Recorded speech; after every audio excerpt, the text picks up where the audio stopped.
Let me make sure that we're live.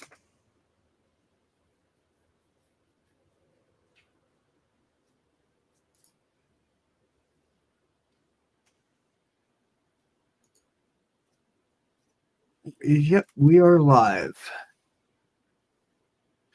I'm going to go ahead and share this out to a few Discords, and we'll be good to go ahead and discuss. Well, I suppose while I'm doing that, I can just, boop, there we go.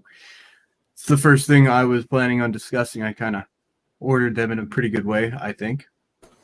This is that one we were talking about where the mom said all lives matter and got shot in the fucking face. Yeah, that's bullshit. And people were cheering about it. Yeah, well, on the internet. Yeah. Well, yeah, because they can hide behind their anonymity. Yeah, I mean, some of them are just going to be edgy 12-year-olds. You know, I don't know. I mean, we were talking about this a little earlier, and Wayne was concerned that, or noting that this would move the Overton window, or whatever you want to call it. It's moved. Sorry. Yeah, where it's acceptable to go, haha, you know, person died because they made a racist remark and then someone was upset and killed them. I don't know. I don't think this constitutes that so much on the internet, because the internet's been kind of an unruly place for always. My only concern is that if they can do that, you know, somebody else of different political leanings or whatever can likewise be horrific. You know, I don't agree with any of these positions, but I think people should have a right to say it. That's the world I want to live in. Maybe. Well, hold on a minute. Hold on a minute. Bear in mind that this happened in the physical real world. Yeah. So you have a situation where you have one group chanting Black Lives Matter. Mm-hmm. You have another one claiming all lives matter. No, I don't know who fired the shot that killed her, but I'm going to assume that it was someone who was antagonistic to the all lives matter aspect of her speech. Mm-hmm. Absolutely. So it's happening literally in the real world, not just on the internet. This is someone who died for. I'm not condoning the murder. No, but but they're dying for expressing that viewpoint. That was seen as justification to murder somebody. And to me, that suggests that for some people, the Overton window has moved, and there are people who are supporting the fact that this person got shot, whether it's on the internet or not. It means that we're shifting towards a place that's very, very scary. Very, yes. But what Will is getting at is that he doesn't think there should be any platform punishments for being a douchebag and harassing these people online. That's what they make the block button for. I am a radical believer in sticks and stones. Will break my bones, but words will never hurt me. I agree. That's me. No, I know that's increasingly an unpopular position, but I would be a complete hypocrite if I said that people should be silenced, even in the situation where they say something that's pretty crude. I mean, that's a great big old oof on that. That's awful. You know, a person died, and someone is sitting there going, "Yeah, I'm glad she's dead," which is awful. That's awful. It's a terrible thing to say. But I wouldn't then say, but you don't have the right to say a terrible thing. Now, what confuses this is that there are then a whole bunch of people in positions of power that are presuming to tell us what we can and can't say, and they're doing it very arbitrarily, and that confuses matters. I would like them to just stop doing that. And that's what I was about to say. The problem with that is they let this shit go, but let's say... I don't know, Nancy Pelosi dies, and a whole bunch of people go, good, that witch deserved it, and all that jazz. They'd get banned. I can almost guarantee it on Twitter. Yeah, I don't support that either. That's not where I come at from. I agree with literally everything you said there, Will. But my point is that we also have politicians who are bending the knee to BLM. Literally. So it's absolutely fine to be on the side of BLM, whatever that means, because it certainly doesn't mean that we care about black people. But the point is that you have a legitimate support for the voices of the people who are supporting murdering this woman. And you have people being shut down for saying all lives matter. And you have a white lives matter banner being flown over a football stadium, and everyone, politicians, television personalities, media personalities, literally saying we disavow this. You're right. No, that's pretty fucked up. No, I mean, there's a lot of nasty things going on. I mean, there's some tenuous connections here. I mean, the organization BLM didn't do this. We also don't know. I mean, there's some assumptions we're making as to who killed her and why. So, I mean, I agree. It seems likely it was the people she's had the altercation with, and it was because she made the racial slur. From my understanding, that it's the people she had the altercation with, and it's because she said all lives matter. There's no evidence of her saying the N-word aside from this source. This is the first time I've heard of her saying the N-word. Exactly. And I like to reserve you've seen this. I like to reserve judgment until I get a little more information in, because it's just a lot of times the first report that comes out is lacking in detail, or just straight up wrong. So we'll see. And the stupid politicians, there's a lot of just kind of cynical grasping at a power going on in that, where they're less kneeling than what they're trying to do is they're trying to link up with a source of energy that they can tap, like the the tentacled vampires they are. But because like if BLM or something went over to Nancy Pelosi and they said, well, since you've kneeled to me, give me your power, and she'd be like, no. This is my power. It legitimizes things. The fact that they're doing that, it legitimizes and gives people the excuse to do abhorrent things in the name of, well, hey, this is what's being supported by insert the politician. No, and BLM has done terrible things. I mean, particularly the vandalism and stuff. Yeah, you're completely allowed to have whatever religion you want. But the moment you start stabbing babies in the chest with a dagger to take their hearts out, that's when the United States typically, steps in and goes, I don't think we should allow on the third this. equinox of Nod. Oh, I'm sorry. I wasn't trying to tell you how to do it. Oops. I'll have to correct you. You're allowed to be any religion you want, as long as it's not Christianity. Oh. Because God forbid you actually be part of a religion that welcomes everybody, yet at the same time is so cast out as the bad child now. For whatever reason, these people seem to think that, Christianity, that's such a bad thing because reasons. No, it is. It is, because they're attacking it like they attack anything else that is in the way of their power. Yes. Anything that helps. That's all. It's that cynical. If the Christians were good Marxists, then they'd love Christianity. And you're also not allowed to even defend yourself. So, sure. So, look, if you guys want to obtain the assistance of the progressives for Christianity, consider converting to Peronism, or one of the other Marxist-friendly variants of Christianity. You will immediately find that CNN and MSNBC are your best friends. I mean, Catholicism as well at this point. Catholicism hasn't done enough. The Pope is on board, but they're moving in the right direction. They got to take out all the cardinals, and then maybe that Pope is a traitor. Well, he's not about or he's leading the way into a bright new future. Yeah. Bullshit. Yeah. Yeah, the man that's the closest to God that any Catholic can see, and he's sitting there kissing the fucking feet of these foreigners that would just as soon murder his ass. Yeah. So... But now they have clean feet. Moral of the story is... Yeah. Yeah. So...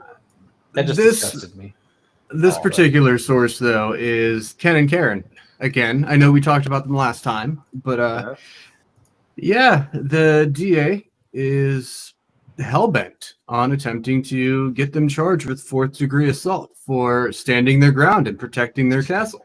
Additional element on that, I believe a congressman or a senator, I think it was a congressman, has filed a civil rights thing on their behalf to be like it's a federal civil rights thing, probe on them to protect them from the DA.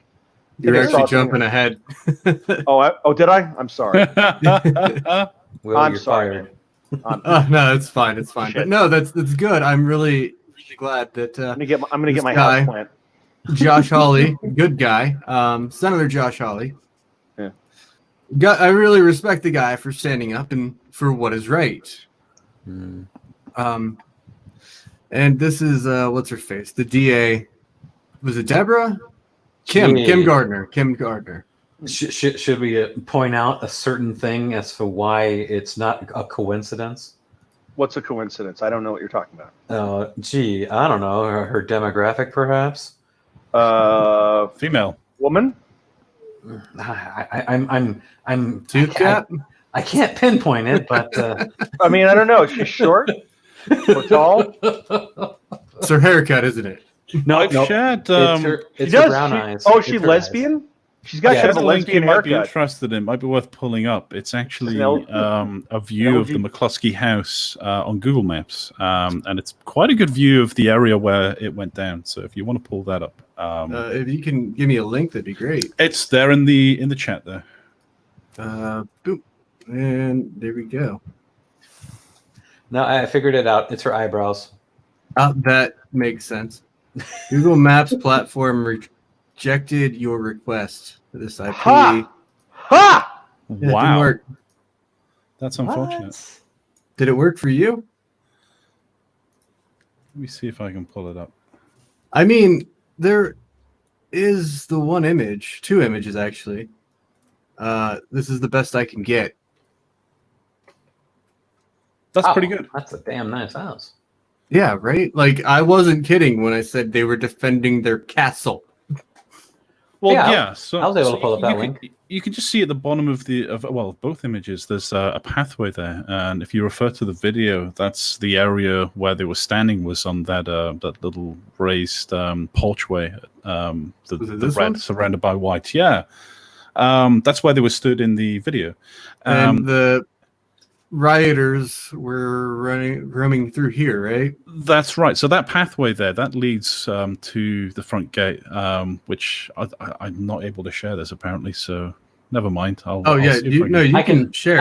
I can see the whole thing, dude. I know what you're talking about. Excellent. So there's a gateway there that the McCluskeys are claiming that the activists broke the gate, but my understanding is all of this constitutes private property. So the argument is going to come down to they were walking along this pathway here, which is part of a private residential property. It's a shared private property, but it's a private property. Kind of a HOA type deal. My understanding of the law there is that the castle doctrine applies even if you're defending someone else's private property. So they would actually be, if they felt sufficiently threatened, they'd be able to use lethal force, I understand. So their constitutional rights may have been, quite frankly, shit all over in this case. Which you actually convinced me that warning shots are a bad idea. Yeah, they typically are. So just go to business, I guess. If you're legitimately defending yourself or someone else.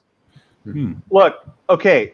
For those of you that live in the great state of California, I'm going to give you this one little bit of advice if and when you apply the castle doctrine. Get the hell out. It's very important. It's very important that when you murder the person or kill them, whatever you want to call it, the person who is in your home, that you say, "Hey, you," before you do it. That way they turn and look at you, and that way you're not shooting them in the back. Because if you shoot them in the back, you will get charged with murder. But if you shoot them in the chest, you're defending yourself.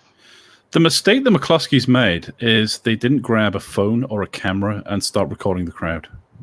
Yeah, but why would they need to? Like, you would think that they would have some kind of camera on that house. Maybe they do. Maybe the security footage that we're not privy to.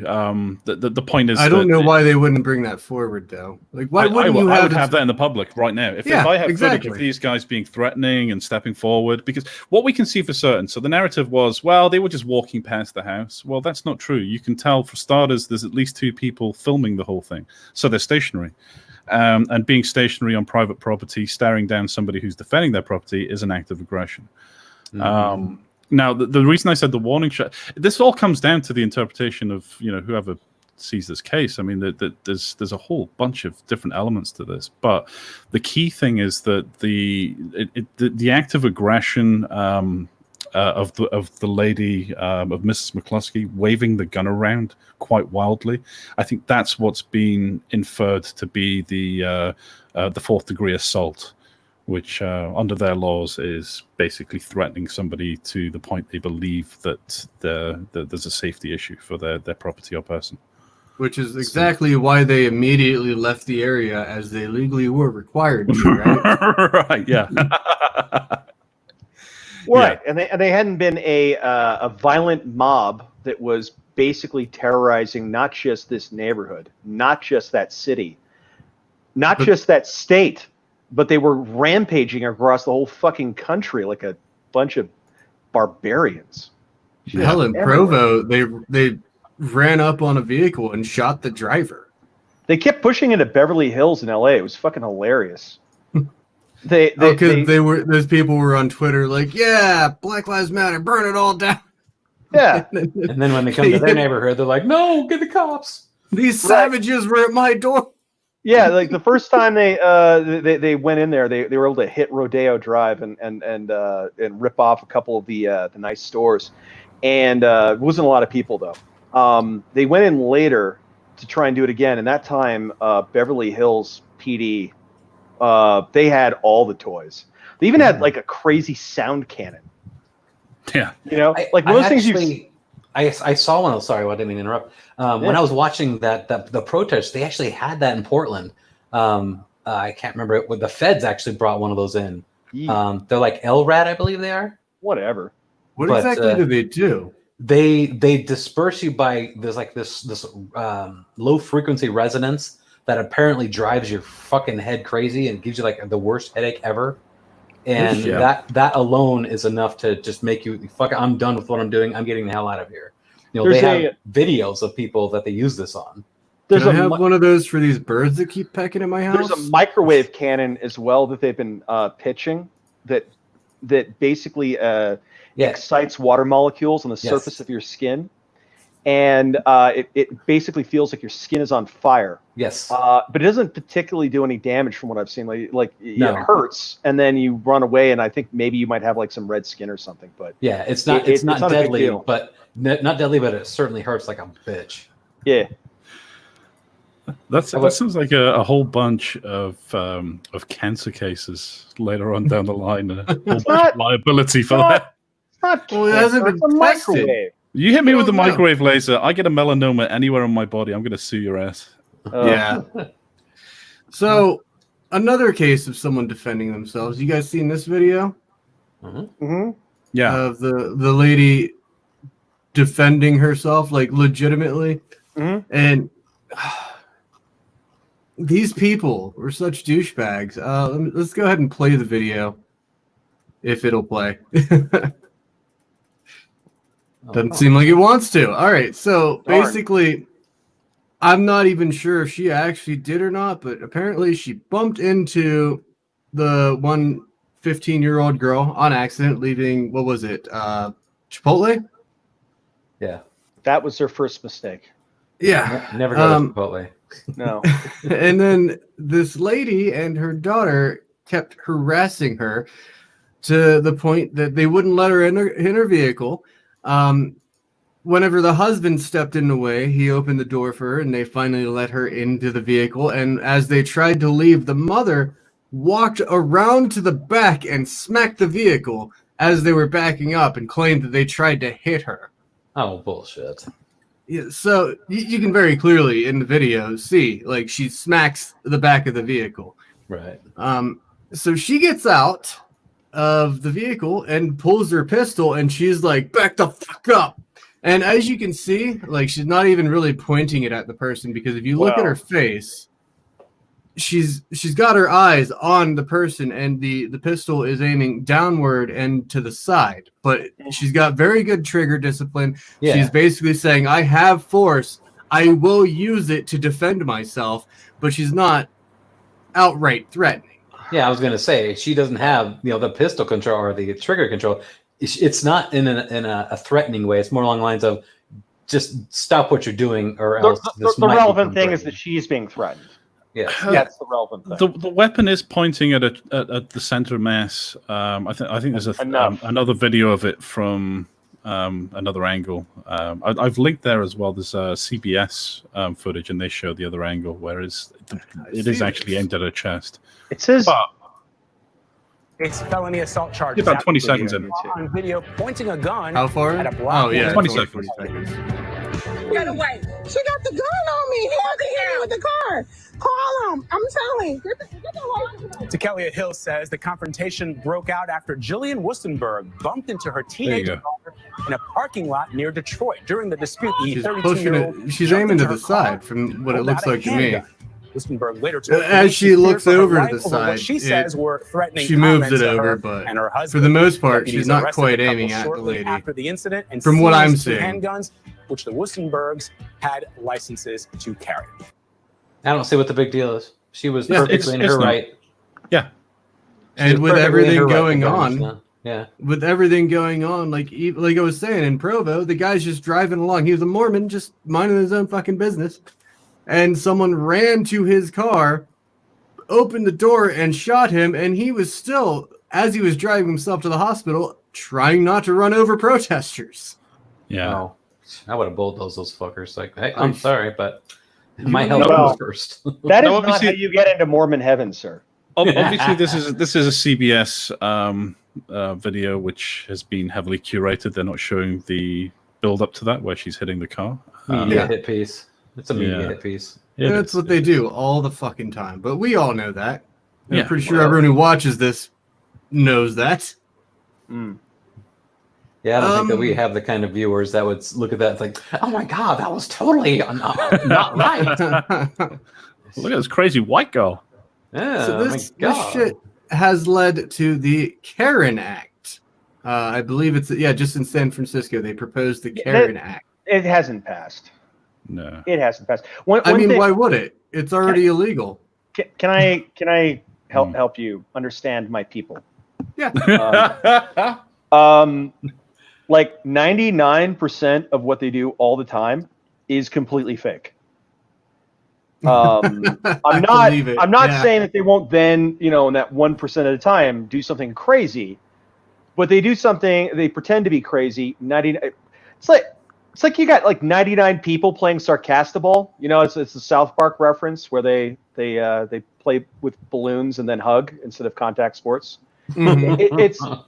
It's and then you get one person who isn't in on the joke and then just like goes around and does some crazy stuff. So it's very unlikely to pass. Yeah. There's a lot of dumb laws that go through, and they're like, I think that's just a good idea, and I was like, yeah, no, it's stunning and brave, and then it comes up for the vote, and they're like, oh, you know what, I could really go for? I could go for some Chipotle, and then they're all out, and they're like, hey, everybody, let's meet up at Chipotle, and then that one person who proposed it, they go to the Chipotle, there's no one there, because we're not going to Chipotle, you moron. Chipotle's code word. The thing is, this is already illegal. Because if you're calling 911 because someone's black, it's not illegal to be black, and you're wasting 911's time, so you're going to get charged with the crime. Sure. Well, the problem is we do already have a law on the books in most states in America which make filing a false police report either a misdemeanor or a felony, depending on where you are. So this is kind of a double dipping going on here. But the problem is they kind of fail to keep people accountable for that shit all the time. It's very, very rare that you see someone prosecuted for filing a false police report. They tend not to do that. So maybe things like rape. Well, I mean, just in general. I mean, you get people filing a false police report of somebody. Well, there's a guy here that I don't want to be here anymore, so I'm going to say that he was brandishing a gun. And then the cops turn up, they investigate. They're like, well, he's not even got a gun on him, but maybe he mistook something for it, so we'll just let that slide. And sometimes that is a case of racial profiling. Sometimes that is somebody just literally, well, I don't like the look of you. You look Mexican. Right. And it's going to happen. Deal with it. Well, there's been a big push in California for people not to call 911, ever. So one of the things that was happening was there was a church that was near a homeless shelter. And sometimes, because a lot of the homeless people are insane and on drugs, they would just start killing each other or fighting or just acting crazy. And so the church would call the cops to deal with the people that were losing their minds. And so now what the churches are saying, this is one of the new virtue signals, is they won't call the cops when that happens. Of course, what this does mean is what their churches are instead going to do is buy popcorn while the homeless people murder each other. Church sanctioned Fight Club. That is what Jesus would do. And then you stream it live to Thailand. The first rule of Christian Fight Club is you do not call the cops. Yeah, exactly. Sounds about right. Well, yeah, that, or you find a larger homeless man and you say, free popcorn. If somebody causes a problem, hit them really hard. Like, I think that guy said something about your mother. And then when that happens, you go, Hey, got him. Here's a 12-pack of beer. Make this stop. Just make sure the guy disappears permanently. Yeah, well, for a 12-pack of beer, just, quiet all this down. I mean, most homeless people are fine with a 12-pack of beer to do damn near anything. Yeah, but I don't want to exploit. Well, there was this thing back in the 80s called bum fights. Was that the 80s? No. There was a thing. There was a thing in the 90s. Okay, yeah, it was 90s. I thought that was going to be followed by an emission of some illicit acts with bums there for a second. Seriously, guys, 12-pack of beer, they will do anything. Oh my God! Yeah, have beer, we'll fight. So, I honestly feel like Senator Hawley has a very good case. Is that how that's pronounced, Hawley? I mean, whether his case is good or not, what it's going to do is it's going to increase a lot of scrutiny on this person's department. She's a relatively senior official in her state, so she's probably not used to getting gainsaid by other people. And suddenly to have some feds show up with a clipboard and a check sheet is probably going to get her to calm the hell down real quick. This is one of the few ways you can counter the immunity of a DA as well as with a bigger gun. Yeah. I mean, that's the way you do it. I personally, DAs get elected, don't they? I'm not 100%. Yeah. So it's getting close to her election, her re-election, right? I mean, okay. So yes, they do.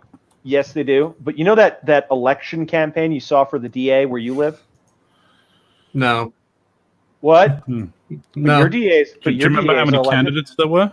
Yeah. Do you remember? Not a clue. Do you remember what they were promising? No. Weird. But you elect them. Yeah. So this is one of the problems with the whole election mandate thing with judges and DAs and school superintendents and all that kind of stuff. Basically, nobody gives a fuck. And very often there's only one person running. And then there's some crazy thing going on where they have a deal with one of the unions. So that'll be their primary mechanism, one of the public service unions. And they'll say, well, I'm your guy, your girl, whatever. And just give me the votes. And then what they'll do is they'll tell their membership, vote for this DA. And that all by itself, because literally no one else cares. Like that comes up, and a lot of people will just like, I don't know, eeny, meeny, miny, mo, or they'll do nothing at all because they don't know anything. And so that's all it takes just to make it happen. So a lot of these people are effectively appointed by special interests in the city, ultimately. Personally, it sounded more to me like she actually has a chance of someone running against her or something. Because this seems like hey, I'm doing this thing that you guys all love and want me to do. Re-elect me. Yeah, it seems like a virtue signal that like she's just trying to say, hey, look how cool I can be, and look how I'm. Yeah, it never happens again. If you elect me again, I can guarantee you it will never happen again. Yeah, so it sounds like to me. Unless you stuck your dick in a child, no one cares anything about the DA. They don't care. Like, you don't know who these people are. Something has to happen that's notorious, and like, that great DA that everybody loves, your favorite. Yeah, exactly. It doesn't matter. The entire country, no one knows who any of the DAs are really, because nobody cares. The only time anyone cares about a DA, it's one of the many jobs where the only time anybody cares about you is when you really fuck the dog. And that might be what she's doing here. She might be, dropping her pants, whipping out her lady dick, and fucking the dog. I don't know. But I knew who the DA was in Law and Order. Exactly. Exactly, because they were a recurring character. So we did miss one message pertaining to the CAREN Act.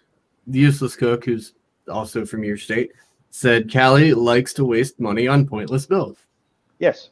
Oh yeah. Oh wait, who said that? The useless cook. He's a YouTuber. Oh yeah. No, it's true. It's true. No, we have laws, particularly at the city level. You see them at the state level sometimes. I don't know if you've looked at the California referendum ballot this year. I have. I believe, off the top of my head, I believe the answer is no for like all 10 of them. They're all terrible ideas. It's just like a list of just really like, would you like to get rid of democracy and have ruled by cats? No. Would you like to get rid of affirmative action and make it so that we could racially discriminate again? Yeah, exactly. That happened this year. Yeah, no, that's they've got some really. Didn't that one actually pass though? I don't think so. I have to look at it again. I think that's up for election. I don't think it's passed. Because I think they were trying to go the other way with it, where they were like, no, they want to discriminate. What's happened is that the feds and some other people have verified, to a certain extent, this has occurred through the admissions scandals, where people were getting their kids into college by giving, I don't know, like a tennis coach $1 million or something. And well, their kids are really dumb. And there's a lot of rich people and poor people. I mean, they're really dumb. Also, getting your kids into college in California is actually difficult, largely because we've got an idiotic number of people from Asia that go to school in California. So the people that actually live here have a hard time. This is a publicly funded university. A significant portion of our tax dollars actually go to subsidize the university. And in defense, the people that come from other places, they generally pay a much higher tuition. So there's that. Although sometimes not. It varies. Anyway, the point is the seats got taken up. And so then what happens is the university is like, well, is your son the son of God? No. Well, No, you can't get into this school. Yeah. And so that's kind of a problem. So the standards have been creeping up and up and up because the seats have been dropping down, largely because they keep bringing people, and they like to do it because they get to charge them way higher admission. Oh yeah, because they're non-residents. Yeah, unless they do want to charge them in-state admission, even when they are residents. Well, the thing is, though, why are they bringing in foreign students? Because you can indoctrinate foreign students. Unless they just take that shit home. If they're CCP, then they're already indoctrinated. They're going to help you indoctrinate people. They actually teach the teachers. Yeah. So I've been looking into Kimberly Gardner, and it looks like she's got form. She was previously, I think she was a representative, and she decided to make a big push to become the circuit attorney for St. Louis, and largely because she wanted to be the first African American St. Louis state circuit attorney. There you go. And back in January, she used a law that's on the books. I can't find the name of the law, if there's a code attached to it, but she used a law to sue her city. And specifically to sue the police, using a law that was apparently passed to shut down the KKK. Nice. And so this is her typical MO then. This is her MO. She accused the cops of racially motivated conspiracy to deny the civil rights of racial minorities by interfering with her efforts to crack down on police misconduct and to institute changes in the city's criminal justice system. There's this from a self-avowed progressive. Call me crazy, but she sounds like a professional racist. Yeah, she does. So, Wayne, you see down in the bottom middle of the screen, there's mute, stop cam, or start cam. Yeah, you see how it says share screen? Yeah, it's locked onto the wrong screen for me, so I can't. You can't select the screen. No, it won't allow me. I don't know why. Once you copy pasta I'll just share the link. That's not a problem. Yeah, he can. I was just saying, like, he could pull up his own stuff too. Nobody else actually ever does that. Then you get to be our screen bitch. Yeah. Yeah. I don't want to figure out how the software works. I just want to throw shit at you and you do it. Yeah, exactly. Come on. Bananas have potassium. Do what I say. Are you calling me a monkey? I don't know, but I liked it. This article, I think, mentions that she's also disregard my do-it-yourself tire swing videos. Right, so prosecutor sues her own city under a law passed to fight the KKK. You see, this is exactly why you have to be careful and precise in your wording of law, which the UK hasn't done with hate speech. Oh, you mean no one has done with hate speech well? Yeah. Because when we ask what hate speech is, we get some sociological sophist that shows up and says, well, it's very difficult, like almost every single term in sociology, to define what I'm talking about. But I'm going to tell you what it means anyway, kind of. Well, I was specifically referencing the UK because they've actually charged people for hate speech. Yeah, the US is too. Have they? Yeah. I mean, in fact, no, people have been hit for it. It's tenuous, but yeah. That's a blatant violation of the First Amendment. You can't do that. Well, it's always married to something else that would be illegal anyway. So it's like they'll someone will threaten to kill you, and they'll say, well, it's hate speech, and the judge is like, well, I'm not sure what that means, but it's also illegal. I mean, what they're doing there is they're trying to increase the severity of any punishment, which is viable, but calling it a hate crime is completely false. Yeah. Well, I mean, all crimes are hate crimes, essentially. All violent crimes. Yeah. You hated that person enough to commit violence against them. Or maybe you just got in the way whilst I was trying to take this money here from this bank.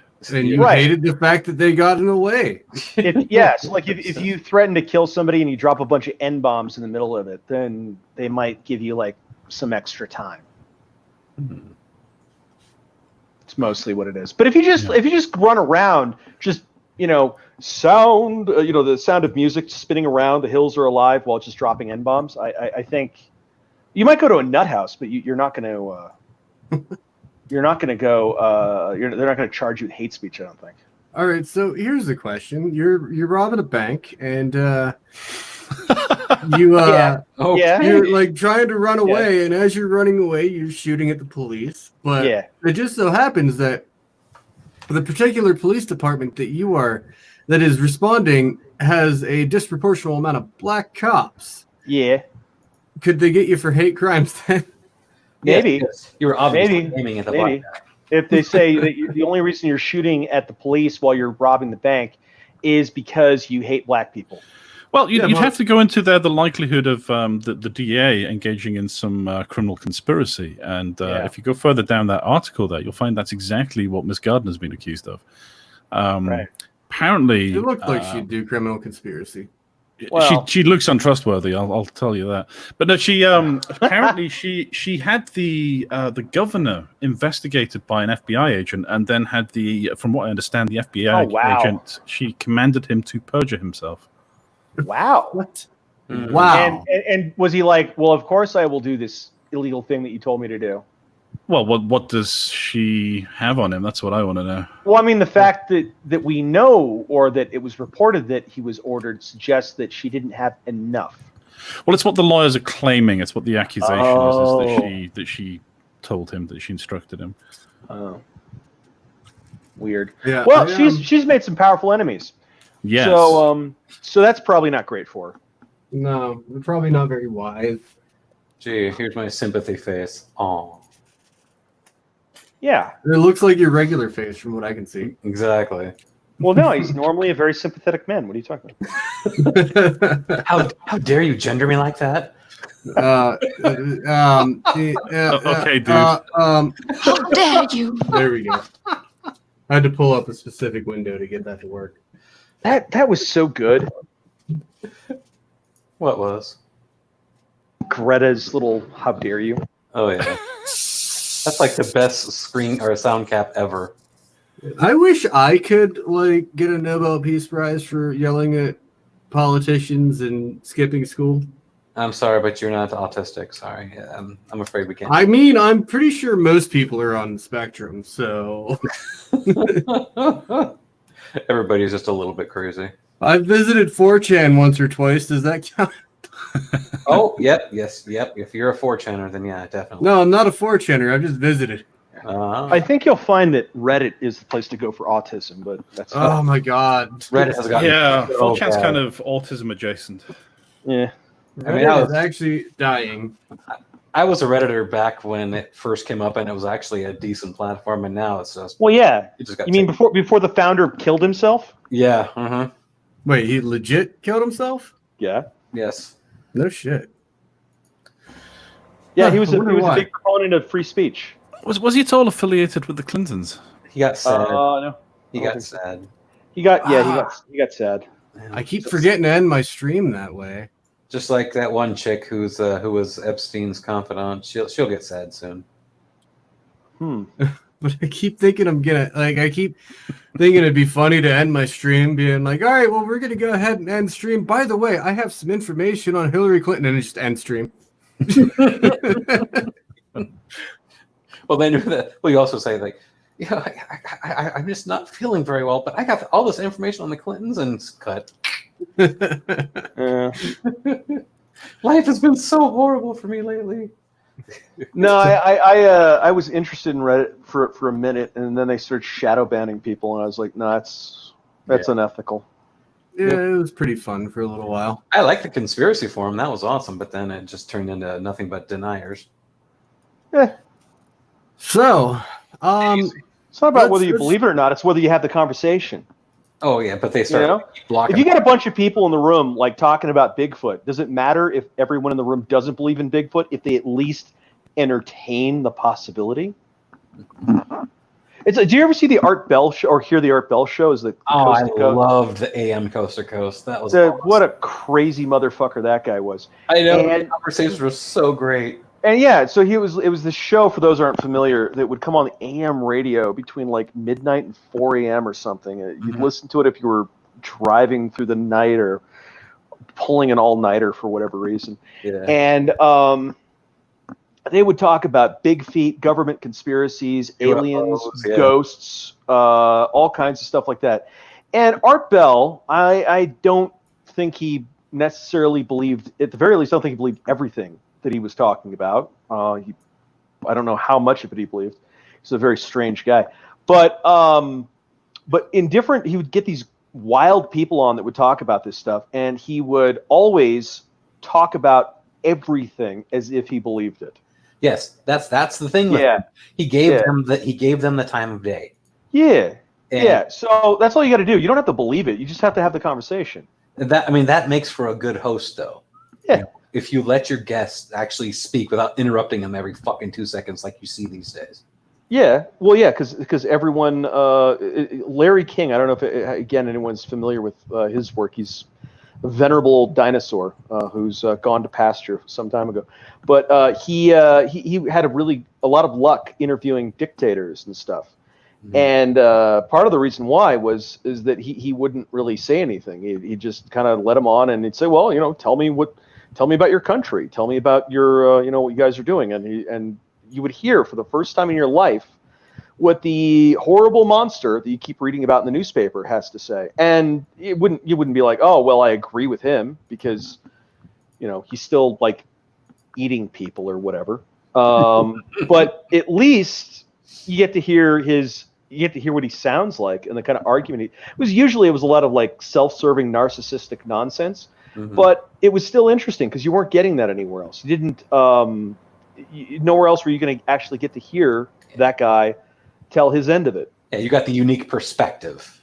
Yeah, you're like, okay, well, this is basically an interview with Hannibal Lecter. Fantastic. But no one else was going to get the guy on, and it was really interesting. And Larry wasn't giving him a hard time. And one of the things you see with a lot of other interviewers is they immediately come in with the gotchas and make everything hostile in like 7 seconds. And it's just like, no, shut up. This isn't about you. It's about the guy you're interviewing. You don't get to interview those people. That. Yeah.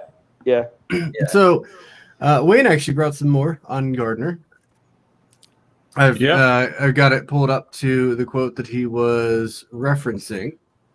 This is kind of emblematic of there's been a lot of these progressive DAs across the nation who have been put into positions of power. There was a big campaign back in 2016 for we need a more progressive police reform and what have you. And the thing that stands out for me in this entire article is the phrase, "The tough on crime policies of the 80s and 90s no longer make sense to many voters. Crime rates have fallen." Yeah, and it's staggering to me that they're not drawing a correlation between those two things. Well, they're not drawing a correlation between telling the police to all go home and the crime rate going up right now. Right now. Wait, what do you mean if you tell the police to go home, crime goes up? The only reason people are criminals is because police exist. Duh. That's a hate fact. We can't have that. Yeah, one of the things hate fact. AOC, the one, the only, the incredible. She was suggesting that the reason why the murder rate had gone up in New York recently was because people were hungry and needed to get bread for their families. Yes. So that's why they were stealing more. That's why they were. You say stealing. I'm going to say shooting in the face. In order that my child does not die, I must murder yours. Yes. There's just not enough bread to go around. I didn't know the game was rigged from the start. I didn't know that the human chest cavity was where the bread was. Well, it makes perfect sense if you think about it. It is called the bread basket, right? Yeah. If you shoot somebody right in the bread okay. See, this just tells you this is why I'm not a baker. Or a doctor. Well. So, let's go back to the beginning because some interesting information came to light. Let me close that, and then boom. What caused this all? The death of George Floyd, right? Yeah. So you can, I have this archived because CNN, and you can tell what kind of journalism this is because CNN. So they're saying that it is not a neck restraint that was used. A neck restraint involves putting your knee or arm on someone's neck without cutting off the airflow. It seemed to me that George Floyd's airflow was not cut off. I mean, he was able to scream, which, if you're able to scream, you are able to intake air. He was able to declare that he couldn't breathe. That may not actually be true. I think it's easier to scream than it is to inhale sometimes. We've seen what the guidelines were and what the guidelines now are. The Minneapolis Police Department, it used to be that it was considered to be cutting off the air if you applied pressure to the trachea. Yeah. Now, you can't apply pressure on the trachea by kneeling someone's back when they're face down. True. But the thing is, as a medical professional, I can tell you that if you are able to consistently scream for 8 minutes straight, okay. If for 8 minutes, your airway is not cut off. Yeah. Now, granted, you might be having pressure to the jugular and the carotid to prevent airflow, like oxygenation of the brain, sure, but for 8 minutes, you're not going to be comfortable. Yeah, you're not going to be comfortable, and you're definitely going to go out within seconds. Yeah. But this is the old policy for the Minneapolis Police Department for neck restraints prior to and shortly after the George Floyd incident, where a neck restraint is allowed, non-deadly force option, defined as compressing one or both sides of a person's neck with an arm or leg without applying direct pressure to the trachea or airway. If you look at the video, he was not applying direct pressure to the trachea or airway, which is the same fucking thing. So I'm just going to say airway. Mm-hmm. Only sworn employees who have received training from the MPD training unit are authorized to use the neck restraints. Do you think Chauvin is going to be doing neck restraints if he wasn't trained on it to begin with? Well, he was a senior officer. Yeah, we have to assume he was trained. He not only was he trained, he might have been the person who did train people. Yeah.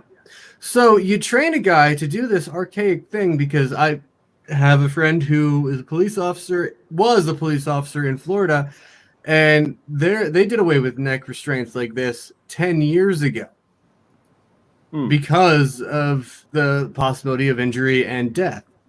So you train a guy, though, with these archaic procedures, and you tell him, go do your job, and he does his job, and you throw the motherfucker to the wolves? No, you need to throw the person who is responsible for this never getting updated to the wolves. Well, better than that, you update your policies online, and then you remove all evidence of the previous policy. It can only be found in archive. So nice. Yeah. Very nice. The internet's well, I mean, unless you edited the archive, that's the only reason it's there. No. Are you talking about me editing it? I mean, I can hit F5 right now. I mean, you can hit that, but if are you suggesting that the internet Wayback Machine? What you're doing right now security is you're striking Occam's razor with the largest, heaviest boulder you can until it's not fit for purpose. I know. Okay, I am wondering why the server's not working now. Did they delete the archive? That's possible. I mean, did you just hear the words that came out of my mouth? Are they perhaps watching the stream? And did you hear? Here we go. It's loading. Wayne mocked my suggestion. Very, very threatening to my sense of self-worth. Let's type neck in the search. That, sir, is not. Hey, it's still there. I actually had this argument with someone today where they were like, "Well, I mean, that doesn't seem like much. I'll just wait for the facts to come out." And I'm like, sure, that's a good that's always a good idea, but this is directly from the Minneapolis Police Department policy and procedure handbook. Mm-hmm. And so I went from the .gov website I searched police, and then from there I got police procedures, and then from there I got this. Right. And I sent him a screenshot every step of the way. Yeah. Like, it doesn't get much more official than that. Well, one of the things I always ask with somebody who I think is making bad faith requests for information is, I say, theoretically, what would I have to show you if you admit that we got the evidence here?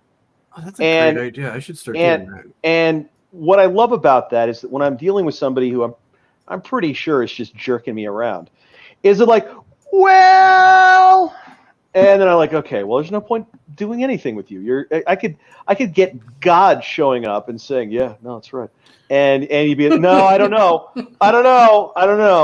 The reason, though, that I entertained this and said, yeah, okay, that's a valid point, is because if you go to the policy, the handbook, you get not secured, www.2.minneapolis. So sure, that seems a bit weird. Nah. It's still a .gov, but fine. I entertained it because sure, I could see some fishiness in that. No, www.2 is not. There's nothing wrong with it. It's unusual, but there's nothing wrong with it. Exactly, it's unusual. So all right, fine, I'll entertain it. Yeah.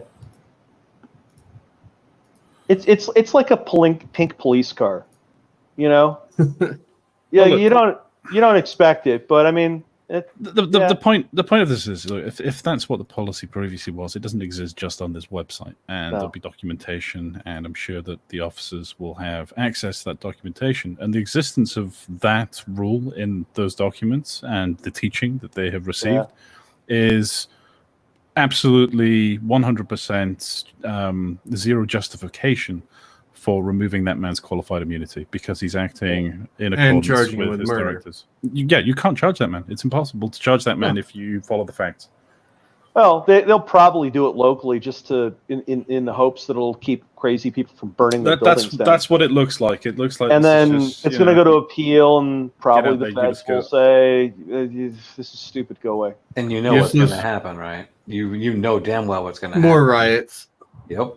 And then Eustace responded to your pink police car thing, and he said, "Or a rainbow police car." Oh wait, they have those in Canada. It's worse than that because there's the suggestion that the protests and whatever are organic, and in a lot of cases they're not. So they'll do it if a lot of the provocateurs want to do it. One of the things that happened recently that was a little interesting, we'll see what's going on with this, is the Antifa in Portland made a mistake. They've gotten very bold about kind of just doing whatever because the local police and whatever are completely compromised. Mm-hmm. But then what they did was they attacked the federal court building. That was a mistake. And the problem with doing that is that it is not the local police department exclusively that defends the federal court building. Those are the feds. And so the feds immediately went out into the group and they grabbed like 12 people. And they think they got at least one or two shot callers in the mob. And that is going to be something they're going to look at. They're going to look at who these people are. They're probably going to activate some of that wonderful Patriot Act police state shit that they've got online. And so Antifa is going to have to deal with that. Have fun, gentlemen. And they're like, oh, but we use Tor. Yeah. Well, I don't know what you're talking about, though. Antifa doesn't exist. It's just an ideology. They combined the attack on the courthouse with an attack on a police officer with the same hammer they were using to break down the door as well. So nice. it's going to get very messy for whoever it is that they arrested for that. Yeah. What they did first that really fucked everything up is they marched on the elite. Well, in Seattle they did. Yeah. That's what started the whole ball rolling. And that's what's like, if they wouldn't have never done that and they'd have just kept fucking with the poor average day everyman in Seattle, the elites, the politicians in charge would have been like, oh, it's just the summer of love, leave it alone. Yeah. I mean, once they went after the mayor's house, it's like, oh, this shit just got real. How dare you? How dare you come to my house? How dare you? And tell me I'm not doing a good job. I have been defending you. That's it. No more. It's worse than that. So the mayor's house is a secret location. I believe the mayor herself used to be like a DA or something like that. So she has a reason to want to try and keep her house, her home address secret. Yeah. And apparently what happened was it was a city councilwoman who led Antifa to her house. Mm-hmm. Yeah, I'm familiar with that. And so apparently the mayor not only is interested in dropping the hammer on some of the Antifa people, but she's also interested in annihilating that city councilwoman. So we'll see what comes of it. I don't know how much juice she has at this point, but I'm fascinated by these claims of a lack of coordination or organization, because what they expect us to believe is that these mobs are just an emergent property of cities. That like a natural, organic evolution, if you like, of society. Is these black-clad militant Marxists? Yeah, they're all will just uniformly wearing the same shit.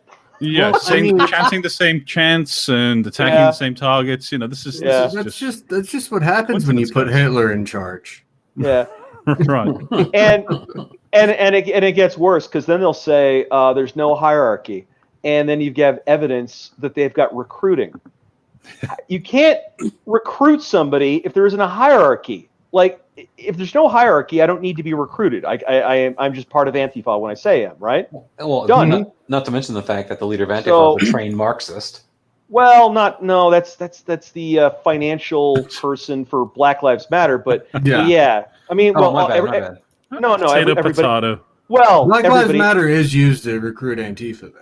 Yeah. Well, sure. No, this is the same thing that actually happened to the Black Panthers. Much is made of the Black Panthers getting attacked by the FBI or getting the FBI crawling up their butt. But the thing that is missed is that in the middle of the Cold War, you had large groups of revolutionary communists gathering in cities, plotting the overthrow of the United States government and chanting, pro-Stalinist, Trotskyist, Leninist, stuff, saying, "Oh, we've all read." They'd all read Mao's little red book, The Black Panthers. Stop capitalism now. We're passing around Mao Zedong's little red book translated into English. And so in the context of all that, would J. Edgar Hoover crawl up your ass? Yeah. I should hope. Because it's his job. What is he supposed to do? Just like, oh, well, that's fine. You're just gonna... And it wouldn't be difficult for the FBI to penetrate these...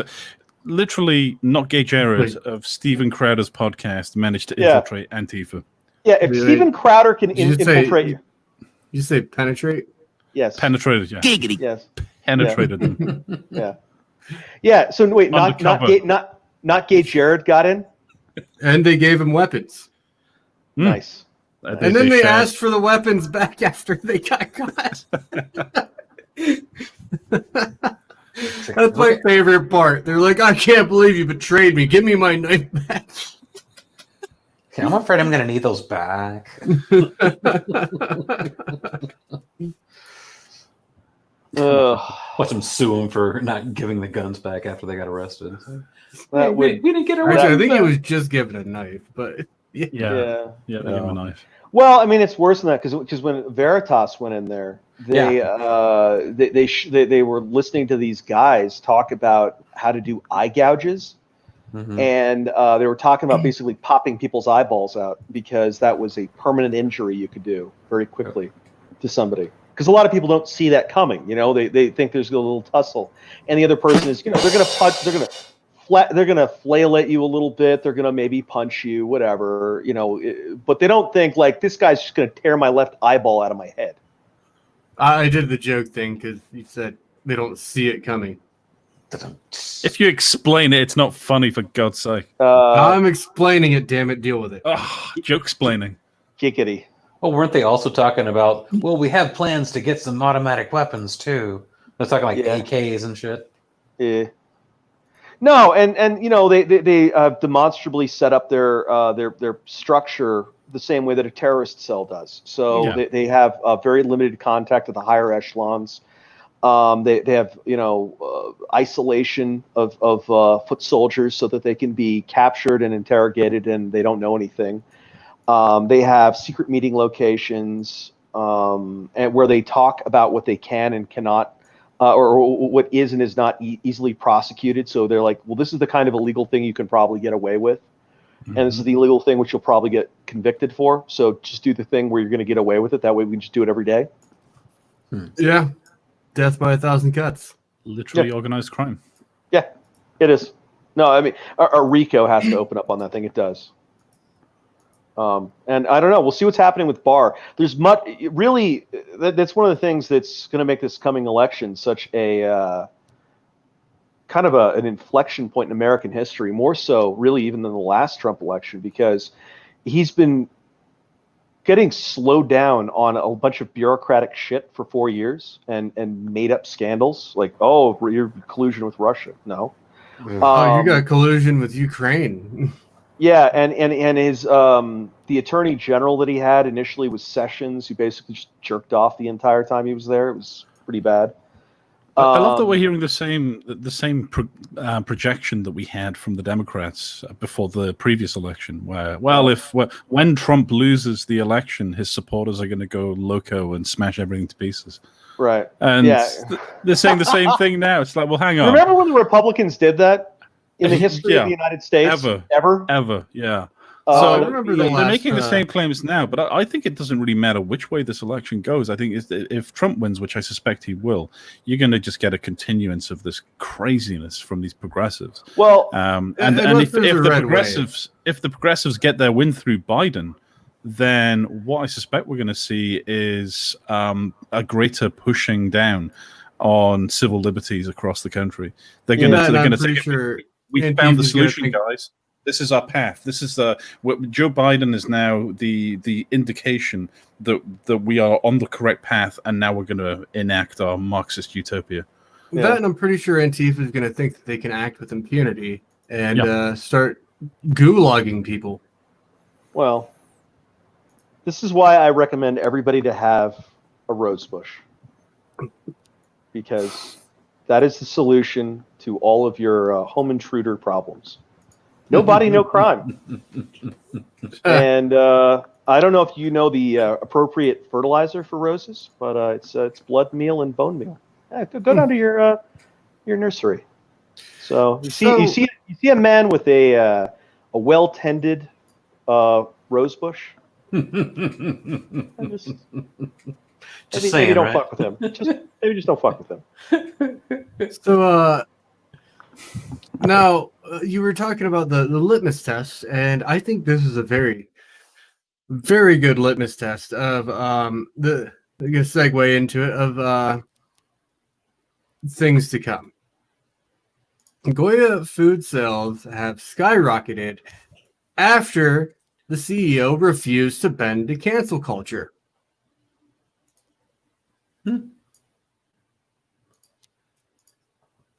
Hopefully some more businesses take the clue and learn that Twitter is not fucking real life. Yeah.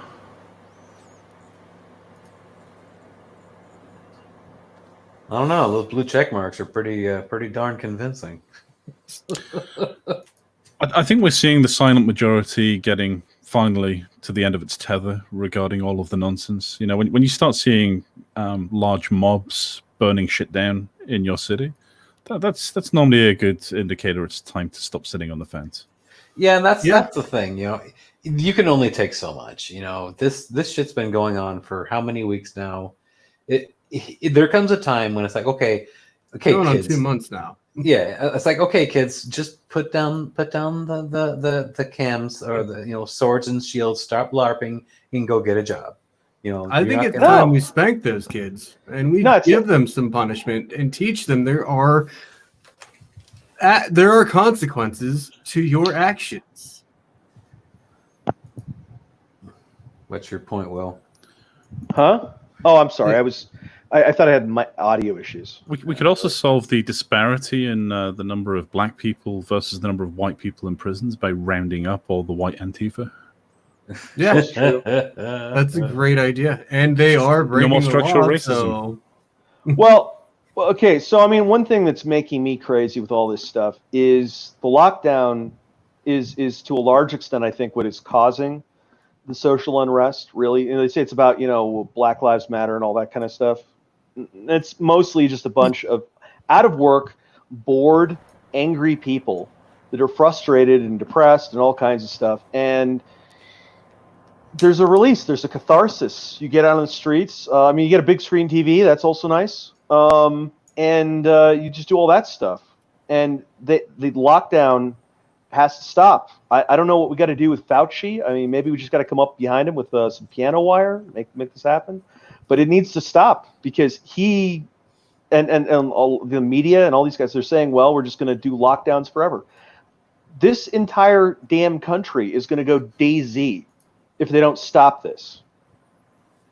So some kind of a path towards normalizing our lives has to be found. And that's, without waiting 2 years for the vaccine to come. Because they're saying, well, we got to wait that's 2 years. We don't even need it. The virus isn't that bad. It's not as dangerous as they say it is. Right, but it's out there in the public consciousness now, and you're not going to be able to persuade the lunatics out there who are afraid the sky is falling that the sky is not falling. And so you have to be very careful about how you handle it going forward. You just simply say, no, shut up, go back to work. They're going to say, we don't want to. It's scary out there. Well, here in Michigan, you have to wear... You have to wear masks now every fucking where you go. That's fine. They don't help. I know. They don't help prevent. But what if we write abracadabra on them? Give everybody a fucking Harry Potter magic wand. It's like, here you go. Well, yeah. I mean, abracadabra was it's an ancient healing talisman. You put that on like a little triangle thing, and it keeps the evil spirits that cause disease away from you. So I've read that MAGA does the same thing. You should put MAGA on all the mess. I think that just in Los Angeles, that just gets you screeched at by harpies. So no thanks. That's a sign that it's working. You see, it's pulsing the harpies. That's what they're attracted. They'll follow you down the street. It's not good. It's not good. They ignore you if you don't wear it. Bad. Yeah. They'll follow you in an alley and beat your ass. Yep. They are fucking crazy, and there's no reasoning with these people. And I've got point in case because my governor was trending on Twitter, and you can expect, trending on Twitter and they're bad, they're getting praised, right? Because he's starting lockdown too. So I had this little conversation where someone was claiming I work for one of the largest senior living facilities, and he did not make people take coronavirus patients. So I took an archive of the government website, and I even took a screenshot saying that nursing homes in Pennsylvania are required to accept new admissions or readmissions that are corona positive from hospitals. Oh, hell no. Yeah, that's why we have 2/3 of our deaths in nursing homes. Well, yeah. I think that's a major ethical lapse of the nursing homes. I can only speak for myself. If I were responsible for one of these nursing homes, I've got a lot of really old people that live there. They rely upon the staff, the facility, to provide for them. They're vulnerable. They're sick. They're not able to take care of themselves. They'd rather be at home, making their own peanut butter and jelly sandwiches or whatever. Yeah. They're with me. They're safer there too. They're with me because they can't do that for themselves anymore. And their family or the government has paid my organization, given us money to take care of these people. And they can't take care of themselves. And if the government then comes in and says, you got to take these people, I think I would have to, on principle, I'd have to say, well, you're going to have to arrest me. I mean, I'm not going to physically, I'm not going to get into a shootout with the cops. But I am going to force you to handcuff me and take me out because I'm not. That's the only way you can sleep at night. Well, also, it forces the government to go to that extremity to do that. It's like, well, you understand, you're going to, and it's going to go immediately in the press. I'm going to make that very clear. Look, you're going to arrest me. I'm going to be out in bail in a couple hours. And then immediately I'm going to go to every ABC, NBC, XYZ, every damn place. And I'm not going to shut up for fucking months. Your name, what's happened here, any fucker that dies in this place after you do this is going to be put on your head. And very quickly, the political people are going to be like, that's not going to be good for my next election. Which is I'm going to go down the street and kill everybody in the other old folks' home that you have no connection with. I'm like, well, that's terrible, but I'm not responsible for that one. I can't protect everything. What am I going to do? Chain myself in front of every single goddamn place. So, you stop, but you can stop at the one place. And I don't think so every place, and it seems like nearly every nursing home just knuckled under for this, which is disgraceful. Did they prevent people from visiting their family in care homes? Yes. That was the mistake we made over here. We allowed people to visit relatives in care homes. And a big part of it, even if somebody in a care home gets COVID and they're considered to be at risk, they would isolate them in their rooms, but they wouldn't lock them in there because they're not allowed to do that. And many of these people have, dementia and other problems. So they're inclined to wander around the bloody place. Yeah. Yeah. So, the care home that I helped at for my military duty, they weren't locked in their rooms. Granted, they had wings where it was, hey, this is the Corona wing. But it came to a point that it was a very very small minority that did not test positively for coronavirus.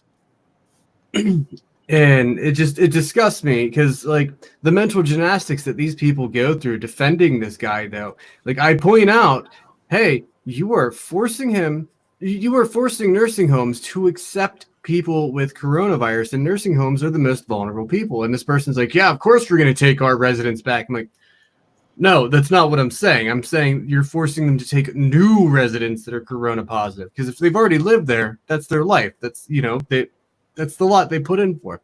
I think this might be a bit of a red herring, though, because my understanding of this, and I think that the facts will bear this out eventually, is that there's a lot more asymptomatic people than we've accounted for. A lot more. It may well have already, and it may well have already been through a majority of the population in most nations where we've had the most deaths. I believe it.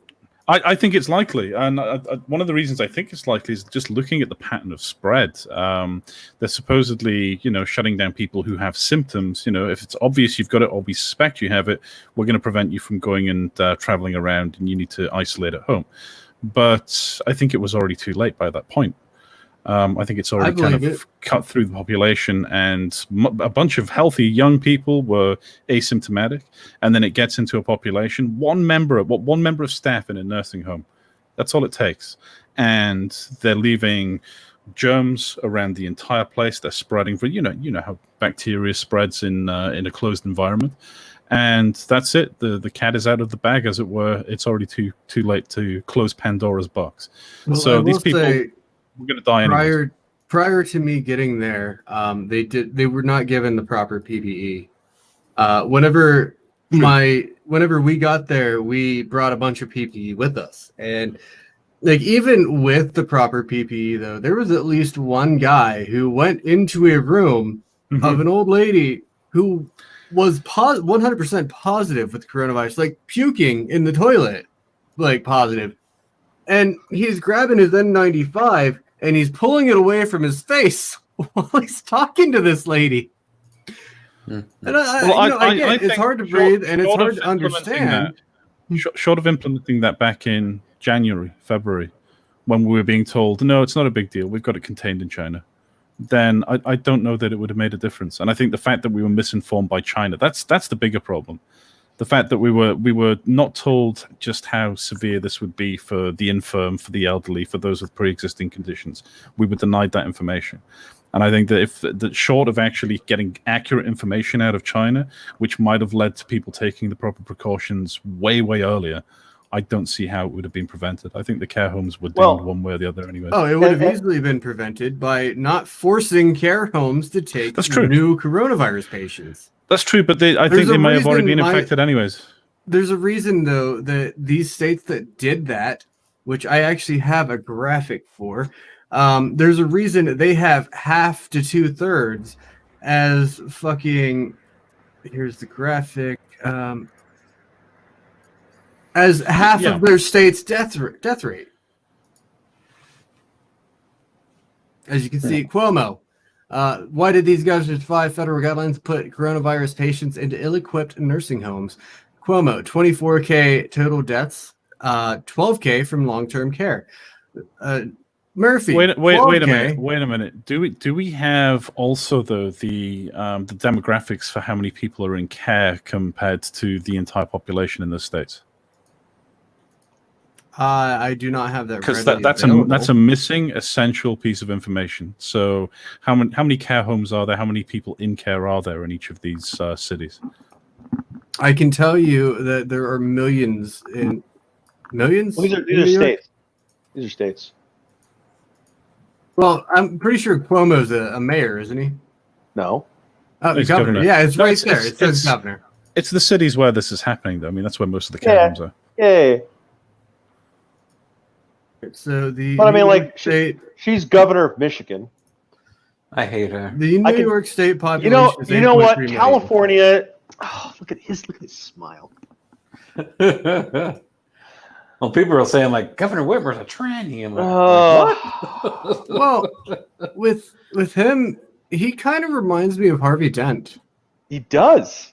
That's one of the. That's one. Also, what's his case for? What's his nuts from American Psycho? Christian Bale. Oh yeah, exactly. Yeah. No, he has this. You should see when he's really smiling. He does a big shark smile. It's awesome. I do have. He to looks like he's about though, to bite somebody. For the population of California and how many large cities are there, this is actually pretty impressive. I'm not gonna lie. No. California has done very well. Look, first off, New York was far and away the worst hit. And one of the things I think that really happened here was that we locked down travel from China. Public transport's a big factor too. That's also a big factor as well. The subways are disgusting, and anyone who tells me that building an endless series of rat warrens under our city so we can scurry around in them, I am not a fan. I'm a person of Los Angeles. I like my car. But no, we locked down travel from China, and apparently the majority of the infection into the United States actually came from Europe because we did not lock down Europe. Yeah, I believe it. Yeah. So one thing though that I really argued with these mental gymnastics is look at these deaths from Pennsylvania. Now, that is 2/3 compared to every one of these. Half, 1/6. Well, not even 1/6. 2/3. Well, 1/3. 1/3. 2/3. We even. Whenever I was activated, they were talking about Santa Brighton, which is in Beaver County. And in Beaver County at the time, there were 72 coronavirus deaths. 68 of them were from one fucking nursing home. So comparatively, you're comparing these numbers. He has seriously done something wrong compared to the rest of them. They've all done something wrong, but especially him. Well, the nursing homes have also done a bad job. I would still like to see population numbers here because that doesn't tell the whole story there. How many people are in these care homes? Is there a larger number of people in care homes as opposed to the wider population? You've also got the way the population is dispersed across the state. So there's some data here. I'm looking for it. I can't find great figures on. Okay, that's fair. But there are 88,000 nursing home beds in Pennsylvania. That's about as much as I found. 88,000 nursing home beds in Pennsylvania, and it's on average 91% occupied. So at least over 80,000 residents. So looking up how many care residents there are in New York, I think would be a good start.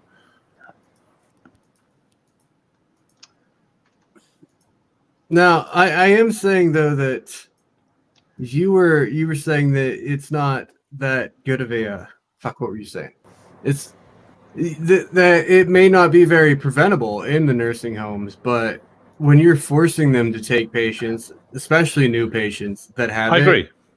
That's a bit fucked up. It's at the very least, it's not helping. Here's an interesting statistic I found. I found the number of nursing homes in the United States by state. Excellent. Yeah, that'd be good. Here, I mean, I'll give you the link. It's a Statistica thing. I'll put it here. Paste. Bam. And Statistica wants you to, whatever it is. Anyway, so a thing that's interesting I find about this is California has about twice as many nursing homes as New York does, and I don't think California has twice the population. Yeah, it's got about twice the nursing homes as Pennsylvania as well. So that suggests either people don't go to nursing homes in New York as often as they go to California. Like maybe they go to nursing homes in Florida. I don't know. Florida has more nursing homes than New York does, so that suggests at least some of that is what's going on there. It also might be, and I don't know if this is the case, the nursing homes in New York might be larger, so they have fewer facilities with more beds. And that in particular, from a viral standpoint, is going to be a bigger risk. If you've got more nursing homes with fewer people, that's a lower density of people, so it's better for you. for your survival. Yeah, this is why it's important to look at it in terms of capacity as well, not just the number of homes. Yeah, or the number of seats. But again, it's important to compare like for like, and that graph that you shared with us earlier doesn't actually do that. It's a nice bit of statistical data that you can use in a number of different ways to prove a lot of different things. And in this case, to basically impugn the reputation of a governor. Well, he is not as photogenic as the governor of California. Well, there you go. So you might want to work on that. More tanning. Yeah. I don't know. Like, have you tried whitening your teeth a little bit more so that people actually have to wear sunglasses?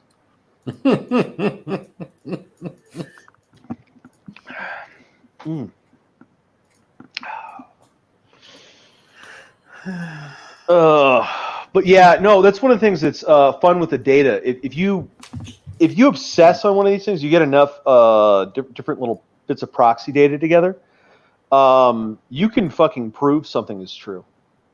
It's not just it goes from like a theory. Or of course, it can do the opposite. And you got to be honest about it. So sometimes you'll have a theory that you pull up the data and it doesn't agree with you, and you got to be big and let that go and go like, not real. So I've heard an excellent quote, like, real quick, for what Will was saying. Stats don't lie; liars use stats. Well, yeah. So a lot of people goes right along with what you were saying. Well, that's it. Yeah, what we have there is a bunch of missing variables. I mean, this is not a bivariate examination. You need to go and look at all of the variables. And what I'm finding here, for example, is there's so New York has places like the Parker Jewish Institute. That's a 705 bed care home. Now, I think of a care home. I don't think of something with 705 beds in it. I think of something. So you with think maybe it's more of residents. a logistics issue, like where they just made the facilities too large, and because of that, one person got it, and then it went rampant through the facility. That's a civic mentality. The entire city or state of New York, that whenever they do something huge. But they also condense the amount of space they're using in terms of per person. So the point is that what you have here is you have a virus that, in order to cause maximum damage, it needs specific conditions. So having a whole bunch of vulnerable people in close proximity to each other, that's going to make things worse for you in terms of death rate. Yeah. And it's attacking people, or it's doing the most damage to people who have these pre-existing conditions, of which age is a pre-existing condition, and who particular people who have things like diabetes, people who have problems with their lungs, people who have heart conditions. These are all people who are especially vulnerable to this disease. Now, also known as comorbidities. Yeah. Yes, comorbidities. So the virus, like I said, you cannot prevent the virus, I don't think, from spreading. Demonstrably, you can't, because we thought we were safe in lots of places where it's resurged. Wait, is it a class 4 or class 5? Have you figured that out, Uni? Once we know once we learned what we did about the virus, you could prevent it. Whenever we went down to take care of that nursing home that we went to, there were 20 of us, and the minority of the residents were corona-free as far as the testing went.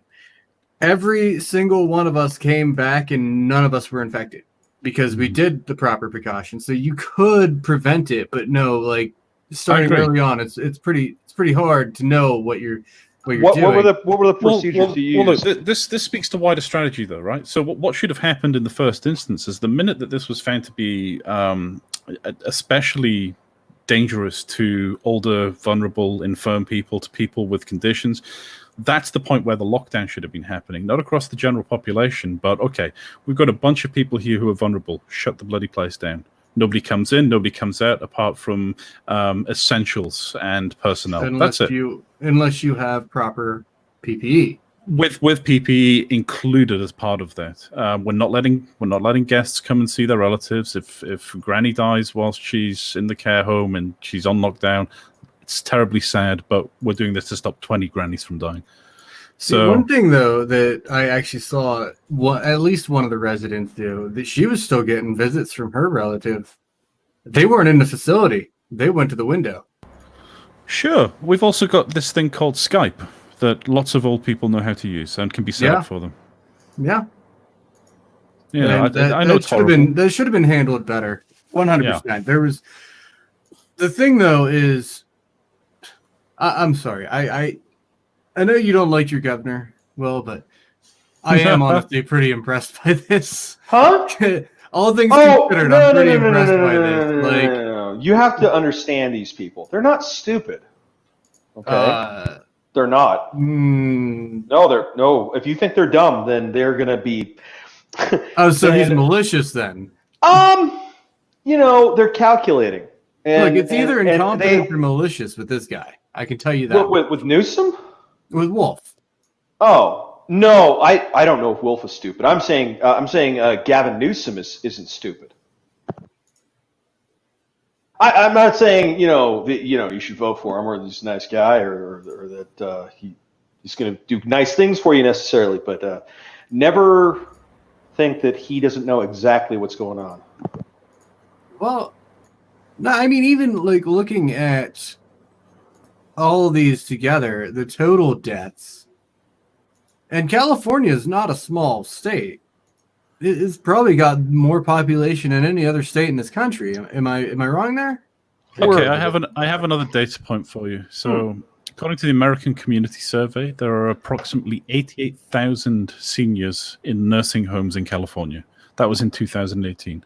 So you've got about the same number of seniors in nursing homes as you have in Pennsylvania, but at least twice as many care homes. There's your factor. It's smaller facilities. Yeah, that's fair. So he really Californians they all screwed the pooch. They did. Californians are not as comfortable with living on the 30th story of something or living like sardines. No, well, I mean, why would they? I don't just want to have my own room. I want to have a little path and a garden. We like trees. Yep, I want to have a nice little green area that I can go and sit in, and I don't want to share that with 800 other people. I want to have my own private space. There's a large Californian population that loves tents too. Are they Californians? They love. First off, quite a few of them are not. Second off, their first love is once and forever methamphetamines, not tents. And so that's a different story. The homeless shelters in Boston got tested, and they came back with something that was very near 100% infection, and they said that they were all asymptomatic. Everybody looked like they were fine, but they were all infected. Is the moral of the story here to do meth? Then is that what you're saying? It might be. It might be. To live out in the open, under the stars. Well, also, I presume that nature. The immune systems of a homeless guy that's cheek to jowl with a bunch of other dirty people all the time. He probably has a junkyard dog immune system at that point. Oh yeah, assuming that it's eating working. raw rats and not even caring. Yeah, so COVID probably came into that and just got annihilated. Yeah, in terms of immune response, they're definitely outliers. Mm-hmm. I expected a lot worse from the homeless population of California, honestly. And I've told this to you, Wayne, Will. Yeah. I've told this to you before, and you're like, "Oh no, they have amazing immune systems. It's amazing they're not already dead." Yeah, not those exact words, but the gist of it. Yeah. Well, see, okay, but you see, what you have to understand is that even though they do seem to all be fine, that is not going to stop us, it's the great state of California, from helping these people. And that's what we've been doing. We've been piling the homeless people into community centers, very tight spaces, and giving them, juice boxes and sandwiches and stuff to keep them safe. And now we're talking about building them a city. Somewhere out in the desert, probably. And no, look, real quick, Useless has a comment that says, "Governor, it's okay to knowingly give AIDS Newsom."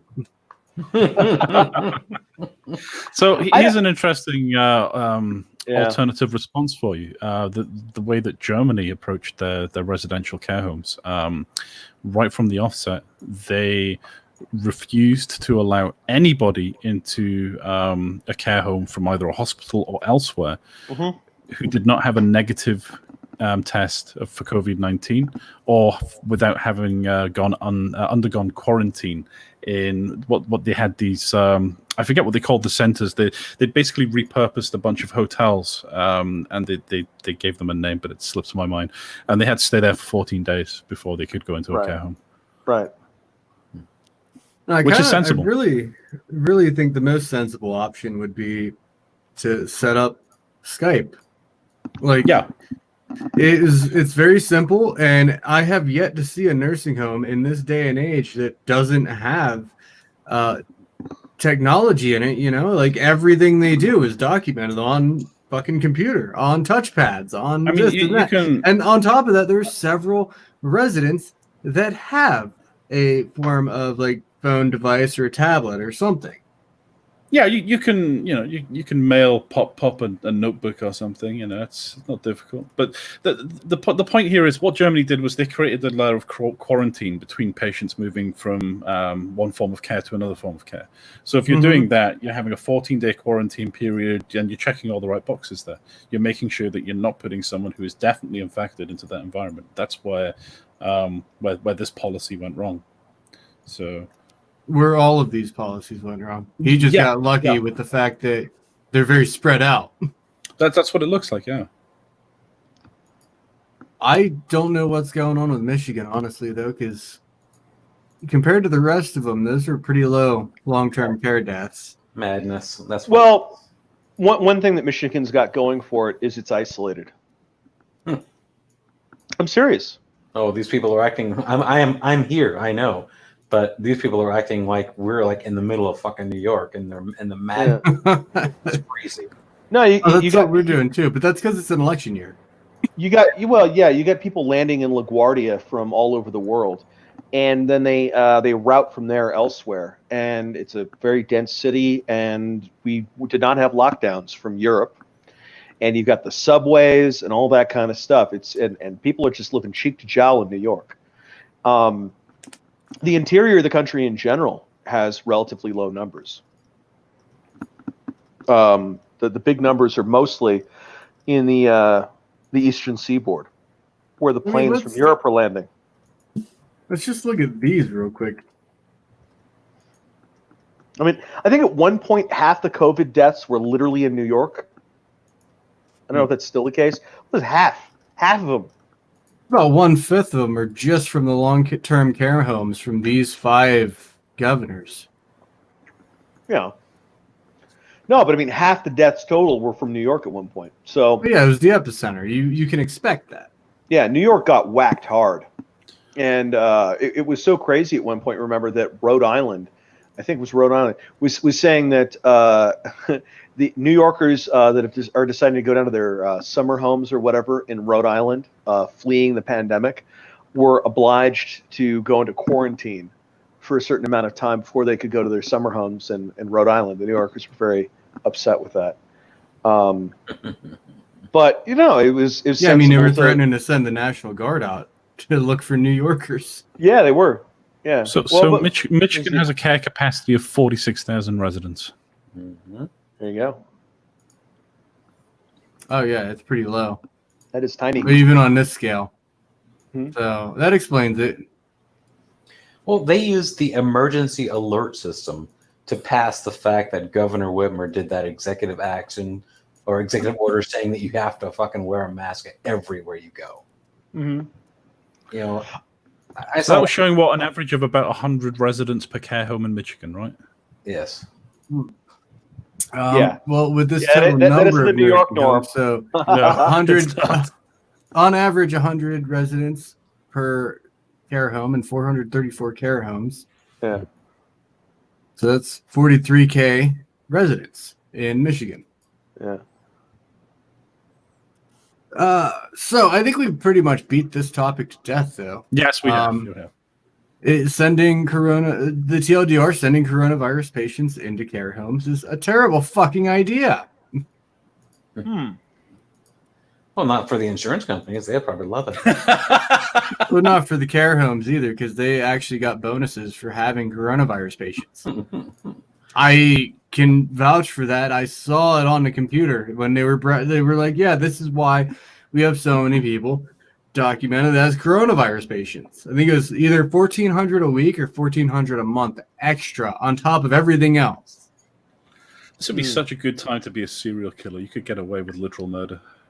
Oh yeah. Oh wait, this guy got stabbed 27 times, Wayne. but you know, That isn't my coronavirus kink. got him. I don't want to just kill old people. It might not be your kink.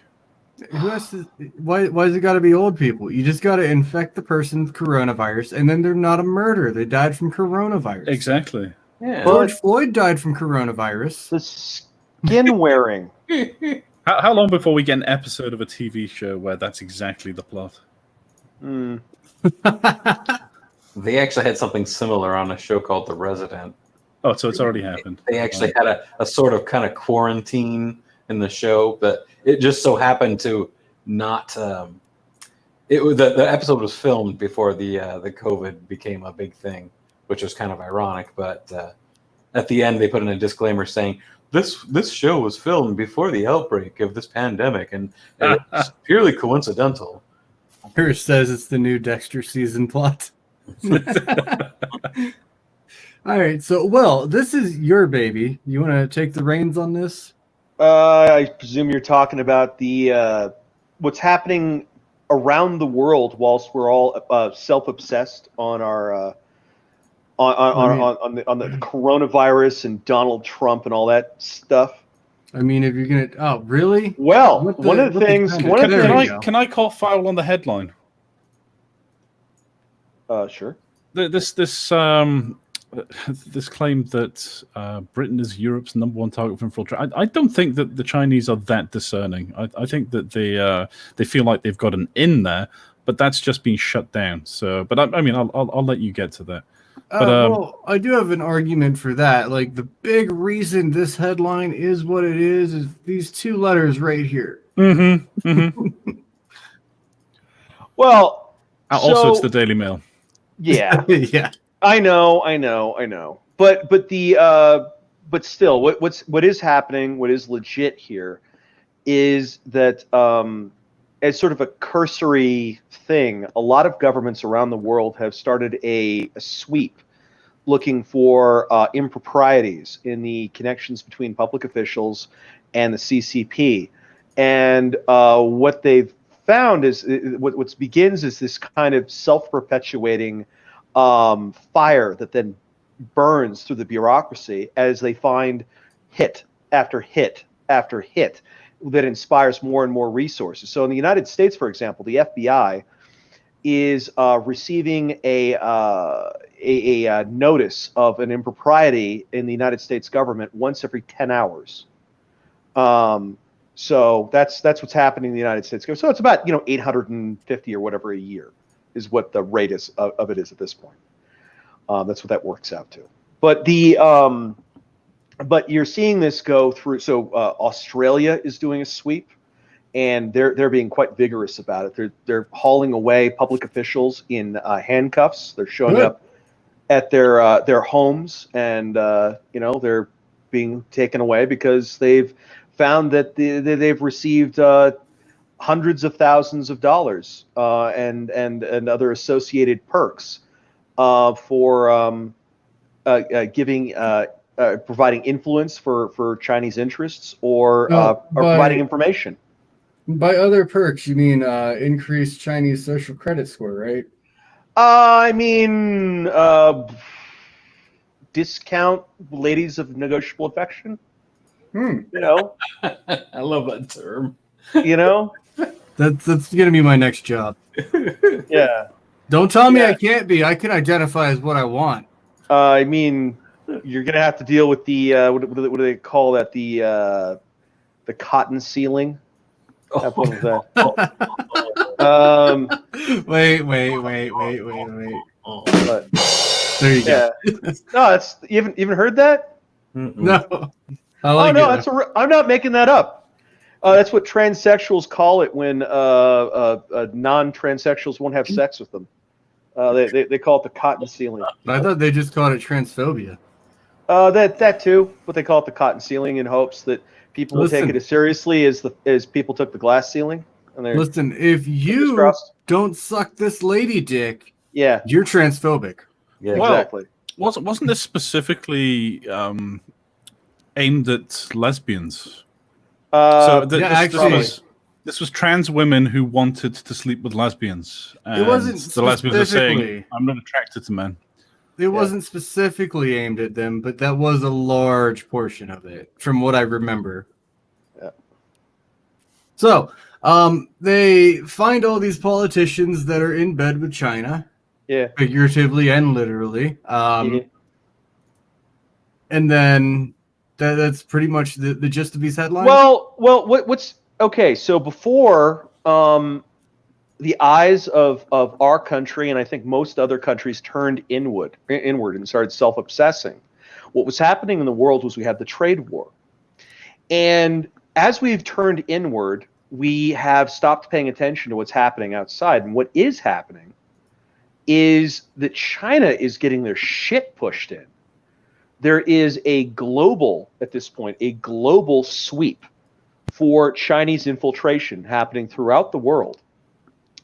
It's definitely happening throughout the Anglosphere, very vigorously at this point. And they're just on the hunt. And so as they should whistle there, Will. Oh, was it? What was the one Anglosphere, apparently. Oh, is Anglosphere a dog whistle now? I'm told it's a dog mentioning whistle. Anglo is a dog whistle. That too. Strong U.S. allies. Is that? No, I don't know. That might be a bit. English people who countries? Identify as English speakers.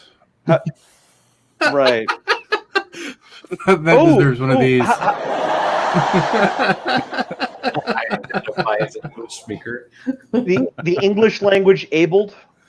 Yeah. I don't know. Or disabled, depending on. Yeah. The international language disabled peoples. There we go. Anyway, so because that's a more awkward way of saying it. Welcome. But it's happening. Well, it's happening around the world, and so between what is going on with India, because China really fucked up with that one, and what we're seeing with most throughout this year, all the Five Eyes countries at the very least seem to be taking this pretty seriously. So that's an intelligence sharing agreement. And so it's interesting. I try to I get local news. This is happening in the United States. This is happening in the United States, and you're trying to kind of look at the world, and you're like, okay, what the hell's going out here? You kind of look over the city walls and see what's happening in the countryside. Is it still out there? And in the case of this article, it's set against the backdrop of Brexit, of course, and there were lots of people. About a year ago, basically saying, well, we don't have to worry about trade deals. We've got China to fall back on. And a lot of those people are now having to eat those words because of this blowout with the Hawaii network. Yeah. Why would they need to worry about China? They can just get their good trades from the U.S. or anywhere. Mm-hmm. Yeah. Specifically the U.S. though, because this kind of hey, let's take care of ourselves is kind of a representation of the Trump's policies of let's take care of ourselves first and then worry about everyone else. So he's more inclined to give great trade deals. We're not the source to of help them. Mangoes, sir. So it's like different countries are. The United States is going to be competitive for some things and not for others. And I was talking to a British guy a couple days ago, and he was concerned that what is the future of my country's economy going to be now that we don't have the EU and all that. And I was talking to him. I was like, man, you have so much money. You have so much to offer the world. Everybody is going to come to you. You want to buy mangoes? Let me tell you, there are more countries in the world that want to sell you mangoes than countries like your own that can provide all the things that the United Kingdom provides. So, the world is your fucking oyster, pal. You can Also, get whatever whilst you you're want. at it, stop reading The Guardian and watching Channel 4 and Well- the BBC and all the others who are just pushing But this it's- narrative of how we're all doomed. It's state media, Wayne. I mean, it can't be wrong. The government tells me it's right. Yeah. Right. And our equivalent of that is CNN. And stories of doom. Well, Lots no, our equivalent is PBS, where they tell me about the mating habits of insects. I mean, My the favorite BBC thing- does this too. I know they do. You Less have and David less Attenborough, who these is days. lovely. That No, it's is more, the one it's more thing. panel shows with famous people ragging on the current sitting government, but Yeah. That is, more or less well, the yeah. same I mean, thing. Boris is in, so what do you expect? Yeah. But that is he the one used to thing. appear on these programs. That is Right. the one thing, though, that I got to give the BBC credit for. At least they do nature documentaries that are trustworthy. CNN doesn't do that. Well, wait a don't- minute. No, they don't, because what they Wait a do is they get embroiled in these massive problems with setting up fake shots. And the supposed filming of the polar bears in the Arctic, which was done in a zoo in yeah, Sweden. And bullshit. When they're not trying to push an agenda, okay? Of course not. No, and it was Amazon or something contracted David Attenborough or something to do something with walruses.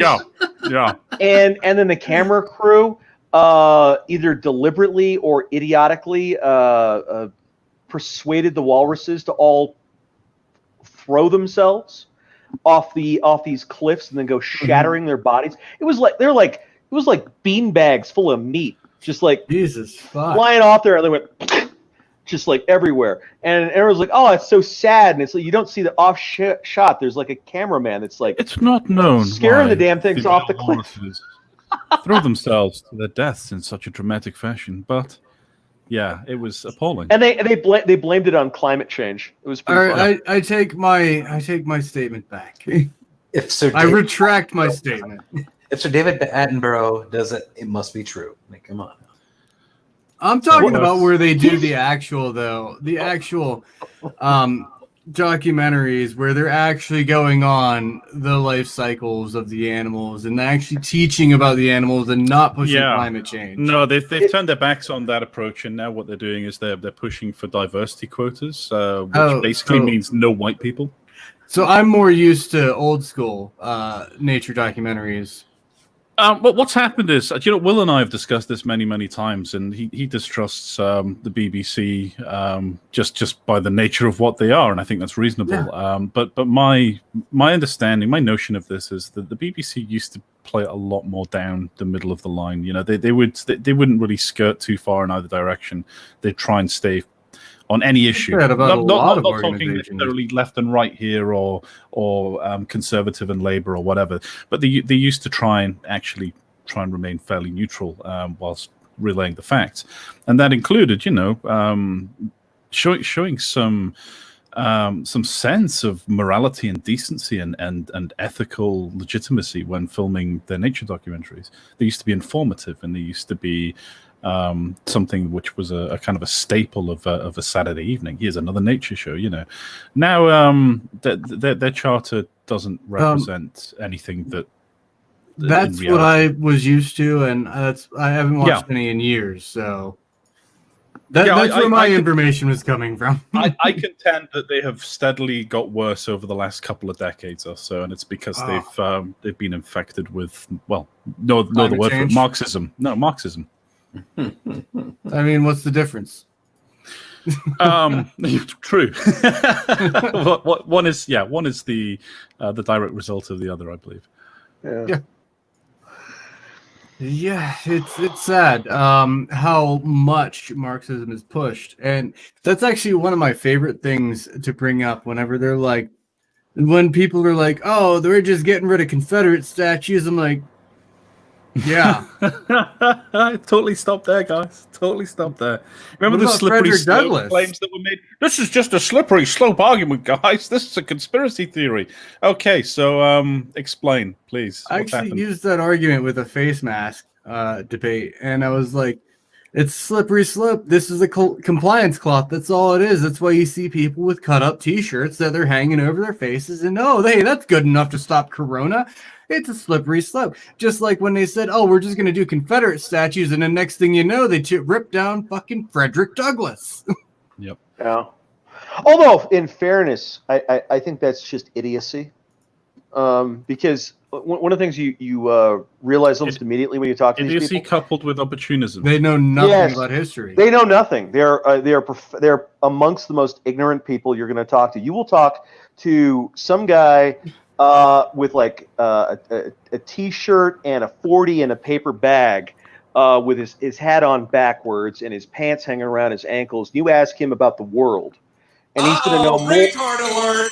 He's going to know more about the world in most cases than these barista by day anarchists that you run into in these in their black bloc.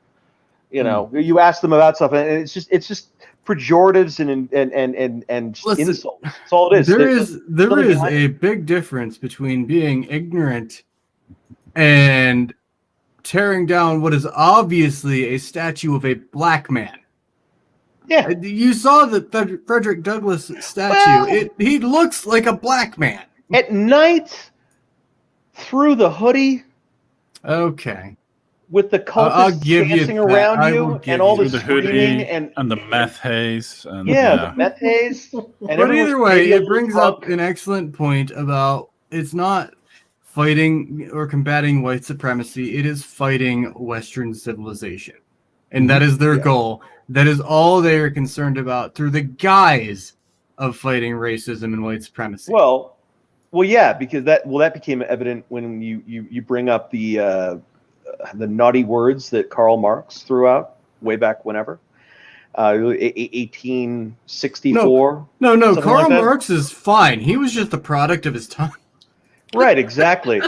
Right, exactly. You saw that argument. This is what happened last time. We went over Marx's thing. And the thing that I found to be the most amazing was not what Karl Marx said, but it was hosted on a Marxist site. And they had a disclaimer above it that was written up there. And they basically did apologetics for Marx regarding this thing. And the primary argument they used was he was a product of his time. Product of his time, and that argument is ridiculed when it's used in it for anybody else, but with a straight face, they hypocritically apply it to Marx. So clearly, there's no integrity. There's a quote, and I forget the source of this quote, but it goes something along the lines of those who forget history are doomed to repeat it. Those who erase history intend to repeat it. Ah, yes, there you go. And I think that's what's happening here. Have a bonus topic. Where the fuck is it? Bonus round. Fingers on buzzers. That's going along the lines of God damn it! Why can't I find it now? You're kidding me.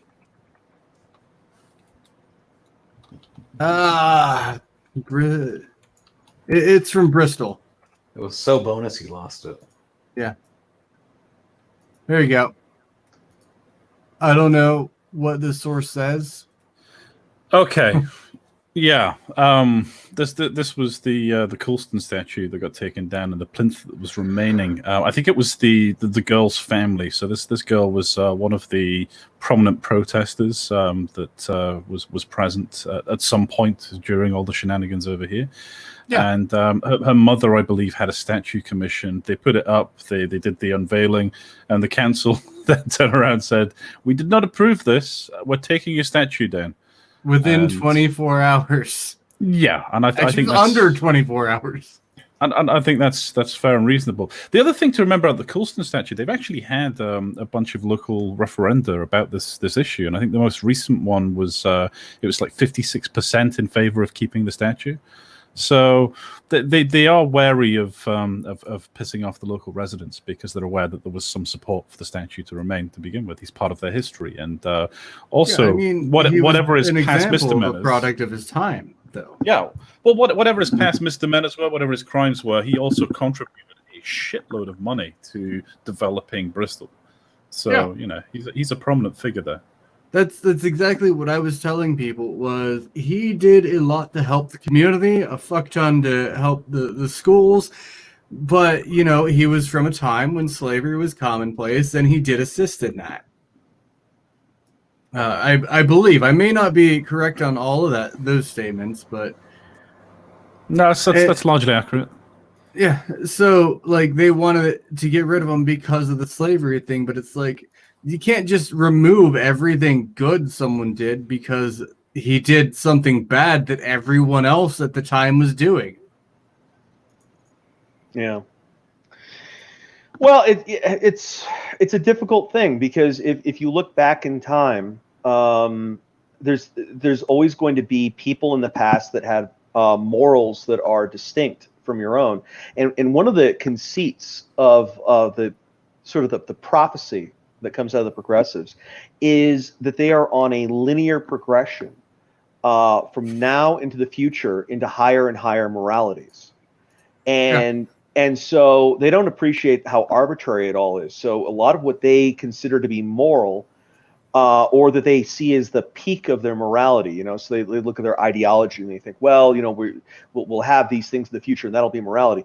And that could well be seen by future generations as immoral. I mean, it certainly will be eventually at some point. No, I guarantee you that 20 years from now, they're going to look back on transgenderism and they're going to say, why did you chop that guy's cock off just because he said he was a woman? Well, because he was 12. And because he was 12, like that's, I guarantee you, 20 years from now, they're going to. And he was acting up in school. He was acting up in school. He was 12 years old. He disrespected his math teacher. So what we did was we put him in a facility, gave him gender reassignment hormones, and chopped his cock off against his will. Well, I mean, he's 12. What does he know? Imagine how barbaric people 2,000 years from now are going to think we are. No, but I mean, you've heard about that in LA, right? In juvenile hall, they're giving kids estrogen. Yeah. That's what you were referring to, right? Yeah. Well, it's an experiment. It's for science. Yeah. It's for the good of humanity. Look, they don't even. No, I mean, it's obviously it's horrific. But the thing that is like that special like little spice. I always look for that little spice variable in the whole thing. It's like, oh, that just sets the whole thing off right there. And what I love about that particular story is they don't even have a medical reason to think that it's a good idea. What they're doing is they're doing an experiment. It's they have a captive human being and they're just releasing him to mad scientists, because what kind of a doctor is going to do this? Okay, we're looking at some frizzy-haired motherfucker who enters every room laughing. And so we're looking at one of the doctors from 1943 that are cutting off people's arms and attaching them to switching the arms and attaching them, and people who are sewing twins together and shit. No, this is a mad scientist. We are against this stuff, but we're on the wrong side of history, you know.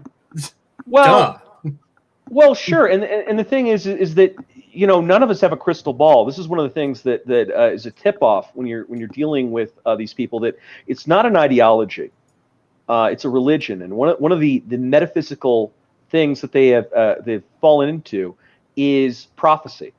They presume to foretell the future. They know what the future will be. And when the stars come right, the barrier between the worlds will grow thin, and our dark God will rise above them all. I mean, they have this notion that the future is going to be a certain way, that their dictatorship of the proletariat is going to occur, and they have no way of knowing that. They can't predict any of that. What did they do? Did they vivisect a chicken and read the entrails? I don't know what the future's going to be. You can make some broad predictions about the future, but that's not what they're doing. They're basically trying to bend future to their will and claim that it's all about, we have this ideological version of what utopia looks like, and if we're not striving towards that, then we're committing evil. So, what you're talking about is pattern projection. You take the current patterns right on your little graph, and you just kind of draw like a line out that goes roughly in that direction, which is, and once again, you also kind draw of from accurate, history.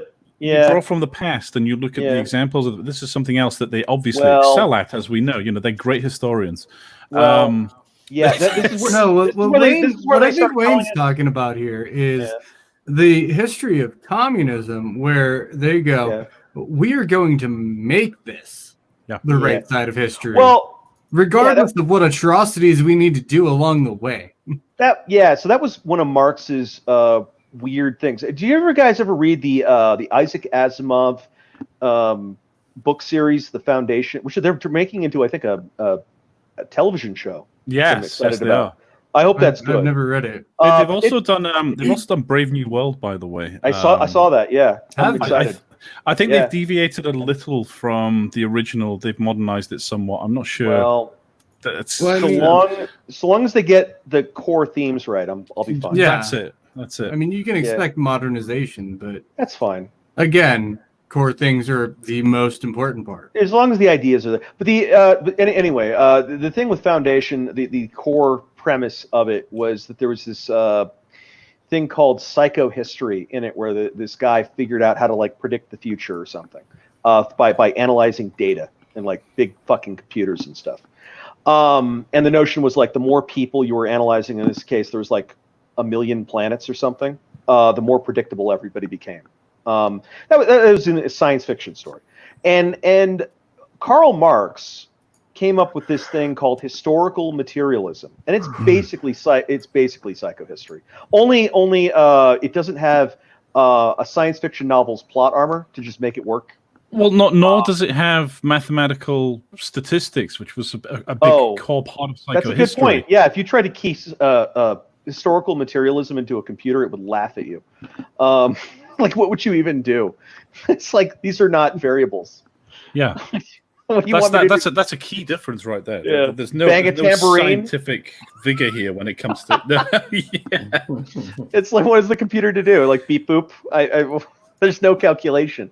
But yeah. So a built-in element of the whole thing is that they think that they can predict the future. They think that all of human experience, from the time when we ceased being hunter-gatherers to today, is described relatively accurately by historical materialism as described by Karl Marx.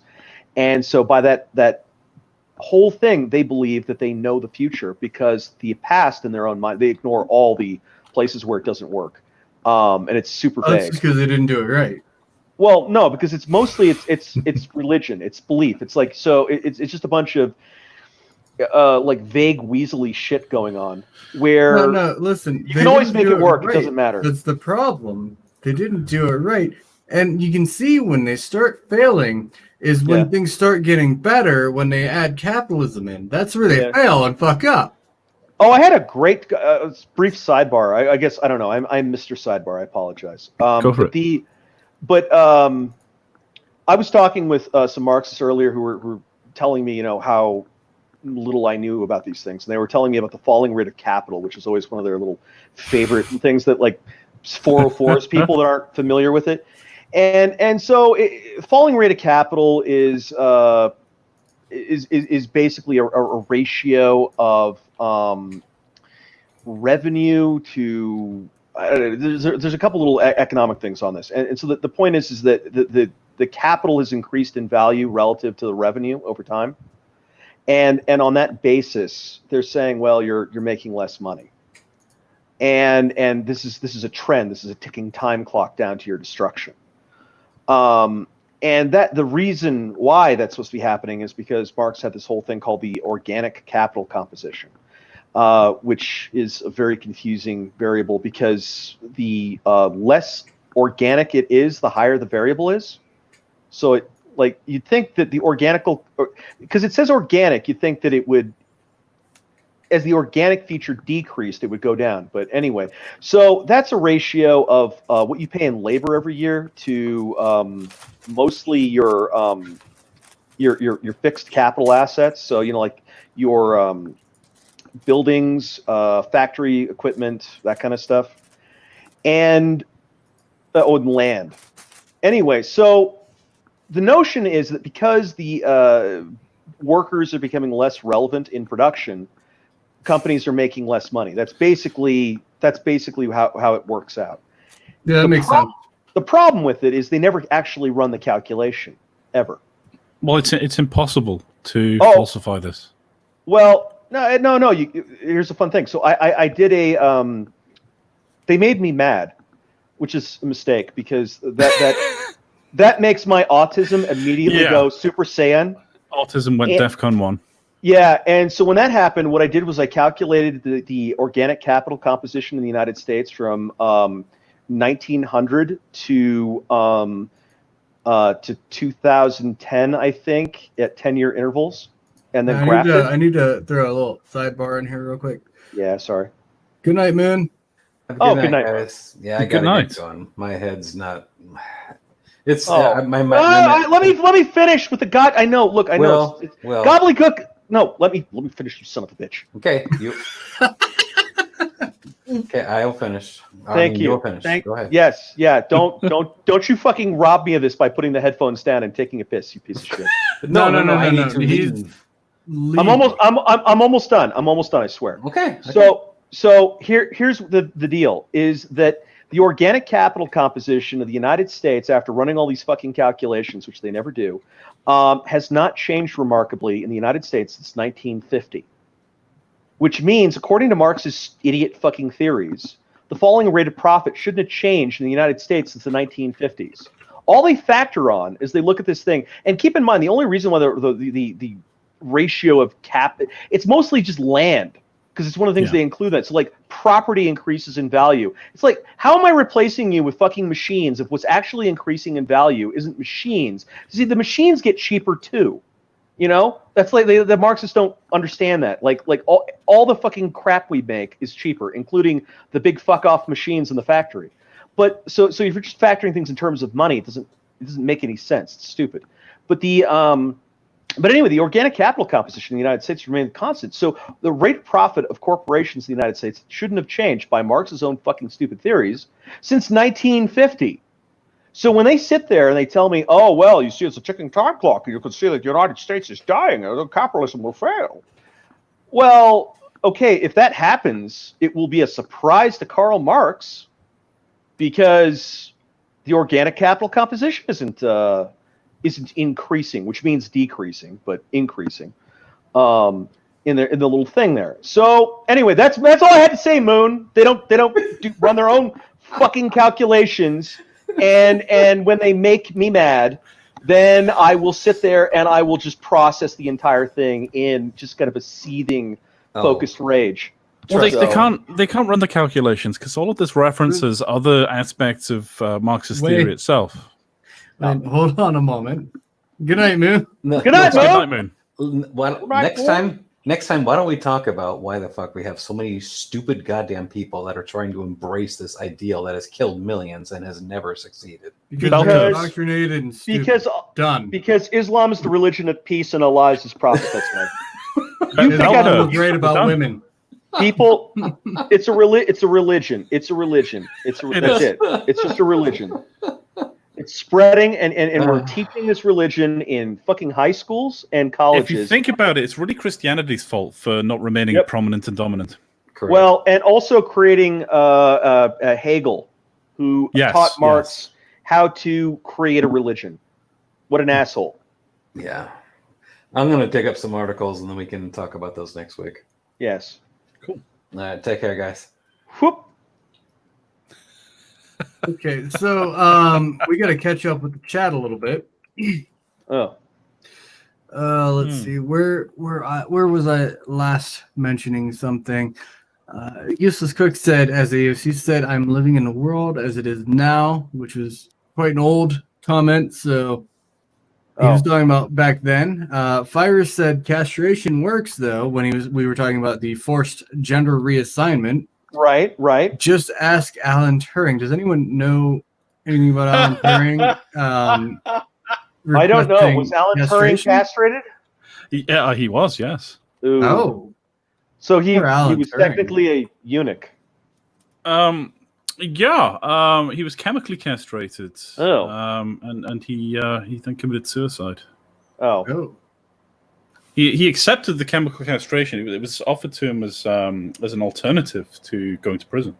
Oh, For what? So, and then he took cyanide and killed himself. Did he diddle a child or something? What happened? I think it was because of homosexuality. Oh, really? Oh. So he was gay, so they chemically castrated him hot. Yeah, no, I do recall hearing about him being gay. That's unfortunate. And back then, like, hey, thank you for decrypting the Nazis communications, but quit diddling guys. Consenting guys, probably. Yeah.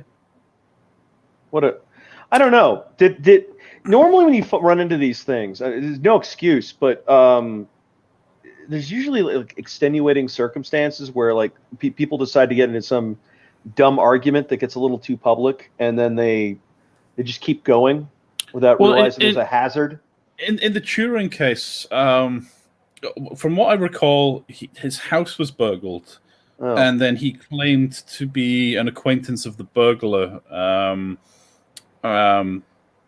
Or rather, the burglar claimed to be an acquaintance of his, and then it came up that he was more than an acquaintance of the burglar. He was actually in a relationship with him, a physical relationship. So homosexual acts were crimes, and so it came to light, and he was prosecuted. Very sad. Why can't we get a happy medium where you're not prosecuted for being gay, but you are prosecuted for going down the street naked, being like, I'm gay and I'm proud. Yeah, that'd be nice. Like, I don't even care about them going down the street and going, I'm gay and I'm proud, but I care about them waving their dicks in front of children's faces. Yeah, that'd be nice. No, common rules, I think, for everybody would be sufficient. Yeah, no double standards. Yeah, I don't care who you take to your bedroom as long as it's not a child and it's a consenting adult.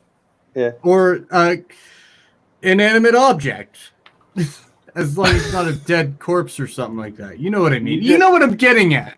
You moistened all the waifus of America with that statement. So Fire's saying he pissed off a few of the wrong folks along the way. And he was found guilty of homosexuality. That's why he was chemically castrated. Yeah, there's a lot of this stuff where there's like a little secret history to it where like somebody got mad and they're like, well, I'm gonna have them cut your cock off. Somebody got mad and they're like, I'm going to charge you with 4th degree assault. Yeah, exactly. There's flashlights for people too. And I'm pretty sure he wanted to know if that was your Bane voice, Will. Fires, go ahead and correct me. But whenever I'm assuming it was whenever Moon was saying goodnight, when I was saying goodnight to Moon, and you were like, just fucking wait. Yeah. Well, because he was cutting me off in the middle. I was going to get Revelation blue balls. Those are painful. The darkness is not your friend. I was born into the darkness. Let me finish, Batman. I'm not done with my artistic rant. I'm not done with what is wrong with Marxism. It's essential that I tell all of the viewers about Marxism. I've spent entirely too much time doing this. You must listen to all of it to validate my waste of time. Imagine the folly of hiring an actor renowned for his diction and sticking a mask on his face.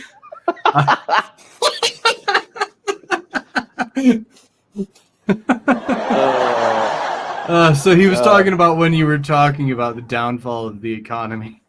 Yeah. Well, I agree, Wayne. That was, I forget which one. I was okay with the first Christopher Nolan Batman film, but somewhere between like the second and the third one, there was something weird that happened with Christian Bale's Batman voice. The third one was weird and bad. Call me a purist, if you will, but I prefer my comic book movies to stay comic book fantastical rather than trying to make them more close to reality.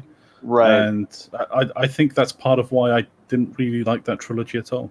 Right. I enjoyed the trilogy. I enjoyed Heath Ledger's nonsense. I thought that was fun. Oh yeah, Heath Ledger. I liked him. The best Joker ever. I liked him walking around in the high heels and the nurse's outfit out of the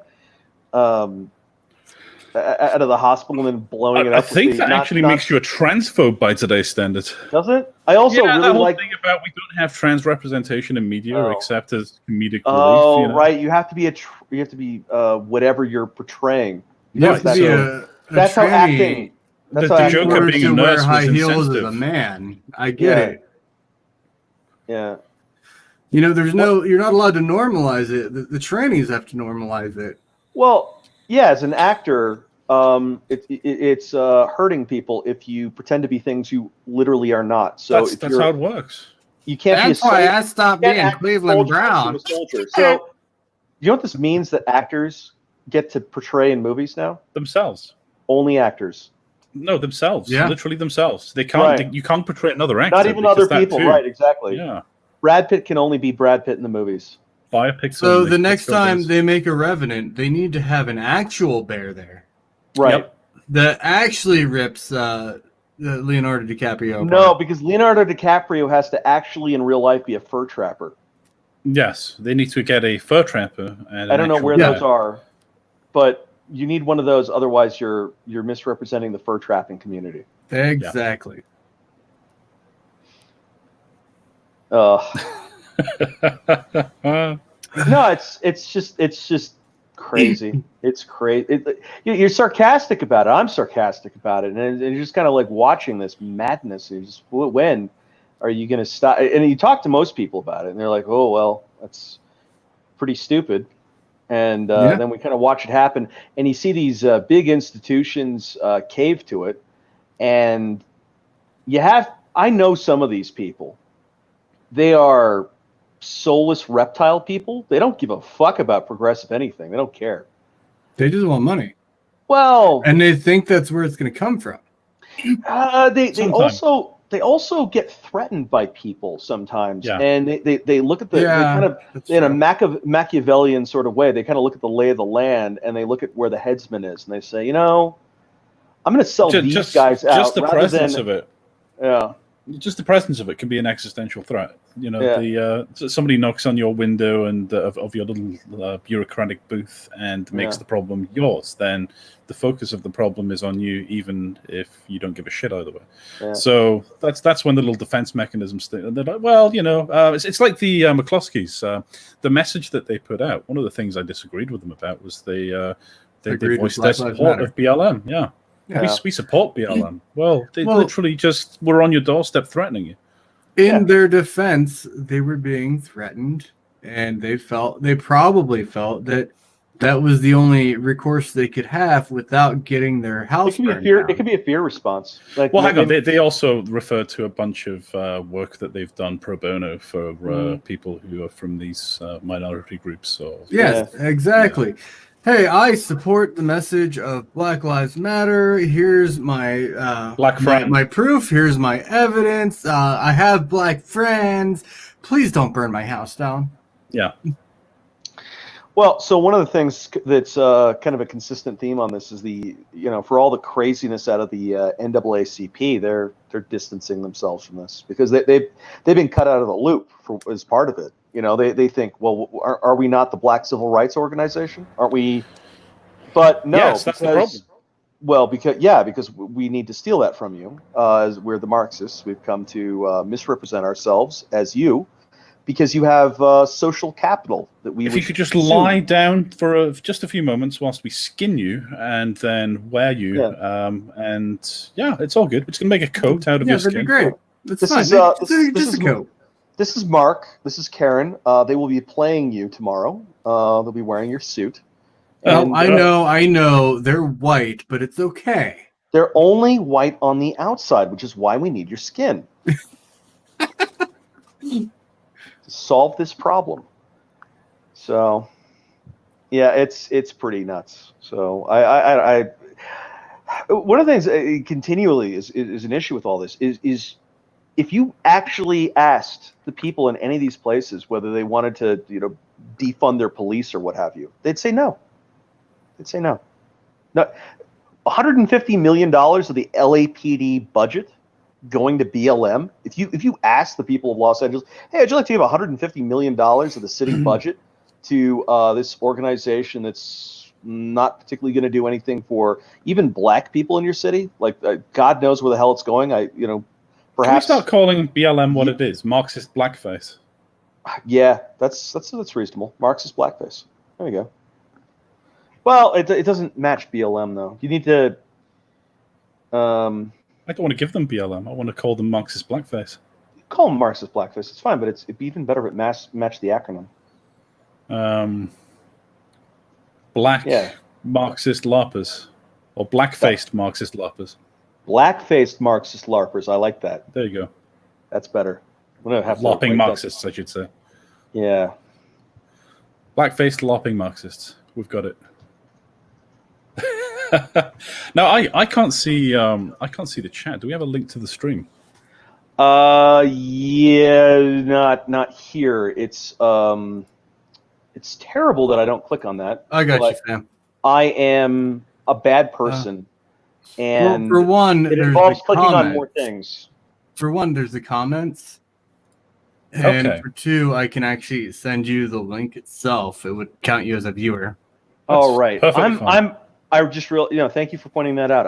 I'm more incompetent than I imagined. Yeah, because there's literally a single box to click. Yeah, I know, right? Like zero effort. Also, I've seen this before and I forgot because I'm stupid. It happens. Now the comments are largely from one person. They are, but that just means that it's less excusable. We need to respond to this one person. Virus. Well, absolutely. Look, Virus is a YouTuber and a Twitch streamer as well. Oh, well, good for him. He's pretty cool, dude. Yeah. He says you're probably a racist if you have to mention that you're black, but now there's a lot of have to is doing all of the work in that sentence. Have to. Yeah, exactly. But also probably means there are some exceptions. So if right now I go, hey, I got black friends, like that doesn't necessarily mean I'm a racist. Well, it's a ridiculous position to be in because what they're doing is they're shifting the burden of proof to the accused. Yeah. So, X says you're a racist, and it's like, why? And they're just like pointing at you and saying, witch, burn the witch. And you're like, okay. Why give them why? I actually had this argument defending Sun King on Twitter. Oh God. Why would you do that? Oh, someone was saying that he shared a Stone Toss comic, and someone was saying Stone Toss is a comic or is a Nazi, and Sun King was saying he's not, blah blah blah, and they had a Twitter spat, and I'm like, actually, you were defending. Let's make this more palatable. You were defending Stone Toss. There we go. So I said, actually, he's got a good point, meaning Sun King, in the fact that you need proof to say someone is guilty. That this is a country of innocent until proven guilty. He doesn't have to prove that the guy is innocent because the guy is automatically innocent until you show some proof that he's guilty. Well, just call them pedophiles. That's what I do. I actually run into this with some frequency, and immediately when I see somebody doing this guilty until proven innocent stuff, is I just say, well, you're a pedophile, and they're like, well, no, I'm not, and I'm like, well, I've said you are. Prove it. Yeah. Do you have any evidence that you're not a pedophile? And then they invariably, well, that's a false comparison. I'm not a pedophile. Most of my friends are kids. Yeah, exactly. I don't even like children. I just hate fuck them in my van. Oh wait, no, I'm not a pedophile. I just enjoy bubblegum wine coolers. Exactly, bubblegum wine coolers. God, fucking alcohol companies. Why? I mean, I remember they were doing this whole thing. It was like right up there with fucking baby beer. I don't know if anyone saw that Whitest Kids You Know skit, but I think I did. Yeah, but it wasn't just them. It was the vape people and the cigarette people, and there was just this push for I don't know, 15-year-olds to get hammered and vape and all kinds of stuff at the same time. And you're looking at it, you're like, you can't possibly intend this for anything else. Why are you doing this? What kind of soulless a-holes are you? And apparently they just want money. Well, apparently, yeah. So and it's not like you can't sell alcohol or cigarettes or whatever to 15-year-olds without doing anything because they're curious. and they think they're rebels by doing it. So that it's fine. But when you start putting like a clown on the cigarette box and go bright colors, and it's like, what are you doing? See, I would like to think I am tastes like chocolate or something. I'm a sensible libertarian because that's what happens when you get the complete free market out there. But I mean, when you're proven to be intentionally trying to get kids addicted to something, maybe, just maybe, it's the consent argument, right? So it's been a widely held position from time out of mind that children are retarded. I believe that this is likewise neurologically validated by science, and so we have a legal standard that children can't consent to things. They can't make a lot of the decisions. Their parents have final say on all kinds of things. And so, in a society of complete consent, where any kind of consent validates any kind of, total permissibility of any kind of action. It's like, well, it's two consenting adults, so it can happen. Sure. But one of them is 5 months old. So it's not a consenting adult. It's not an adult. And they'll say, well, but I don't know if you remember the crazy. Do you remember Amos Yee at all? No, it's off the top of my head. He was some cringe motherfucker. He was like YouTuber or something. I don't know, but he was defending pedophilia at some point. He was kind of an edgelord, and he ultimately kind of edged himself into prison, I think. And he because the guy lived in like Indonesia or something, which does not have the same speech laws that we do. And so he was kind of liberated by the communication experience he had on the internet, and at some point his government caught wind of it, and they're like, "Nah, it's against the law in Indonesia. You're going to jail." And so one of his amazing arguments was that if the child does not run away from the dick, it wants the dick. And he was like applying this to like toddlers. So what you're saying, by that logic, I can just stick a toddler in the corner and whip my dick out. Yeah, everything's fine. Because they have nowhere to run. Look, you're making a solicitation. You're making a solicitation, and you're saying if he accepts it. If he doesn't run away, then he wants it. Children can only be restrained physically. It's impossible to restrain a child using any other means.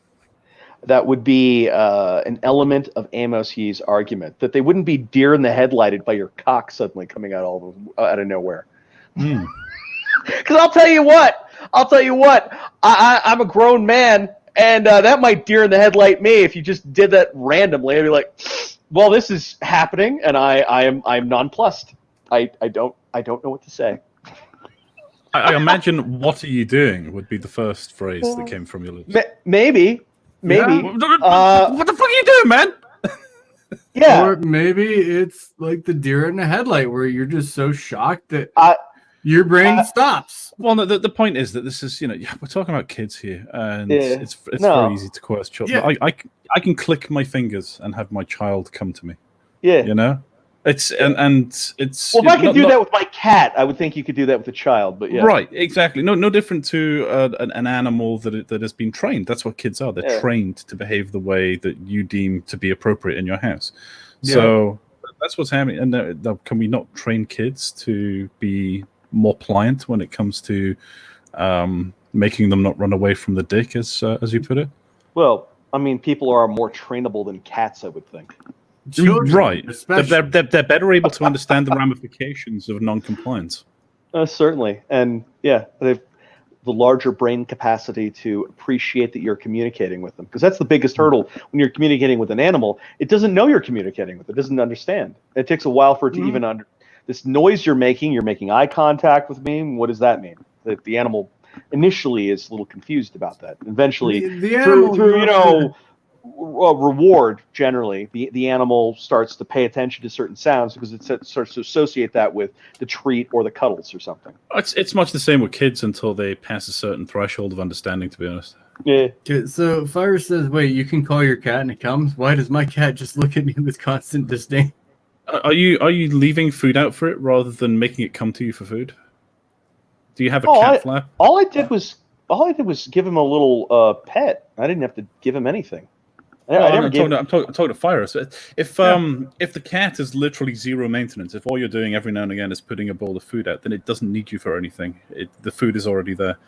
Yeah. Therefore, what's it going to do but look at you with this stuff? Don't take this the wrong way. But this Plus, I had a bunch personalities. I had a bunch of cats growing up, and this is something that I learned through them. Is some of them are a lot smarter than others. Don't take this the wrong way. You might have a stupid cat.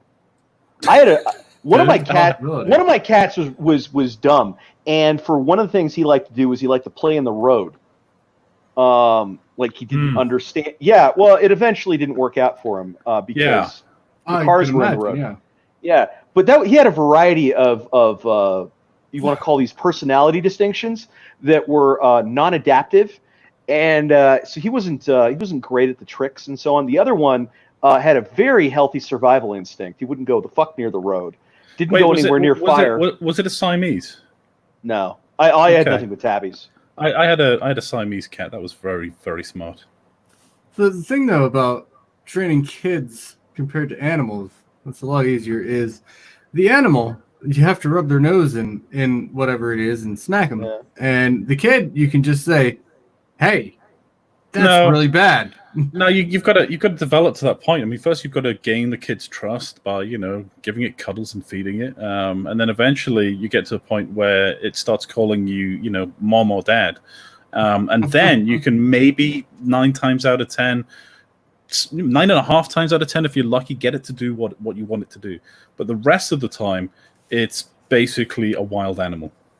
You do bring up a good point, because when my dog was a puppy, I had to rub her nose in it and smack her. Now I don't have to.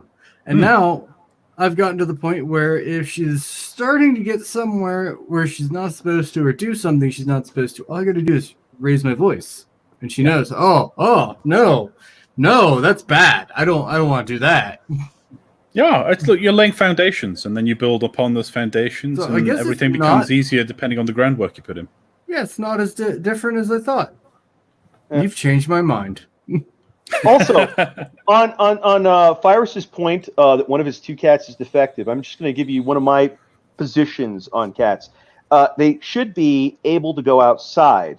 And one of the problems that people have with letting their cats, I mean, if you're in an apartment, I understand it's sometimes impossible. But if you can let them go outside, one of the problems that people have with this is that they're afraid that the cat is going to die, get eaten by animals or get hit by a car. Or just not come back. That is not a problem.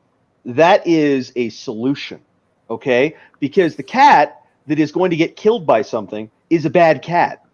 Smart cats, they've got those 9 lives. They've got a very good survival instinct, and they're going to stay away from stuff. Also, if something comes to mess with them, a good cat can scare a dog in a lot of cases without a lot of trouble. Because most dogs are mostly curious. They come up there and make their little bark and there's not a lot of seriousness behind that with most dogs when they're doing it. The cat makes a snake head and slashes his nose. The dog is horrified by that instantly, and 9 times out of 10 is going to run the hell away. In which case, the cat just kind of licks his paw and laughs. The dog goes, "What the fuck else is this thing going to do?" Right? Yeah, you have no idea. It turned into a snake suddenly. This is a magical animal. So. Yeah, I'm a fan of letting them out there and letting Darwin have a vote. I'm honestly considering that, because I have a mouse problem, and I imagine if you let the cat inside, indoor and outdoor, it'll take care of the problem. Yeah. Only if you withhold food. Not with mine. No, cats kind of have a murder instinct. No, he did because he was bored. They have a hunting instinct. They don't necessarily have a murder instinct. They don't always kill their prey, but if you don't feed them, they absolutely will. They'll not just capture the mice; they will consume them. Now, if it starts to look like the ribs are showing, then give it a little bit of cat food, but don't overfeed it. Yeah. No, I had a cat that murdered entire legions of mice because he was bored. Yeah. That was he had like a little Roman amphitheater. He would put the little the little leaf garland on his head. He would introduce them to the games, and they would survive as long as they amused him. And when they eventually decided that they were going to insult the emperor by not fighting to the completion of his satisfaction, he would take his little cat paw and go thumbs down, and that was the end of that mouse. And then he would parade like the conquering hero around the house. I'm not making this up. Every single time this would happen, he would kill the mouse, he'd have it in his mouth, and he would do laps around the goddamn house with the mouse in his mouth. My cat preferred birds. He got birds too, but the mice were plentiful. I do love the fact that you're like, here's all this massive hyperbole, and I'm not making this up. It's not massive hyperbole. You had to see him. Literally, he would take the mouse to the middle of the lawn, put it down in the middle of the lawn, and then, not touching it anymore, just look at it. And the mouse would sit there, terrified, its little heart hammering in its body, and it would start running. And he would just leap from that standing position and land on it, and then put it in the middle of the lawn again, and do it again. And he would do that about... Cats do parade their trophies around. And so it's almost as if the dad needs to come and take it from them. Yeah. Yes, but still, they had the gladiatorial games is hyperbole. It is. Oh, are you kidding? Are you kidding? Okay, so one of the things he also got were lizards. And the lizards drop their tails when they get caught. And he would love these things. He knew exactly what they were going to do. Like the lizard thinks, I'm going to fool the cat by my tail's going to come off and wiggle all over the place, and the cat's going to be distracted by the movement, so I'll be able to run away. And the cat just saw that as like part of the festivities, So you put the lizard down, it goes for its like tail pops off and starts wiggling all over the place, and he'd pick it up and he put the lizard right next to its tail. It's like no. I want you to dance with it.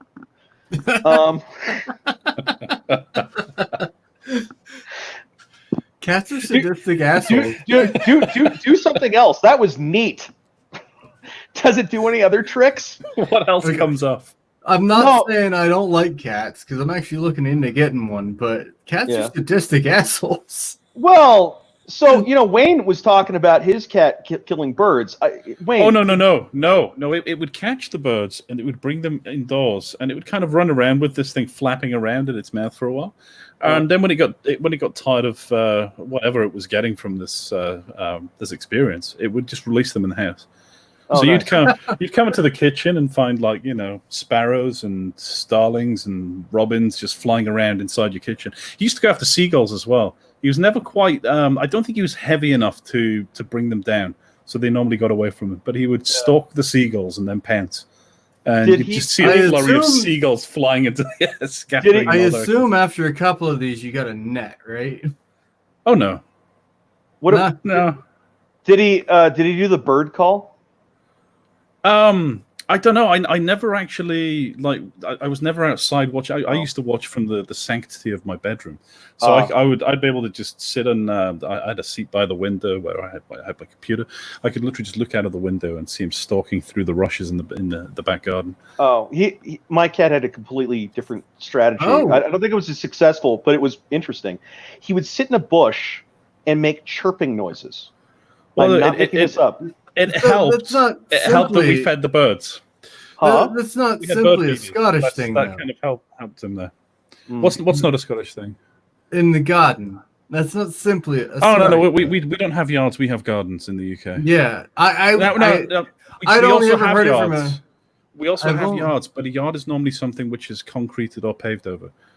Okay, if I refer to my yard, I'm talking about something which is grey. Your parking concrete. Well, not necessarily. It might actually be functionally a space that you can go out and sit in and have a barbecue in or whatever. But it's if there's green, it's a garden. See, the only time I've ever heard that expression was from a Scotsman. So I learned something new that's not just a Scottish thing; it's a UK thing. Yeah. What about the Irish? Do they also do that? The Irish are too poor to be able to afford gardens. All of Ireland is a garden. No, they call it a garden as well. Yeah. Yeah. Okay. I mean, Ireland is a weird portion of the UK. You guys all have your own little things. Well, first of all, Ireland's not part of the UK. I must raise that objection before someone else does. Technically, but I know. I learned that relatively. Well, Northern Ireland is. I mean, yeah, but yeah, that's opening a can of worms there. Just not the Republic of Ireland. Yeah. Yeah, it's like Which China is still and Taiwan. Part of the EU, isn't it? Right? Yeah, it is still part of the EU. Sorry, what was that, Will? China and Taiwan. Real China and fake China. Hong Kong. Yeah. So what you're telling me though is Southern Ireland is retarded. What? Well, if that's what you got from it, that's offensive to the patties, sir. I mean, I just you said they're part of the EU still, which tells me they're retarded. So what you call a yard is typically something with a green area in it. It's got a lawn on it. The back of the house, basically. Yeah, but it's normally something that's got a lawn in it. It's not just that's the back of the house. The back of the house is the backyard. Right, and we subdivide into front garden, back garden, and if you've got a large enough property, side gardens. Yeah. So we've actually got we've got a backyard, front yard, side yard. But they're the same thing that you mean when you say back garden, front garden, and side gardens. Yeah, exactly the same thing. Because there's grass. We've even got a little fucking 1 meter by 1 meter little actual garden where we grow shit. One thing that I think is maybe a little distinct is that it depends on the type of Englishman you're dealing with. Wait. I want to mention that our actual garden is more effective than the Chaz's garden. Okay, continue. So you didn't just go to the grocery store, buy lettuce, and plant them in a ½ inch of soil on top of cardboard? No, we plant seeds onto about 6 inches of soil that has been tilled and is very fertile. And it grows from there. Like water it, And when the sprouts come up, we cover every other area besides the sprouts with about 6 inches of lawn clippings, so that we never have to weed it. Well, the term yard probably came from a specific area of the UK, so it's gone over there and just spread to the entire country at some point. Right. Well, I don't know. I had an English grandfather, and I saw this first with him, but I've also been to England as well, and there's a different focus on the garden in England. I think it depends. You have to have the space for it in the first place. Right. Idea of the sort of the mentality to do this, but if they've got it, they will spend the energy on their garden the way that some guy in khakis in the United States will obsess over how iridescently green his lawn is. They'll just be this kind of this consistent, like, this is what I'm doing on Sunday, is I'm going in here and I'm trimming the hedges, and everything is going to get squared off, and there's going to be a little gardening shed where he's playing around with, and it is a garden. It's a little. It depends. I'm not saying like a guy in the United States can't have that, but usually the guy in the United States just kind of like has like lawns around his house. You've got an immaculate lawn, and it's normally surrounded by gravel, maybe a water feature. So, do you use the term lawn in the UK? Yes, for a body of grass. Okay, then I've got lawns. Yes. Right. Okay. Yeah, an American yard will typically contain a lawn, and it's normally real quick. A point of pride that it's kept immaculately. Yeah. While we're talking about very off the topic, not really political things. No, these are core features for sustaining order and civilization. I agree. No, these are cultural keystones. I'm just saying, prior to losing the interest of other people, which I'm fine with talking about whatever the fuck we want to talk about, I would like to say that go ahead and hop into Will's Discord. It's a really cool place. And Wayne, do you have anything that you would like to promote? Other than good mental hygiene, which is to say, brain flossing. Brain flossing, absolutely. Maintaining an open mind, but guarding the gateway. Yeah. Other than that, no, I've got nothing I wish to promote. You got no social media you want to talk about, or servers, or I'm not trying to sell anything. Yeah. Okay, sure, that's fine. I'm here to chew the fat and no more. Yeah, that's fine. I like giving my guests their time to take my platform and advertise what they got going on. That's but by all means, come on the Discord server. We do all kinds of things. You only blindsided me with that. I never asked for that. Holy shit! No, he didn't ask for that because every time I ask him, he's like, "No, I got nothing to advertise," and I'm like, "Well, yeah, fuck it. Here's this really cool server." He throws out the server link, and now it's going to be full of scat porn. You son of a bitch. Hmm. Oh, you want scat porn? All right, let me get. No. I will go on a digital keyboard crusade. There's the keyboard going. Let's see. Oh. I mean, our server is something... I kind of feel like throwing that in a split dick right now. Our server is something of a safe space from safe spaces. So unless you really go out of your way to transgress, you're probably not going to have any problems there. Yeah, but you know what? Whilst I believe everybody should be able to be there and all that kind of stuff, I am a huge fan of people not putting garbage in the recycling bin. You know, there's just everything has to kind of go in its little place. So, you know, if you want to come in and seriously backfired and just like Sig Heil or something, that's fine. But we've got kind of like a Sig Heil channel where you can do that. It's not like something I kind of want to deal with on a regular basis. You know, it's just a little closet where people can do that if that makes them happy. That seriously backfired though, because you said no scat porn, so I looked up fake scat porn. And it was not a good thing to look up. Now you say it backfired. Now, oh my. Now, yeah, see, Wayne saw that. Oh, no, it backfired on me. Yeah, see, I'm the one who fired it. So how is that a backfire? Unless what you mean is that it came out of my ass into your eyeballs. I mean, that's a kind of a backfire if you think about it. As with scat porn, do not look up fake scat porn, people. No, there's your public service announcement. No, I'm not looking up anything. No, Virus is quite correct about the large portion of recycling not getting recycled and being buried somewhere that it can't be seen. That's what these channels are for, the ones that we never look at. Mm. Yeah, I look at all of them, good sir. No. Yeah, I look at all of them that I have permission to look at. Well, you have permission to everything because they're not permission locked.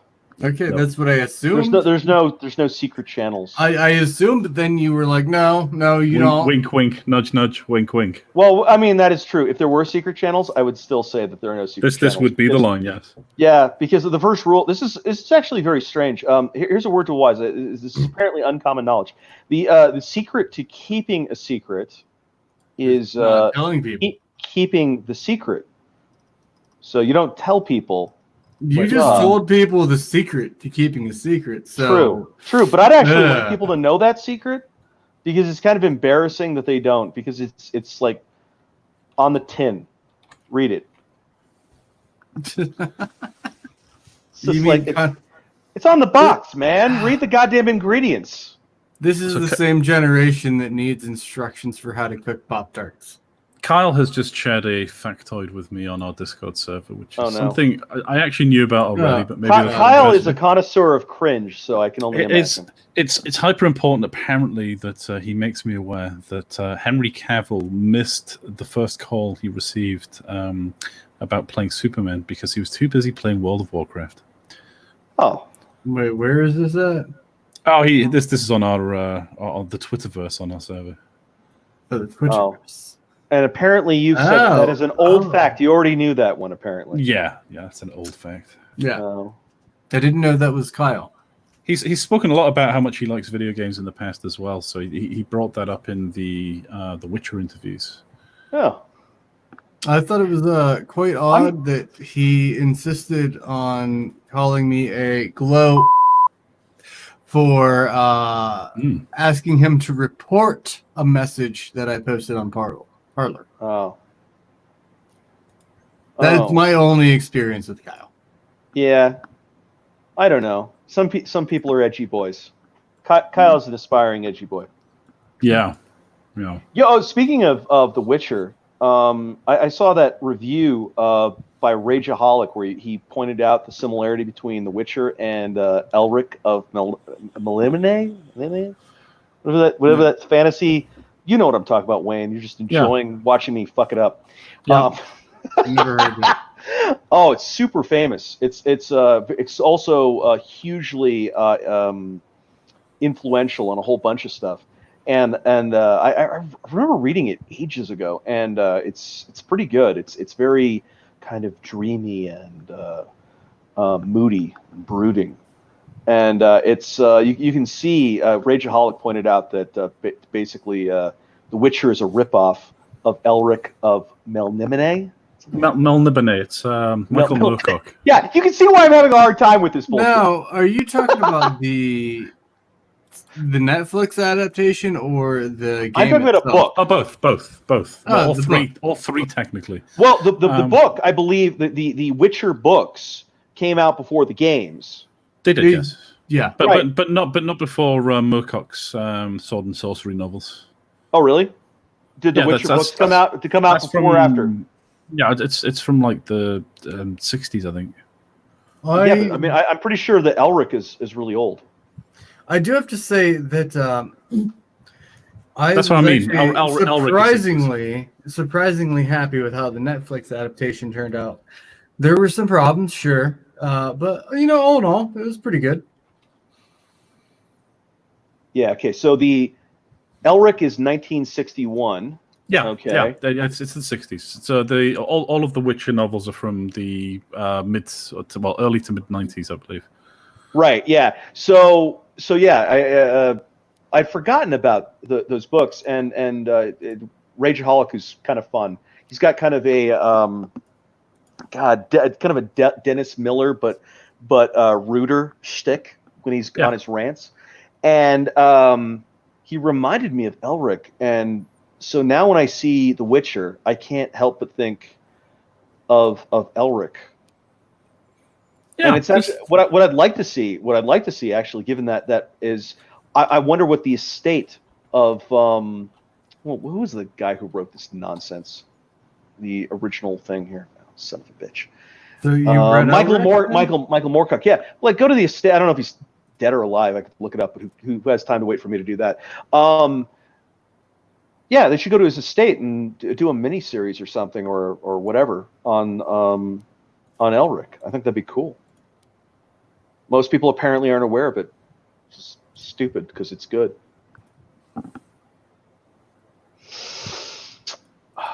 Interesting. Mm-hmm. I don't know if anyone likes books anymore. If we were post-book society. We were a post-book society for sure. Like, you're not allowed to have books. You burn books. Have you learned nothing about Black Lives Matter? There is a growing number of people using audiobooks, I've noticed. Oh, that's fine. Yeah, whatever. I don't care. Look, we all have to have commutes and whatever. So go nuts. Well, I mean, there are people who literally prefer them, which is fascinating to me. I'd rather read it than have it read to me. Yeah. I typically don't have time. That's my big problem. Says the man who is eating the hot jelly beans on a dare. You could have read a Terry Pratchett novel in the time we've done this podcast. That is true. I could have, and that's the problem. I've got this podcast to do. Oh, I see. Something's going to have to give them. And then, I work Sunday through Wednesday, and during those work days, I'm actually editing my YouTube videos. Oh, God. Yeah, I'm getting paid to do it, so at least that. That's good. And then, on top of that, before I go into work, I wake up, I have my coffee. That is my relaxation for the day, because I'm sitting there just enjoying my coffee, just taking my time, catching up on everything. And oh man, that's the best part of the day, just enjoying that coffee. Yep, and then the addiction. And then once I'm done with that one cup of coffee I have a day, I go right into working out. Yeah. by the time I'm done working out, it's time for basic hygiene and my breakfast. And then I go into work. I do my Norwegian lesson, and while I'm at work, cook dinner, and then I go right into editing YouTube videos. Wow. So Fyrus is reading the Game of Thrones series. I got through halfway through the second book. I highly recommend were against good. reading Game of Thrones. It's not going to finish ever. Yeah. What will what? happen is A big George R.R. problem. Martin's fat carcass will be found in a bedroom, possibly in an uncompromising situation involving small rodents or children or something. Well, I thought it was his sister. Or his sister. His sister, there's definitely some incestuous vibe going on there through literally everything that he's ever done. But no, the inevitable outcome of this will either remain unfinished, or Brandon Sanderson will come along and make a best attempt at finishing it, but not quite capturing the voice of the original characters, and you'll be left feeling Brandon unsatisfied. Sanderson, yes. Oh my God. Because this is what happens. Same thing happened with Wheel of Time, which is what I'm referencing there. Yeah, well, no, and it happened to Dune, even though that did basically finish. That was more of the shenanigans of the offspring there, just kind of going, how can I milk this fat cash cow just that little bit more? How can I make everybody put a sour taste in everybody's mouth with my dad? That'd be great. How can I force this goose that's clearly past its sell-by date to force out more golden eggs? Yeah, no, it was pretty sad. No. The thing with R.R. Martin is, look at the entire run of that television show that went on for years, and how many books did he come out with in that entire period of time? That would be 0. That's interesting. And how many tweets did he make on the Twitter? Well, that would be significantly more than 0. That would be about 1 million goddamn tweets. Yeah. He basically spent all the time with that show running on the internet, tweeting talking at people. Shit on that show too. Yeah, and granted, after seeing season 8, I can't judge the guy for that. Well, I thought here's an inherent problem with capitalism. What is George R.R. Martin's incentive now to finish the book? That's a good point, but that's not a problem with capitalism. No, it is clearly a problem with capitalism. See, this is proof that Marx was right. If we had the state basically saying, no, this is your portion and you get no more, then obviously he would be inclined to write the rest of his book series, right? I will draw your attention to the deep literary body of fictional work that came out during the Soviet Union. I know communists. I know it's not real communism. No one cares. Oh, dear. I mean, it's definitely not real communism. What's the matter with you? No, it didn't work. If it worked, then it'd be real communism. My personal favorite description of the Soviet Union, which I've heard several times from these people, is they call it state capitalism, which is I think that's my personal favorite description of it. I know. So good, isn't it? Capitalism is real communism because it works. No. Only Narnia has real capitalism because it's fictional. No. I said real communism. Yeah, real communism is fictional. Real communism is capitalism because it worked. They keep bitching. It's not real communism because it didn't work. Well, I mean, yeah. So far that's the only system that's worked. It always it's a religion. It's like so you got your Valhalla, right? Yeah. Yeah, they got their Valhalla. Their Valhalla is communism, though. That is their end state of their whole thing. It's when Ragnarok comes and all that kind of stuff, they get communism. Prior to that point, they're just going to have socialism. You think I'm kidding? So there will be no real communism until, I don't know, Fenrir rises and devours the world or something, and then they get that, in the time beyond time. But till then, it's something that isn't communism, because you can only have communism when Aslan the lion coughs up a hairball or something.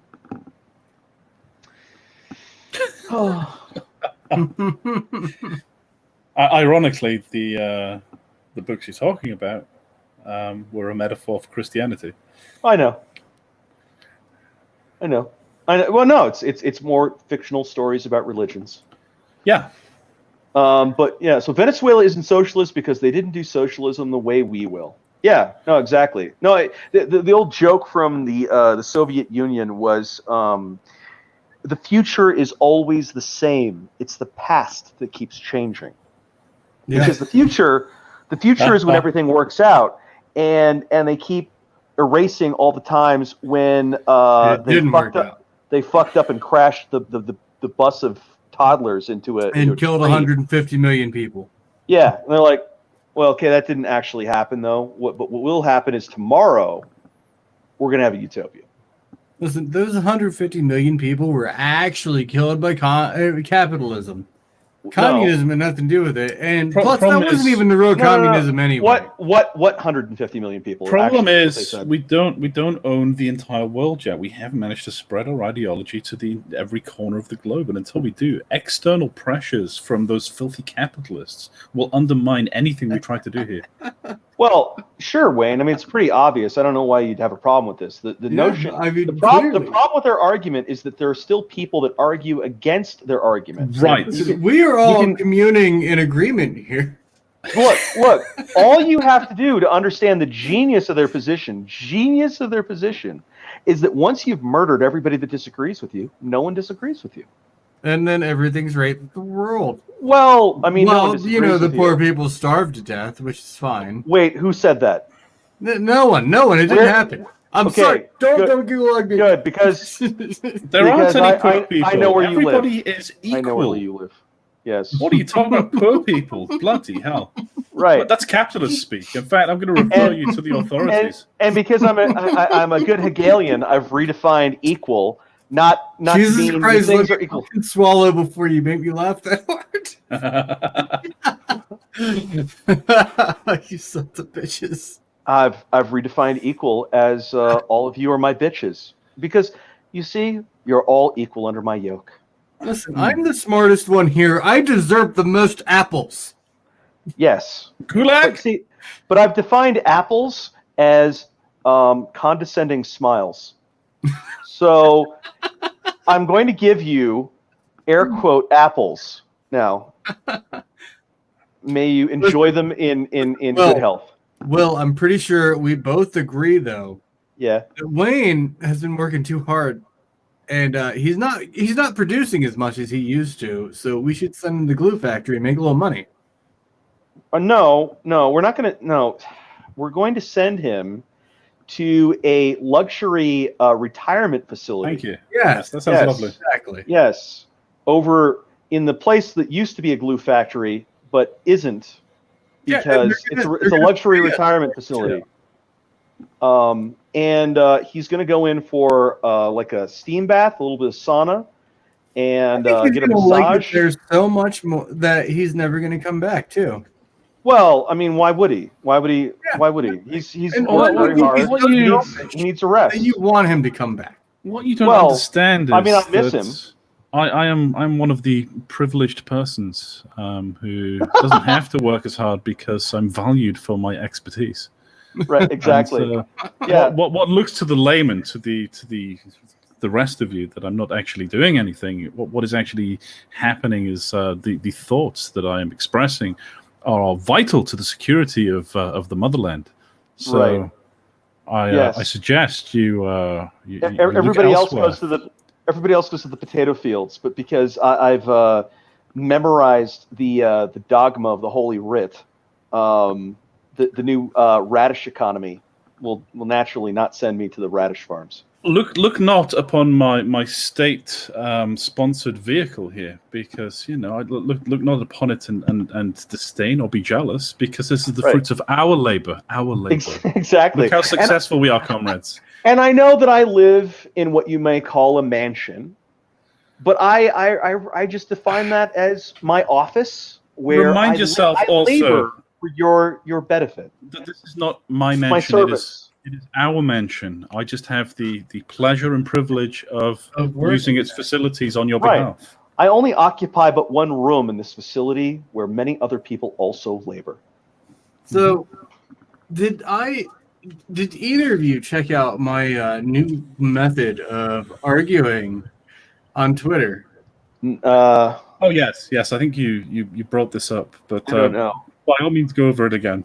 I don't. No, I didn't bring it up on this. No, on Discord. Yeah, I brought it up on Discord. Right. So pretty much my whole thing is what started out with, hey, that's a compelling argument. Thank you so much for convincing me to vote Trump.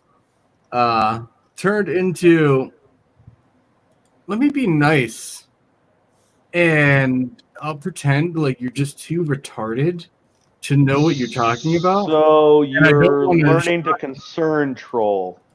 And I don't want to shock your system by just throwing everything out there at once. So let's just go ahead and, throw a little thing out there. Like the one was where can I find this? Let's see the Twitterverse. The one that I'm most proud of. No, not that one. A little up more. Not too far up. It's just where I'm like, I'm being nice, and I'm not calling the guy stupid. I'm not calling him any names or anything, and I'm just kind of like, you know what? That's swell. Your idea is just good, and it's great, and I am very happy that you feel that way. But I have some actual. Where the fuck did it go? I could have swore I threw it in YouTube or in Twitterverse.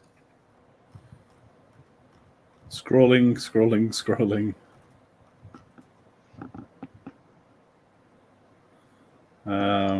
Was it the one to the Titus dude?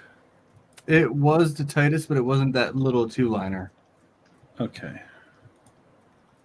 It wasn't just two messages. Right. Yeah, no, there were about 4 of them. Yeah, that's what I'm looking for. I don't know what you've done with them. I don't know either. Could have swore that they were in Twitterverse.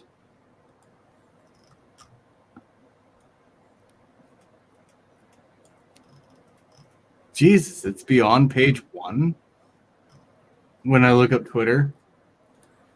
Oh, no. Oh, what? No, it's not there. Well, anyway, Uni, I must say. So pretty much, I just said, like... You're telling a Californian about concern trolling, are you? Well, yes. So this guy, he says... Tell me what this is. Let me at least say this part. So this guy, he says, Trump loves neo-Nazis and whatnot, and this is about removing Confederate statues. And I'm like, oh, shucks. I'm sorry you feel that way. I don't think he does feel that way because he very much supports Israel. And like this is kind of a mixture, an amalgamation of the conversation. And, history is super important, too. I mean, look at Frederick Douglass. He was a swell guy. Like, I'm not being an asshole, but I'm also not just letting him have his way, No, a lot of this is based on undeserved moral authority. Absolutely. What do you mean? Well, it all starts with a presumption of I'm good, or this is good, or this guy's bad. A lot of it comes from a place of saying I get to decide what is good and evil. And anti-fascist. That's your first point. Yeah, absolutely. Yeah, no, they're the one. Antifa shows up and they say we're the ones who are going to save you from fascism. Really, you? Well, worse. We are the anti-fascists, and everything we oppose must therefore, by definition, be fascism because the world is entirely black and white. They run around. They say we care about poor people. Group. Yeah, it always falls down into these false dichotomies of, and it's in-group out-group mentality coupled with a false dichotomy of what we believe good. If you oppose that, then you're bad. And it's all supported by our title because our title is the good guys. So I'm going to start a new group. I'm going to call it the good guys. My out-group is the bad guys. And if you literally fail to fall in line with all of my beliefs, that default makes you a bad guy. Well, and you see the same thing out of most religions, in that they'll say, "Well, I'm a mystic. The gods have spoken with me, And what the gods told me was that Jeff over there owes me $50. Jeff, the heretic over there. Jeff, the one who has sex with devils. How do I know that? Mystical spirits whispered in my ear. Do what I say. And no, there's no substantiation to any of it. And it's all, the whole thing rests on claiming, I'm good, they're bad, this thing is good, this thing is bad. There's no evidence for any of it. And when they represent something as evidence, it's usually just a bunch of hand waving. They'll say, well, it's historical materialism. It's like, okay, well, what is that? And then that turns into, ever more hand waving where they can't. Well, usually they're not well read enough to explain it. But that even if they are, they especially if they are, they're well read enough to know how fucked they are if they actually get into a discussion about that. So there's no need to differentiate between what they're doing and a religion. This is basically believers versus non-believers, and it's it's the Cthulhu cult, and what they want to do is sacrifice. They've heard the prophecy that if they sacrifice a billion people on the blood-soaked altar, the squiddy god will come back and rule us all for 10,000 years. A billion darkness, impure non-believers. Mm-hmm. No, I know. Look, I know I sound insane. There's a part of me that's like, wow, you're completely crazy. And I ignore that part of myself, perhaps because I am crazy. But too many things line up. You're not advocating well for your argument here, Counselor. I know. I think it's an important element, though. I'm going to advise my client to shut the fuck up now because he's harming my case. No, but listen, he can't shut the fuck up. The world, we're seeing some crazy things happening, and it sounds crazy when you say it, but then if you just look at what's happening, if the tentacle thing comes out of the water and starts eating the babies, then at a certain point, that's science. It's happening. No, it doesn't sound crazy. It sounds hyperbolic, but that doesn't mean it's untrue. Right. No, but that's the treatment that we've gotten, at least in my country. Anytime you brought up Marxism for the last, 40 years, at least, you were cited as some sort of crazy conspiracy theorist that's talking about goblins. Oh, what was the term in Game of Thrones? Virus will like this. It was Grumpkins and White Walkers. And then White Walkers came across... And there was one motherfucker, I'm sure, was like, I fucking told you. So are you saying this is concern trolling, Will? I'm not saying it's not. I just don't know what concern trolling is. Well, there's a lot of violence and destruction in the black community.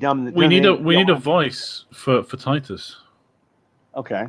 So what do you think Titus sounds like? I think Uni should play Titus and you should play Uni. I don't know how to voice. Well, just do whatever you want. Do your best. Just put yourself in the mind frame of a complete. Imagine you were chemically castrated. Right. For homosexuality. For homosexuality. Okay. I've always despised Trump going back decades. He's unadulterated evil. And this is so painfully obvious, I can't begin to fathom how anyone could fail to see it. I'm not affected by the media portrayal of Trump. All I have to do is watch it for 30 seconds. He sure does say mean words and discuss people in mean ways. But he sure has done a lot of good for this country, friendo. He really proves that Black Lives Matter with policies such as the Criminal Reform Act, smiley face. I'm a big fan of that one. Calling Black Lives Matter signs a symbol of hate while defending Confederates and neo-Nazis over his entire term is not my idea of support for black people. Well, there sure is a lot of violence and destruction of the black communities done in the name of BLM, and golly gee, it upsets me to see those poor people attacked like that. History sure is important too, just like Frederick Douglass is. Douglass, he was swell. Smiley face. And see. Yeah, so that's is concern trolling. Although you're not helping him enough. I wanted the Californian accent there because I think it helps kind of make the point. Yeah. This is controlling. Look, man. What you're trying to do is help them. You wanna help the shit out of them. Mm-hmm. Shit, maybe I was concerned trolling then. Yeah, but you see, you're not helping him enough. What you do is you reframe the things you disagree about as mistakes that he made, and then you help him by showing him what he has to do to not be wrong. You see? So I'm lost. You reframe what he's saying that you disagree with is a mistake. It's like he wrote 1 + 1 = 5. So what you do is you don't say, you're an idiot, you're wrong, you know how math works. What you do is you say, oh, well, seems like you've made a common misunderstanding as to how a plus sign works. And what you do, and you just like elaborate how basic arithmetic functions. And as you can see, when you add these up here, the number is 2. And so that's the correct answer, and I sure hope that was instructive, because it's embarrassing when people screw up really common mathematics like that we learned in first grade, and you're a grown man, so I mean, sounds like you're telling me to be seem more like you're struggling with something. Oh, you're being incredibly condescending. That's the entire point. But you phrase it all like I'm helping you. I wasn't. Turn the smugness all the way up to 10,000. Okay? And treat them like they are tiny little children who stuck a fork into an electrical socket, and you're going, there. You see? So there's electricity that actually comes out of that electrical socket, and metal is conductive. See, my intent wasn't to be condescending, though. It was to be nice while guiding. No. I guess there's no way to be nice while guiding without being condescending. Though, well, I can how see can you help somebody who's stupid? That Donald like Trump that? is irredeemably evil, but try and understand that this is some people with bad intentions who've misled you, who've brought you to these false conclusions through their lies and manipulations. And I feel bad that you've got the wrong end of the stick. Look at the results he's had. Look at the successes in the black communities, in the black unemployment rate in this country. And I think you'll see that you've been lied to, my friend. And I hope you'll come on board. I hope you'll come with me on a magical journey where Trump is in fact not pure and unadulterated evil. He's just a rich man who won an election. Here is another thing, Wayne. I feel really bad that I can't put that many characters in a tweet. Well, you don't know how to twit longer? What's going on? No. Here's an additional thing. I never fuck with them. I'm lazy. No. Okay, so here's an additional element of the concern troll. So one of the things you want to do before you really get into your concern troll is you want to rapidly rabbit punch them right between the eyes so fucking hard they didn't see your hands. So they are basically stunned in front of you, go, and then at that point the concern troll begins. So what you want to do is 404 them. You will hit them with something that will confuse them. And in that moment of confusion, then you start helping them. And they're so confused, they don't even know what's happening. And that adds to the joke.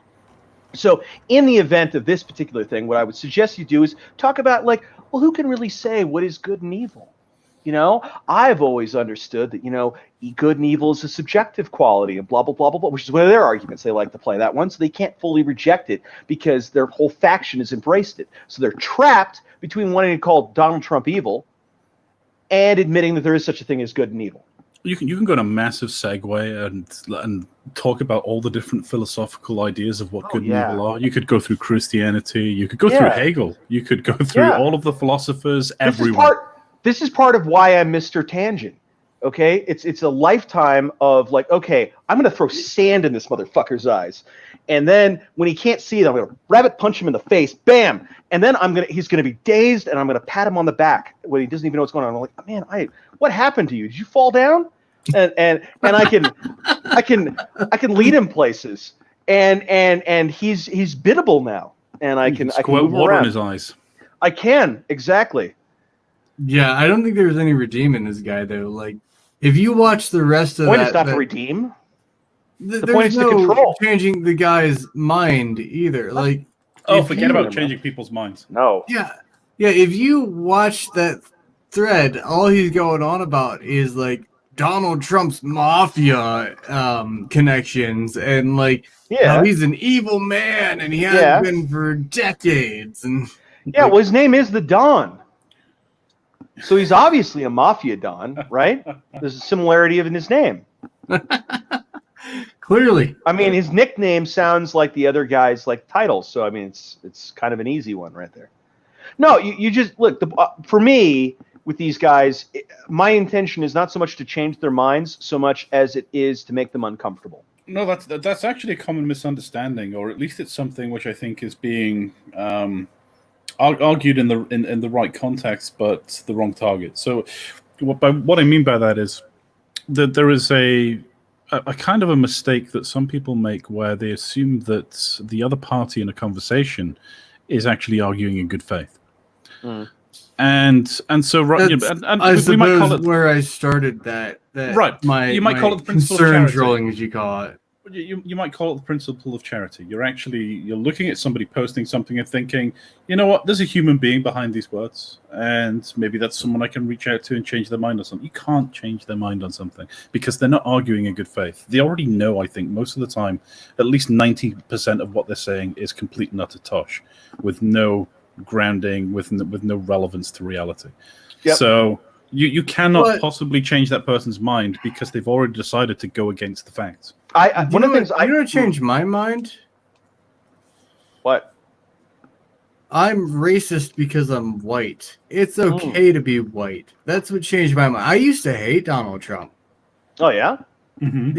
Yeah. When he first got elected, I'm like, oh fuck, I'm gonna go to some shithole and I'm gonna die because I'm in the military. Right. Well, this is the argument against making bad faith arguments, because you will inevitably lose people who aren't persuaded by them. So anybody who is biddable, anybody who is capable of changing their mind, is going to see through the fallacious arguments.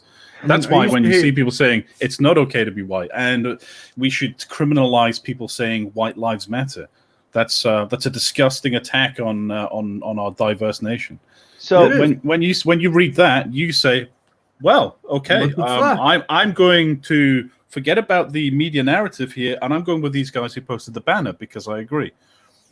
Just on the facts. I've actually been defriended on Facebook years ago, like over a decade ago, by a lifelong friend for saying that I am a straight white male and I'm proud. Yeah. Well, one thing. By that, do you mean that you are sporting an erection? I'm a straight white man and I'm proud. Kind of, that sounded like you. No. It was the message was basically, I'm a straight white man and I'm proud, and this is not going to be accepted as well. I don't remember the exact words, but it's not going to be accepted as well as if I'm a gay man. Well, look, or if I'm black. Do you know how you win the Pride Parade? Do you know how you win the Pride Parade as a heterosexual? Don't be in the Pride Parade. No. You walk down the street with your children. Yeah. You lose. I'm a straight white man and I'm humble. Well, you don't have to do anything. You just walk down the street with your children. That's the statement. And guess, well, it's beyond that. It's also, I did something you can't do. But you're not broadcasting it.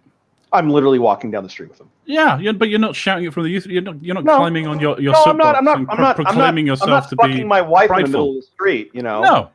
That's a different story. But the thing, that's the distinction, right? Because whilst these people are basically talking about, the orgasms they have, which is basically what their sexuality is. Mm-hmm. Their sexuality pretty is much, yeah, of orgasms, and that's fine. There's nothing. Orgasms are great, but that's as far as it goes, because ass babies are not a real thing. And let's examine what sex actually leads to the following generation. It's actually something that is important for civilization, for society, for the human race. It is what everything is based upon. And, getting in your leathers and jamming, the various penis-shaped objects in whatever the orifice. And saying, I sucked a cock and I'm proud. That doesn't do anything for anybody besides your own personal orgasm or somebody else's. And that's as far as it goes. It doesn't go any far. It's that and nothing else. It can't be more than that because it's biologically non-functional. And to society, your orgasm is not especially important to me. Why is another human being who isn't sharing your brain? Why am I appreciating your? I'm not. I mean, it's fine. Do whatever you want, but it doesn't do anything for me. My orgasms do something for me. That's it. You can't share that with me. But the following generation, those people that are created, the families that are raised, and so on, that is something that actually is shared and is meaningful and leads Like to something of worth. My entire ancestry, and I'm proud. Yeah. What? I've Darwined my entire ancestry, and I'm proud. That's what gay pride's about. Yeah, I mean, look, if that's what you're doing, and that's fine, that's your personal choice, it will never go anywhere. That is the end. What you're doing when you're parading around like that is you're saying, I am the last, and there shall be no more of me. So, yeah. So the final punch that any heterosexual needs to make, and it's why you have to have the children to make the argument. I'm not saying use the children in your politics. No, that's a Democrat tactic. I've never seen a Republican do it. All you have to do to win the argument is you have to say, look, the future can't be you because you have no future, and that's fine. I mean, there are straight people that are not going to have kids. I'm one of them. Well, that's fine. But the thing is that isn't going anywhere. That in the subsequent generations to come, that blood will not flow. At least not from you. Maybe your brothers or my brother. He's a real family man. He's got like 5 kids. Okay, well, good for him. So that continues. And I'm not saying that the next generation won't have homosexuals or whatever, because we've had those for thousands of years, and life goes on. But they're not creating the next generation. What they are is they're dead ends on the tree, and there's nothing wrong with that. But it isn't the future, and it's not something society has an investment in. It's not something that we're going to be proud of. It's not something that's going to go anywhere. We're not ashamed of it either. It's kind of an inevitable little curiosity of our biology. So what? Yeah. It's not a bad thing. And there's nothing. Well, it's not a value, is the thing. Personally, it can be a value. That's fine, but it's not. It's like, for example, if you have a fascination with used toothpaste rolls, and you have the most comprehensive collection of used toothpaste rolls. It's not a bad in thing, the world, but it's not a value. Sure. I don't care. I mean, that's fine. No one's gonna say you're a bad person for having them. They might think you're a little eccentric or strange. A bit weird, but here's the thing: no one's really gonna judge you for We're also not gonna put it in the museum. Yeah. Because you're not adding anything to the body of knowledge in the world that we respect. It's not useful. It doesn't tell us anything about the world in an interesting way. Which means your actions have to be more than I'm here, I'm queer, get used to it. Sure. The thing is it. So what? If you want to be remembered for generations, you have to contribute. Well, yeah, something of value. What do they want us to get used to? I don't know. I'm used to it already. What is it I personally really enjoy when gay dudes hit on me. It makes me feel hot. Well, it makes me feel pretty. Yeah. Like, oh man, it's one thing when a woman's like, "Hey, you're sexy," but when a dude does it, like, damn, that's a guy saying I'm hot. Oh my. That's been my mindset for like decades. It's probably something to that. I mean, to be fair, I mean, the maintenance standards of your average homosexual are probably a little bit higher than those of your average heterosexual woman. Yeah, so I could. Maybe that is more of a compliment. Whenever you hear homosexuals actually judging heterosexuals and they kind of give them their ranks, they usually give them lower ranks than they would give themselves. Like heterosexuals get lower rank, and a lot of it is it's the grooming and the body toning and the dress and all that kind of stuff. It's apparently a very competitive dating. They get very catty with it. You will get bonus points for getting into the mix though and hanging out with them. Not in any sexual way. I understand. Yeah. I mean, my whole point though is I don't have a problem with gay people at all. Well, but there's a difference between not having a problem with gay people and then getting judged for being proud of who you are when you're not a gay person. Well, I typically don't exercise pride pertaining to my immutable characteristics. I don't think it's relevant. I'm proud of my accomplishments, and I'm proud of the path that my child seems to be on. You know, I'm proud of my ancestry. I don't think I know enough about my ancestry. It's like this notion of original sin based on, your ancestors were slavers and mine were slaves. Well, hang on. If we go back far enough in history, I think we'll find your ancestors were also slavers. We'll find an ancestor who was either a slaver or was a murderer. Definitely was a rapist, because I don't think any of us can claim to not be the product somewhere down the line of rape. So if we're going to do this whole, sins of the grandfather, sins of the great great great great grandfather bullshit, we're all equally impure. So what now? I mean, I've got Norse ancestry, so it's probably very likely that one of my ancestors were a rapist. Or a wheat farmer. Yeah, well, no, we're talking Vikings here. Yeah, I could trace my lineage back to there's probably a wheat farmer along the way. Wait a minute, man. Most of them were wheat farmers. I can trace my lineage back to an actual pirate captain. Farmers. So I know for a fact that there was at least some pillaging, possibly some raping. Who knows? I can trace my ancestry back to 1000 AD. Mm-hmm. Well, that's almost very impressive. BC. But in every society, the majority of the population until very were recently, wheat farmers. Well, they were involved in some kind of sustenance-related activity, which was going to be fishing. It was going to be herding livestock. It was going to be tilling the fields. It was going to be hunting, the antelope or whatever. And if you weren't doing those things, you had to have about 90% of the population doing that all the time. And if they weren't, you were going to die. So that the remaining 90% of the population did that, and they had a little bit of surplus. That little bit of surplus was enough for 10% of the population to do something besides that. And so, guaranteed, majority of your stock from wherever, it's going to be people that were, in some sense, getting food. Well, then we get into the European concept of serfdom, where people belong to the land. So if you're of European ancestry, especially French or British ancestry, at some point you were effectively a slave. Yep. Or your family was. And then you get the feminist branch of Marxism saying, well, women were treated worse than men. So, and you say, okay, so are you telling me that at some point during that time, men and women separated off and they bred with themselves, they interbred with their own sexes and created two distinct lines, one of which led to men and one of which led to women? No, my ancestors were also women. I'm also going to point out that during that period of time, men didn't work at all. They just stayed in the house and ate buffalo wings. Yeah, exactly. Oppressing the women, whipping them every now and again to make them go faster. Put themselves into this big yoke, and they pulled the plow with their own mighty shoulders. Because women, in the past, were much stronger than they are now, which explains why they were always Amazon. Especially upper body.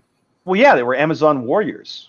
Yeah, we've selectively bred women over the ages to be. They were the most reasonable or the most formidable warriors in human history. Were the women warriors.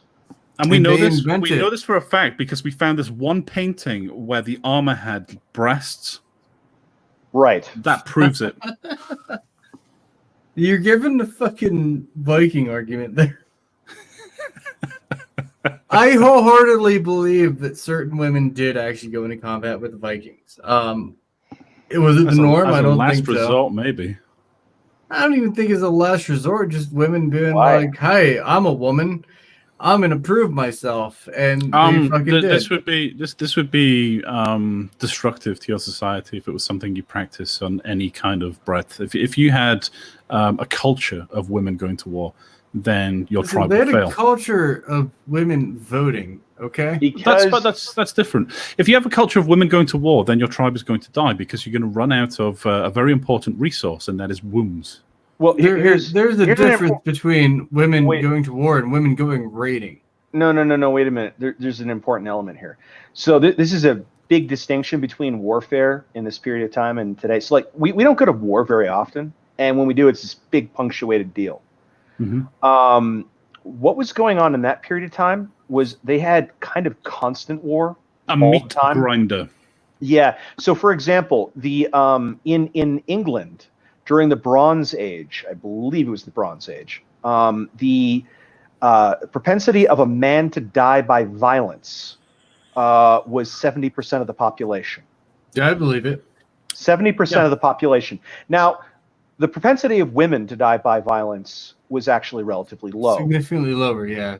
Yeah, but the likelihood that a man was going to die with an axe buried in his skull at some point in his life was 7 out of 10. It's my ancestors that helped with that. Well, let me tell you, Viking pride. You didn't need to, because they were doing it to each other, and it was. Yeah, but my ancestors were especially good at it. I mean, here's a Burger King crown. You can wear. Hey, listen. If they weren't especially good at it, how the fuck am I here? Would you like a participation prize? That is literally all you got. Yeah, because let me tell you, I exist. All right, fuck you. So does everyone else. There you go. Does everyone else. So does everyone else. Yeah, but I have verifiable proof that my ancestors. I've got verifiable proof that my ancestors did all kinds of violent and crazy from shit too. 1000 BC or AD on didn't bend the knee. Mine was literally a pirate, and pirates are markedly cooler than Vikings. Yeah, they're Everyone literally knows this. cooler than ninjas. Vikings were the original pirates. Fuck off. But they sucked at it. They didn't have No, pirates. they didn't. They didn't have parrots. What are you even talking about? They didn't have rum. No. I'm sorry, we cut out the middleman. Okay. Hey, let's go ahead and parlay. How you doing, buddy? Give me your stuff. Also, like you'd like die when you lost a leg, whereas the pirates would like put on like peg legs and keep going. That's fucking metal, dude. Oh, that's just called technological advancement. Fuck. I know. No, We call it wood. We call it transhumanism. Okay. Yeah, these are basically. That's another point. Basically, what you both conceded to is that the pirates were frequently cyborgs. You're now dealing with cyborg pirates. You can't compete with this. You're fucked. And they've got trained attack parrots. I mean, the most you got is keel hauling. Screwed. The most you got is keel hauling. We got the Blood Eagle. Fuck off. Fyrus asks, how is this different than Chicago and Detroit today? Fewer peg legs. Yeah. I love both of you guys, by the way. Yeah. Cyborg pirates cruising around in the Caribbean on their little cruise ship. Oh, so good. There, I'm just gonna tell you that every time I stop my camera and mute myself, I'm going to pee. So I have no doubt whatsoever that both of you continue the conversation while I go do that. I thought you were masturbating, to be honest. Yeah. I've been doing that the whole time. Oh, wonderful. Yeah, I mean, like, wouldn't you just use one of those little attachments that they've got now, where you can cyber over the internet? It's like a motorized fleshlight that connects with like I don't know, some degenerate sent this to me in an attempt to generate the cringe. But yeah, you could do that. That way, Fyrus here could press a button. There's got to be an app for this, or an API or something, right? Like you could develop on yourself. Exactly. It's 21st century. We should learn to code. And so, you do that, and boom, Uni has a special moment. And they've shared that through the power of technology. This could be a whole new genre of live streaming. I wish I could say that we were all novel in this, but my understanding is that this is what the female streamers on the porn sites are doing now. Well, it wouldn't surprise me. They developed this technology for. My understanding is that the excuse they use to develop this technology is, well, sometimes people have to engage in long-term distance relationships that have been part of a long-term relationship and they're suddenly apart from each other. That would definitely help. And so now what we need to do is we need to develop a way that they can be intimate with one another, and we can facilitate that over the internet with these little things that you plug into your computer and then insert into yourself or envelop around yourself. And yeah, it's a very simple step. It's a very obvious logical step from there to cam girls. But what if you immediately exploded by the whores? Why not take it to YouTube as well? As long as you're not actually showing anything, you could have like a command you could type into chat. You could link this via a very, very simple little app to the chat, and people could type in commands into it. Faster, slower, harder, whatever. Right. Or you could have keywords. Today, if you find the keyword, I'm going to get a surprise. Right. Secret word today. The pattern in the vibration. I mean something. Yeah, and your prize is I get to go, whoa! Right. You guys did read what Virus just said, right?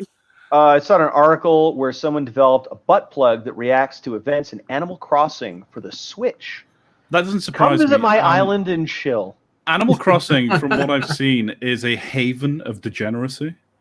So what is it like some brony clopper thing? I mean, like what I don't get it. Or is it like some furry thing? Probably would be my guess. It looks very it seems to be very furry. Oh, so all the characters are like animal people. Yeah. I mean, I've definitely seen a lot of that dog chick. What's her name? I've no and that's not even like looking for it. That's just being on the internet. I've seen a lot of that one dog chick. Yeah, I mean, I cultivate a certain amount of ignorance about these things. I wish I could have. I also have developed an amazing skill of forgetting things that I don't want to remember. And that's why I forgot her name. It's so good. I've gotten so good. I can't even recall a picture of any of this. I just know I may have gone too far. You guys have triggered my repressed memories.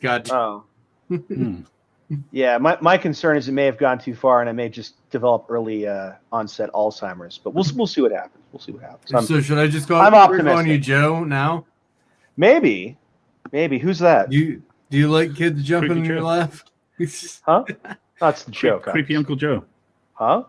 Oh, did you guys check that that music video? Can we keep this going all night? Did you guys check that music video for Creepy Uncle Joe? Which one? Yeah, this Hairy is Legs. Oh yes. I think the one you posted. Yeah. You watched it? Well, I mean, I watched a little bit of it. Oh, you gotta watch the whole thing, man. I can't. It's. Somebody's done an animated version of it where he shoves a child under the water at a swimming pool.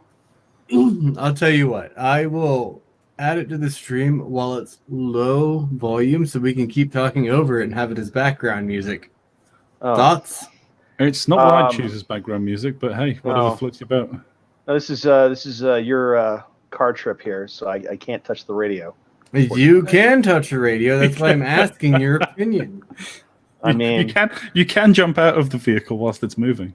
No, the child safety locks have been engaged. All I can do is knock myself unconscious on the window. All right. That's a good reason to play it. How's the audio on that? It's a little loud.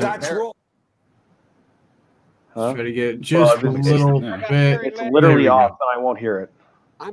There we go. I have that pretty low. We're talking over it. I'm looking forward to seeing Biden actually get wheeled out of his basement onto a stage to debate Donald Trump. I would love that. I would pay money for that. I really would. Technically, I already have. We are at the end here. Yeah, no, this is obnoxious. God, how about that? That should be fine, right? I still have to look at a bunch of smug Democrats. I mean, come on. All right. This is like your version of bloody Clockwork Orange. That's fair. Fine. I will just toss it in chat for everyone else to enjoy. There we go. You guys can listen to it as background music. Now I got a question here. If I log into this damn thing, will it let me comment in chat? Yes. Why wouldn't it? I don't know. Why don't you just use the link and comment that way? Well, I don't know. I DM'd you the link. I know, but I don't know what I'm. Have you never I guess no, that's dumb. No, I'm just being really lazy. It's offensive, and I apologize. Sorry. Well, I mean, listen. Don't feel so bad. Look at the bright side. Right. Are you Sun King? It's not increasing my will to live. It's not. So you are Sun King. I'm so sorry. No. You see, what you've done there is you've reminded him that Sun King exists. Well, they're two kind of they don't balance each other out either. To be fair, there's that, but it's not sufficient. It's not sufficient. I don't know. I'm rather happy with the fact that I'm not Sun King. It's like saying, okay, so on the bright side, you've got 2 legs. Yeah, I'm pretty happy that I have 2 legs. So by the controversy, is this the thing where they were banning people for talking about war crimes? I actually think I did hear about the army thing. The U.S. Army the whole thing is controversy. The U.S. Army, they've got an esports channel, and so the argument that's being posited, from what I recall, is, well, this is an army site, therefore it's a government site, therefore you can't shut down my free speech on it. Right. They're applying that judge's retarded argument from Twitter. Well, if I want to talk about war crimes and you censor me by banning me from your platform, then that's government censorship. So there is this one thing where the army is a bit different than other places where they can actually try you differently than as a regular civilian. So, for instance, you have a wife, you're in the army, your wife cheats on you. Hey, that's all fine and good. There's nothing you can do about it. You can divorce her, sure. Then you got to go through the normal legal route of doing it, but you're in the army and you cheat on your wife, you can get an Article 14. Yeah. So the army has different standards than regular civilians. Well, yeah. Right, we're talking about civilians on the platform, though. Civilians commenting on a live stream run by the U.S. Army. So the civilians are not bound by the military justice code. The civilians, the people not in the military. What are you checking? No, I'm checking something else. Yeah. So it depends on where you come down on this. You remember the whole debacle with Trump and how it was deemed he can't block people? Yeah. I disagree. If we're going to say that these are not public spaces, and they're not, they're certainly not U.S. sovereign soil, so we can't complain about them in therefore banning. I don't agree that Donald Trump shouldn't be allowed to block people, and I don't agree that the U.S. Army or Navy or what have you isn't allowed to block people on a service that has terms and conditions. So it's impractical beyond anything else, because how the hell am I supposed to deal with crazy trolls that just won't stop posting scat porn? Absolutely. Yeah, I mean, I completely agree with that. And on top of that, they were being banned on the Twitch channel, but they were only being banned from that channel, and they were banned under the Twitch terms and conditions, which is what applies there, not the Constitution. And I know it sucks, but that's legally they're entitled to do that. Listen, there's a difference. There's a difference between being banned from a channel, which you can still watch even when you're banned, and being blocked on a platform which you can still check out the same tweets from the president if you just log out. Well, having your speech suppressed. They also demonstrated immediate hypocrisy with the position, demonstrating that this doesn't apply generally to all public officials, by letting Democrat Congress people and senators use a block bot, a massive fucking huge constitutional crisis right there, right? Yeah. They were also individually blocking people. Yeah, of course they were. Of course they're using Twitter. How can you use Twitter without using the block button? Are you crazy? The voice isn't being silenced, that? Virus. The voice is being restrained from being used in a place that is owned by a private entity.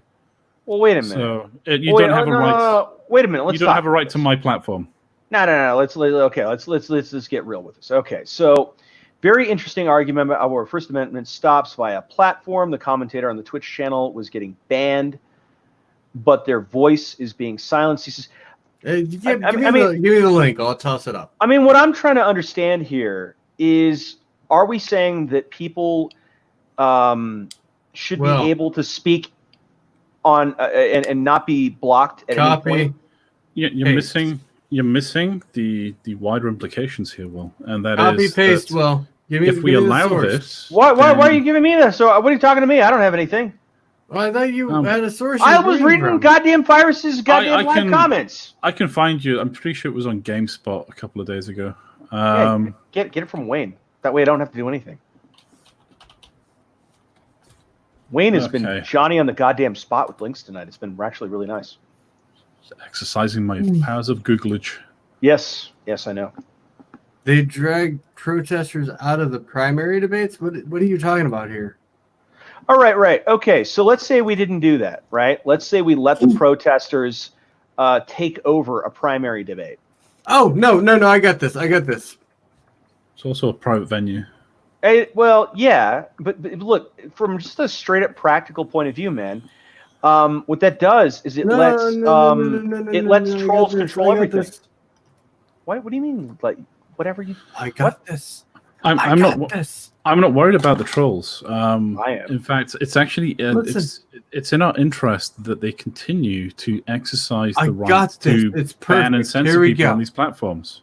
Yeah. Oh God. This is how we demonstrate. Why? This is the stuff that I'm cultivating the neurological damage in my brain. So that's not what I was looking for, honestly. Why? This is how we. I don't drink heavily enough to be able to stop that from haunting me. This is the path to proving that these platforms are curating and therefore they are not platforms. So but if I'm curating my own fucking stream, then listen. This is what happens when you don't block the trolls from your stream. Yeah, then your entire campaign becomes this. Yep. You know, and I'm so glad they censored it. What is she doing? Is she covering herself with like cheese? Red milk. Red milk? Yeah, milkshake. They dyed the milk red because you're murdering cows to get that milk. Oh, I see. Okay. And he just how many animals died to cultivate that hair dye? I know. Listen. Well, how many sheep were murdered for you to have your wool sweater? How do we? Yeah, not enough. Not enough. How does this ever stop? So like, if you let people just do this, we can't have a conversation, because what you're going to do is you're going to get some people that are going to show up with a bullhorn, and they're just going to into it as loud as they fucking can. Everyone's eardrums are going to pop, and that's the end of the conversation. I can't have a discussion with the person doing that. And it's like, do they want a discussion? Have you ever tried to have a discussion with these people? They don't want to talk. There is a massive They just want to prevent you from saying anything. There's a massive difference between being on a platform and allowing people to speak than there is to letting the motherfucker take the goddamn microphone. Yeah, because that's what a lot of what they're trying to do. Like, so if I'm trying to say X, that's what I'm trying to do, and someone stands up and they start bullhorning right in my face their message, well, I've been silenced now. I can't talk. So what am I? And this is my own fucking venue, right? I mean, I didn't go to his venue. This is my venue, and he's shutting me down at mine. I can't say anything now. And so I'm like, oh, well, I mean, I guess I'm going to listen to this guy for 5 hours, because that's how long it's going to take. He's going to wait until everybody leaves. And the instant that happens, he's not going to care. They're gone. Cool. So that means you can't talk to anybody, so he doesn't care. He's going to walk away. You try and have that thing tomorrow. The same motherfucker's going to show up. He's going to re-into his bullhorn, and he's going to do that every single fucking time. And you'll never be able to talk. 20 bots. With 20 sure. bots. The fire right, series. Exactly. Or 15 naked feminists with shit written all over them.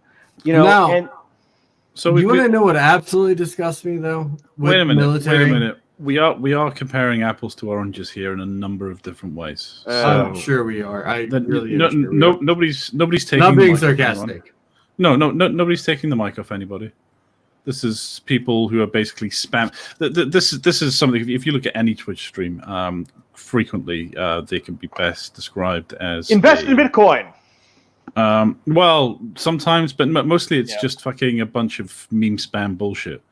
Yeah. And yeah, as the useless cook says, you have a right to speak, but you don't have a right to a platform. I mean, you are your platform. The public space is your platform. No, you do have a right for a platform. That is Section 230. You can say whatever you should be able to say whatever legally you want on a platform. That is why the platform doesn't get sued when you say kill all white people. Well, okay, so if your concern is that you want I need to people unpack that, but go on. Not to be censored, okay? All they have to do is go to their own Twitch stream, and they can talk about war crimes or whatever thing that they want to talk about. Or talk about what they hated about the Army's Twitch stream. Absolutely, that'd be absolutely fine. And the Army would have had no ability to censor or block these individuals on their own. That doesn't address the argument. So the argument that's being made is that this is a government platform, therefore it is a public space, therefore you shouldn't be allowed to censor anybody. And that's the problem. Is it's not. No. There's a mistake. There's a mistake. It is a platform or it's a publisher. That is it. Well, those are the only two options. But this is why I don't want there to be complete free speech on these platforms. I want these platforms to be held accountable as publishers. And the only way that's going to happen is if we stop campaigning for free speech and start campaigning for that instead. Well, wait a minute. This is a bizarre statement, though. Look at the U.S. Press Corps. Mm-hmm. Okay, so you got a bunch of reporters that are invited specifically, explicitly, to attend, where they may be allowed to ask a question when it is their turn. Yep. Now, is that not a government platform? Certainly, it's in the White House. Right, but the point is that they're trying to equate it to a public space. So if you go into a park that is public property, then you have no government agent can censor you or your activities within that park. Right. In theory, in practice, they probably can for all kinds of reasons. Depends on how you're choosing. No, I don't think that Twitch streams are public spaces because they're not. They're not. That's the point. That's what I'm saying is forget about the wider arguments. That's the argument that's being put forward. And the counter argument is no, it's not.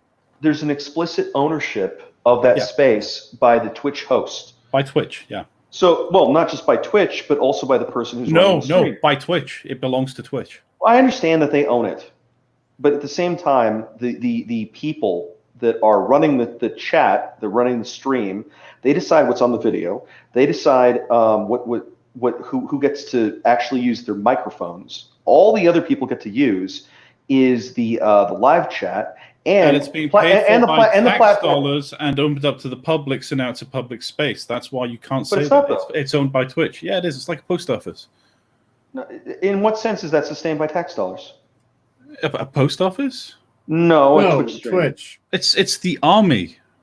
Yeah, the Army is not. It doesn't own. It's the U.S. Army's channel. It's not sustaining that Twitch stream. No, but But all of the esports stuff that they're doing, the platform that is being used to create a space for esports. If you grant that it is their platform, that they own it, then what you've created is a public platform. No, and Wayne does have a point here.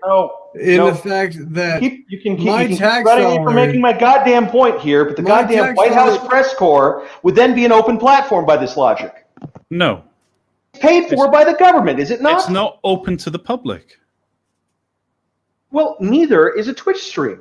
Yes, it is. It's open to the public. No, the chat on a Twitch stream is demonstrably a public space. You're opening it up for the public to come in, much like a customer. I can kick people out at will. Much like a customer in a post office. You can kick people out at will, but they can still watch. This is why it's more like the lobby of a post office than it is like the press office. It's something where people can come in. They can, as consumers, they can come into the property and they can exercise their speech, and that includes, recording what they can see even.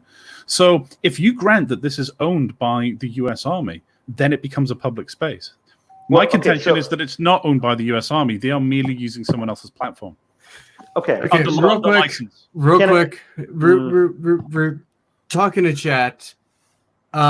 Useless Cook says you have the right to speak, but you don't have the right to a platform. No, that is incorrect. It is a platform because you have the right to it. If it is cultivating what is on it, then it is a publisher. Unique principle of charity. I think that what he's suggesting there is a specific platform or someone else's platform. Okay, but we were just talking about whether there's more to chat. We were just talking about the post office. Oh yeah. Okay. Now, I'm trying to get through the chat comments, and then you can go ahead and go. Okay. Let me just get, there's 4 more. That's it. Just 4 more, and then go. Okay. The Army is utilizing it as an outreach and recruiting tool, says the detractors, and the channel was moderated by the U.S. Army Twitch stream host or mods selected by the Army channel host. Go. Right, these can all be true, but I have to speak for the chat. Am I not going to get a moment at all? Yeah, well, let me answer the chat quickly first. So the Army also uses television advertisements as outreach and recruitment tools. Do you have a right to speak on that platform? No, it's not a platform, it's a publisher. Well, it's a platform too. The television station is a form of platform where speech is being presented. So this is where expression is happening. Section 230. Yeah. Television isn't qualified, but if you stand up in a post office lobby and start yelling your whatever you wanted to talk about, they will tell you to leave. Precisely. Now that is a government owned place, and it's being said that if we call if we say that the Army in this case or the stream runner has some limited ownership of the space and thereby the right to ask somebody who is being disruptive to leave. And then we equate that, we start talking about post offices and suggest, well, it'd be just like the post office. Well, in the post office, they're not allowed to screech and yell at people. They can't. I can go into a post office. Isn't a platform. I can go into the post office in the United States of America. I can stand in the corner. I can have somebody hold a camera in my face. And I can talk about the war crimes of the government, of the Army. No. There's no if they let you. If they told you to leave because they didn't like the content of your speech, that would be a First Amendment violation. No, they'd say it's disruptive. Well, then they have to demonstrate that you're actually hassling someone directly. Otherwise, it's a First Amendment violation. That's the law. That is the law. I can talk about what I want. If I come up to you and I insist that you listen to me speak about these things, then I can be removed because that's directly harassing somebody. In practice, whatever your theory is, I have seen people go into post offices and try to dominate what's occurring inside.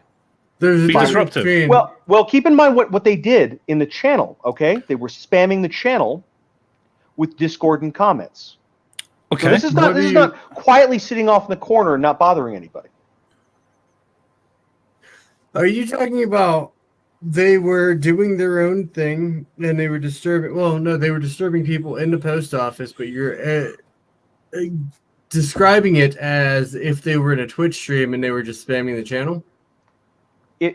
Okay, so in the channel there is one text channel, correct? Yeah, it's one shared channel. There can be multiple. Frequently, there's 2 or 3. Yeah. Okay, but I mean, could I then lock them in channel X with themselves? Hypothetically, you could do that. What you could actually do is have a hierarchy of channels that if you transgress, you can move them down to a lower part of the channel. That's an option. It's a bit of a hassle though. So no, I mean, I want to place them in Narnia where they can talk to themselves. Yeah, no, most people just go ahead and block. Literally what he was just saying. Yeah. No, it could be. Yeah, done. well, Well, yeah. If you did that, then it's as good as a ban, isn't it? Yeah, well, it's a ban. It's certain. Again, you're still banning someone from a specific part of that chat. So yeah. Yeah. So I mean, look. It's like if you say you want to be off in the corner, and let's say we just grant for the sake of argument that you can do that in the post office. Well, look, we have a point of contention that's being made by the people who are complaining about it, which you have to examine in its legality, regardless of what we think is the correct thing or the incorrect thing. And with this, I'm always gonna go with what the law says, and I don't think that you can deem somebody saying something. I think you'd have to directly mention somebody. So if I was atting you in my spams about war crimes, even if it's the person who's hosting the channel, I'm atting the post office, then that could be deemed to be disruptive. Sure. If what I'm doing is I'm just expressing my views and it's being it's being lost amongst all the other spam that's there. But hey, well, from what I gathered, this was like hundreds of people were saying the same thing. Hey, we want to talk about war crimes. How about that? Yeah. Now, I don't think you can deem that to be disruptive to what's happening. They're not disrupting the stream itself. They're disrupting the chat, maybe, but the chat box isn't part of the stream. Yeah, it is. That is a forum for people to discuss what's happening on the stream.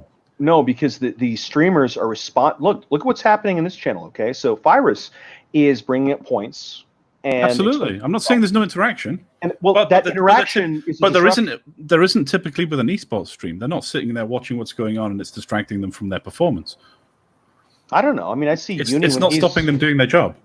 When I see Uni playing games and somebody throws a shekel at him, he says, "Hey, you're a badass." I hear that Uni says that, right? But this is again we're talking apples and oranges here. This is a gaming stream which has a certain kind of set of rules around it, and that's a completely different type of platform or a different use I of do the not platform. blame the army for blocking people. It does not block them from the stream. Neither do I. I think we're all okay with that. We're just justifying different ways. No, we're just looking at the elements of it in terms of what is legal and what is not. In this situation, again, I cannot stress enough: the platform belongs to Twitch. It is a private platform. No, it does. It doesn't become a public venue just because a public entity is using it or is broadcasting on it. That's not how the law works. There's no question. Personally, though, I do wish that Twitch would allow all free speech and then let the specific streamer moderate how they want that to be. Yeah, exactly. That would be ideal. But then they're markedly not going to do that. And so as they're not, my preference with all these social media platforms is they double the fuck down on this stuff. They demonstrate that these are not public free speech spaces, that they are curating what is happening there, and then they get classified as publishers is the long-term goal for me, because I'm tired of them having the freedom to do all of that without having to pay their dues as a publisher. I think that's bullshit. They should be liable for defamation. That would make them accountable, and it would also force them to stop curating the channels, which would ultimately move them to the place where I think we all want them. I think we all have the same desired endpoint here, which is for these 230 reform. These platforms to actually behave like platforms by doing non-human curated and also not, don't be sneaky with it and get like an expert system or like some quasi AI bullshit that is going to approximate human curation. Something very simple. Like if somebody is using like certain words over and over again, maybe something there, but be reasonable about it. Also, don't tweak my fucking noodle with the whole, okay, we're going to allow you to say what you want, but there are certain advertising rules that if you don't comply with them, we can't give you any monetization. Yeah, and on top of that, like public officials should be allowed to block people because you're not preventing because people. Free speech is not the right to be heard. That's why. Yes, and you're not preventing people from listening to them. Like the biggest argument they had was journalists being like, "Oh, well, Trump blocked me, so I can't fucking read what he posted. I can't piggyback on his platform to spread my message," is what they're actually saying. Yeah, because you can easily log out and go, "Oh, this is what he said." Yeah. Like all these guys don't have 5 sock accounts anyway. Right. Yeah, exactly. And also that's a feature of Twitter where all they would have to do, which they should do, I mean, blocking someone shouldn't have the person not be able to see you. It should make it so that I can't see them. The blocking shouldn't go both ways. It should go one way. Yep. That way, they can see it. They can see what's going on. They can, get mad and post whatever they want, whatever else. I'm fine with that. Yeah, a block that's should fine. be I choose not to see this person. Absolutely. Right. Literally, the only reason that I block anyone on Twitter is because they've blocked me first. And I'm like, all right, well, if I can't use your tweets, you can't use mine. Mm-hmm. I don't think I've blocked anyone. Yeah. Ever. Apart from Sun King. I That's don't the know. one exception. I don't honestly have that big of a problem with Sun King. He's just retarded a lot of times. He's a fun some person to throw Rotten Tomatoes at. He's not awful. He's just not great. He's pretty awful. He's retarded a lot of times, okay? And, I guess maybe I have more tolerance because I deal with literal retards on a daily basis. Maybe that's what the problem is. But. Well, yeah, so... I'd rather deal with literal retards than willful retards. Ugh. I don't know if he's willful. Oh, yes. You think he's willful? I think I can demonstrate it. I think you should have more experience with this. I encourage it. Let me help. No, Uni. Get him on here. Let me help you. Why don't we invite Sun King on? Invite Sun King to your next podcast. Yeah, we should have more engagement between you and Sun King. Yeah. Unfortunately, I think Sun King is he on his stupid. I think he might have been deployed. I think he might have been deployed. So the next time we see him, he's currently offline, but just that doesn't mean anything. Asked him, "What are you doing, F word?" Twitter Discord lets you lie, so it does. It does. I think he might actually be currently underwater in his submarine. So that is why I asked, "What are you doing, F word?" He's not. It's not like someone else where he's like, "Oh, they might be trying to trap me or anything." It's me. He doesn't see me as that manner of, "Hey, I hate you." Maybe he's excited by your sexual advances. He probably is. Because I've flat out told him before, "Hey, I don't hate you. I just think you're retarded sometimes." Well, retarded can be sexy, so that's a come on. Jesus. But no, as far as private platforms go, like, you should not be able to consider yourself a platform unless you allow free speech. Well, that is legal. I mean, I generally agree. Well, we run into international law as well here, so you've got to consider. No, there's no international law. No. The United States, the most powerful country on the planet. Well, then how come you haven't kept Merkel in check, for fuck's sake? Because it's her policies that are pushing Facebook's changes. Mm-hmm. So why is the United States getting its ass kicked by Germany on that front? Because they're allowing it. Right. Why are they allowing it? Because they're retarded. Because they're more scared of Germany than they are of the United States of America. Well, do you mean like in a sexy way? Maybe. What is with you and sexy retards? I'm starting to think you have a fetish. Is that why you haven't been Sun King? Have you not? No, wait a minute. have you not hit on the drunk girl party? It started with injured baby bird syndrome, and it's just developed over time. Yeah. No, you're talking to someone and they're a little stupid, and you're like, "Oh, I can have sex with you." Listen, I have seen Sun King in action. I've seen him being pretty peak retard, and it may not be his peak retard. Why are we talking about Sun King? I don't care about Sun. Let's talk about anything else. Well, because we started on this man is not allowed. You want to talk about something else? You want to talk about something fucking pissing me off? Here you go. Boom. Oh, Breitbart. Oh, that you must be a Nazi. Clearly, I'm a Nazi. Make America great again. There, I just solidified it. Yeah. Well, Okay, yeah. let's- I also see, let's- I also let's, see the words white supremacy. So there you go. Boom. Nazi proven. Let's go down there. Scroll down. Let's have a read. And by the way, the first time I heard about this was okay. from Yeah. was from Tim Pool. This was the evidence of white supremacy thing that they did. Well, yeah, it makes perfect sense. You see, they said that that's a dog whistle, and so then when they said it, when they used the phrase, they were doing a white supremacy dog whistle. So there you go. That's the evidence. That's all you need. I mean, the army said it though. This is like That's that the thing. big problem. The army didn't say it was evidence of white supremacy, did they? I mean, it's a U.S. Army email being sent. So. Well, it's the U.S. Army saying. Oh wait, so U.S. Army message: "Make America Great Again." Oh wow. Yeah. Okay. That's a big problem for me. I'm in the fucking army. Well, so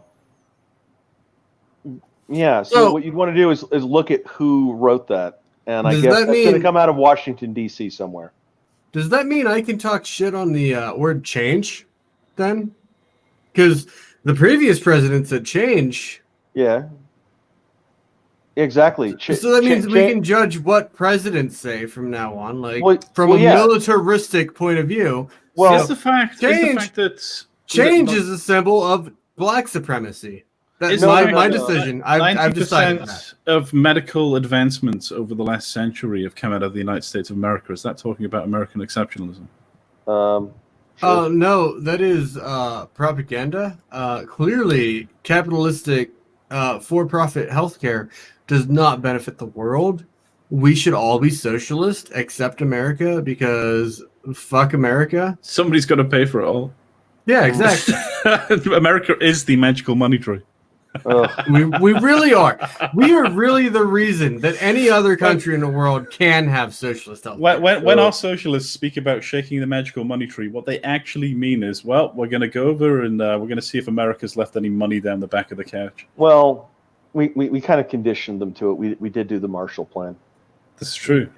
Yeah. So there's only one human race. I mean, we did, but the thing is, I have to keep reminding these socialists, oh, America's so backwards in healthcare. You're fucking welcome.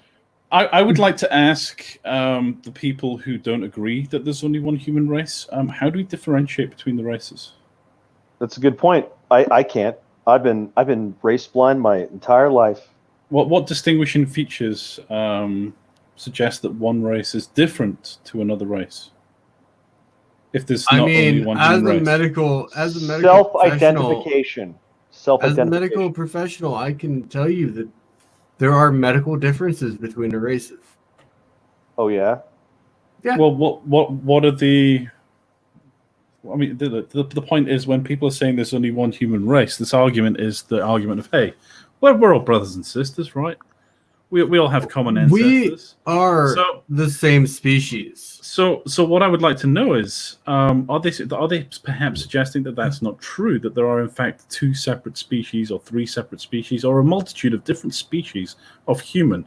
And if so, what are the genetic markers that identify them, and in what way do they differ from one another? That is a very good question. This is because this is the essence of definition. This is the essence of racism.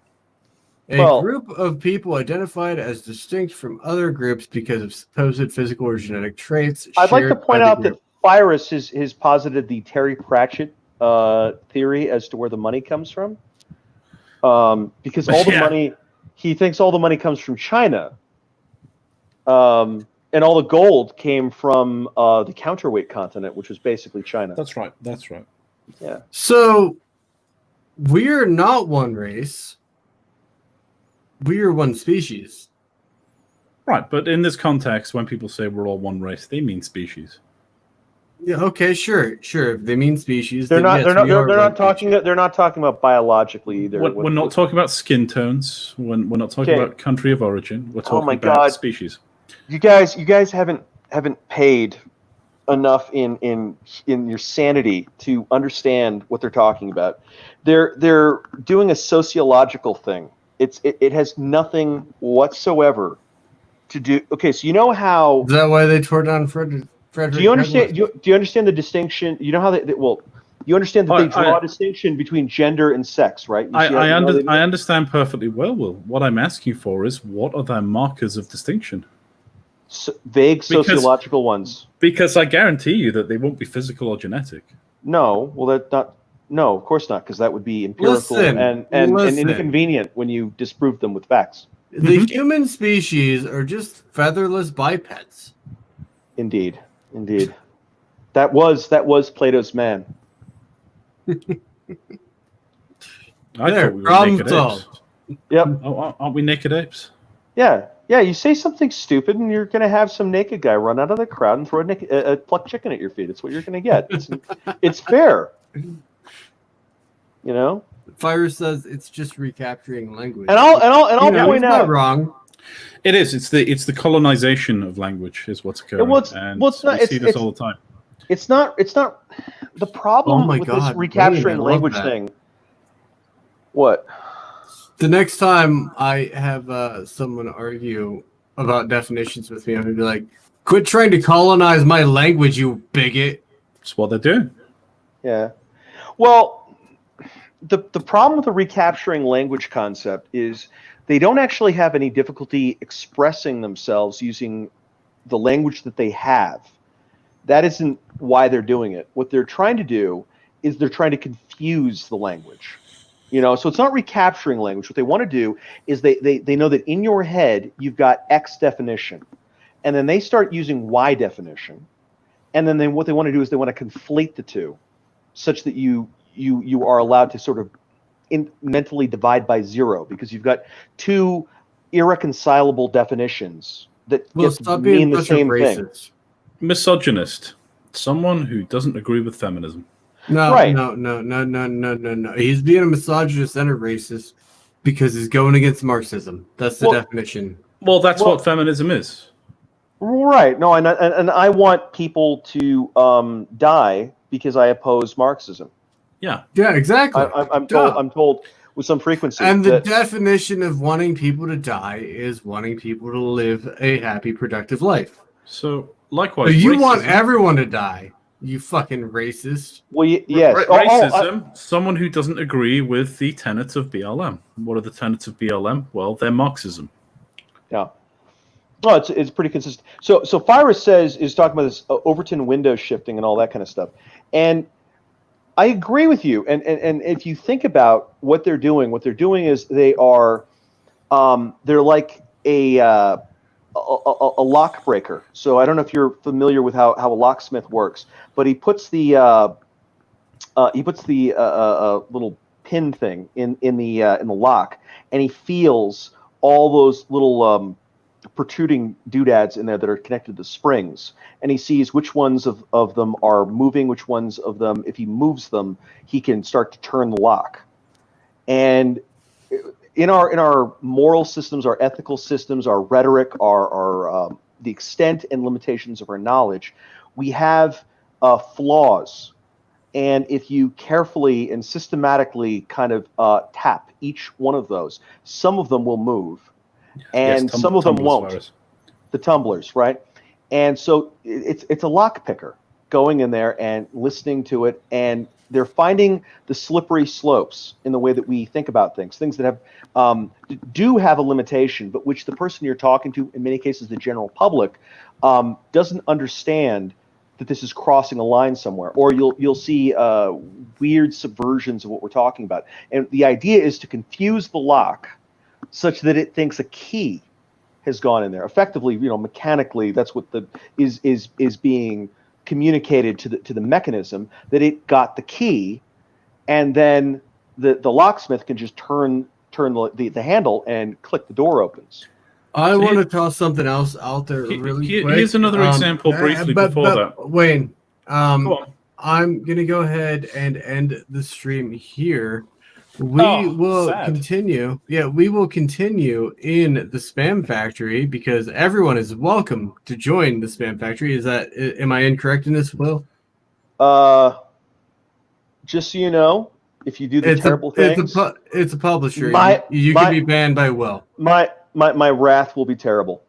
Yeah. So if I might, before we go, if you want to talk about the Overton window shifting, we can finish the think stream about on Wayne's.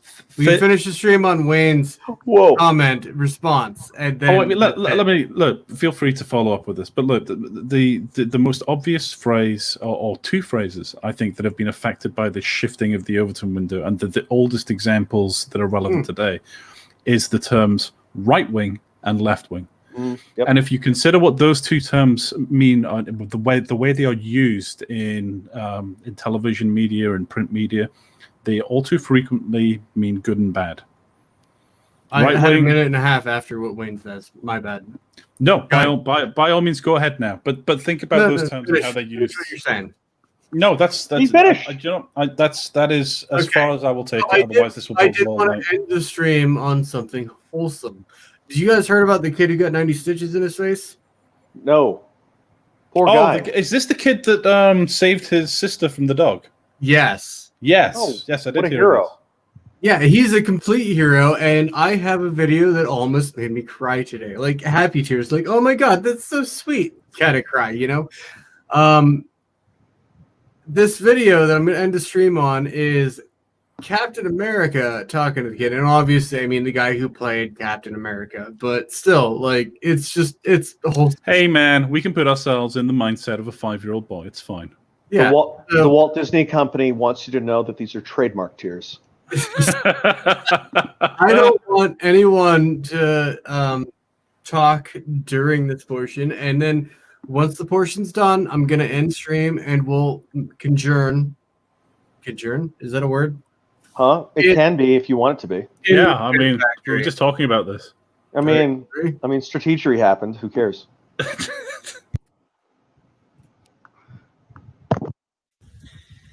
This is a message for Bridger. Hey, Bridger. Captain America here. How you doing, buddy? So I read your story. I saw what you did. Now, I'm sure you've heard a lot of this over the last couple of days, but let me be the next one to tell you, pal, you're a hero. What you did was so brave, so selfless. Your sister is so lucky to have you as a big brother. Your parents must be so proud of you. I'm going to track down your address, and I'm going to send you an authentic Captain America shield because, pal, you deserve it. Keep being the man you are. We need people like you. Hang in there. I know recovery might be tough, but based on what I've seen, I don't think there's much that can slow you down. Bye, buddy.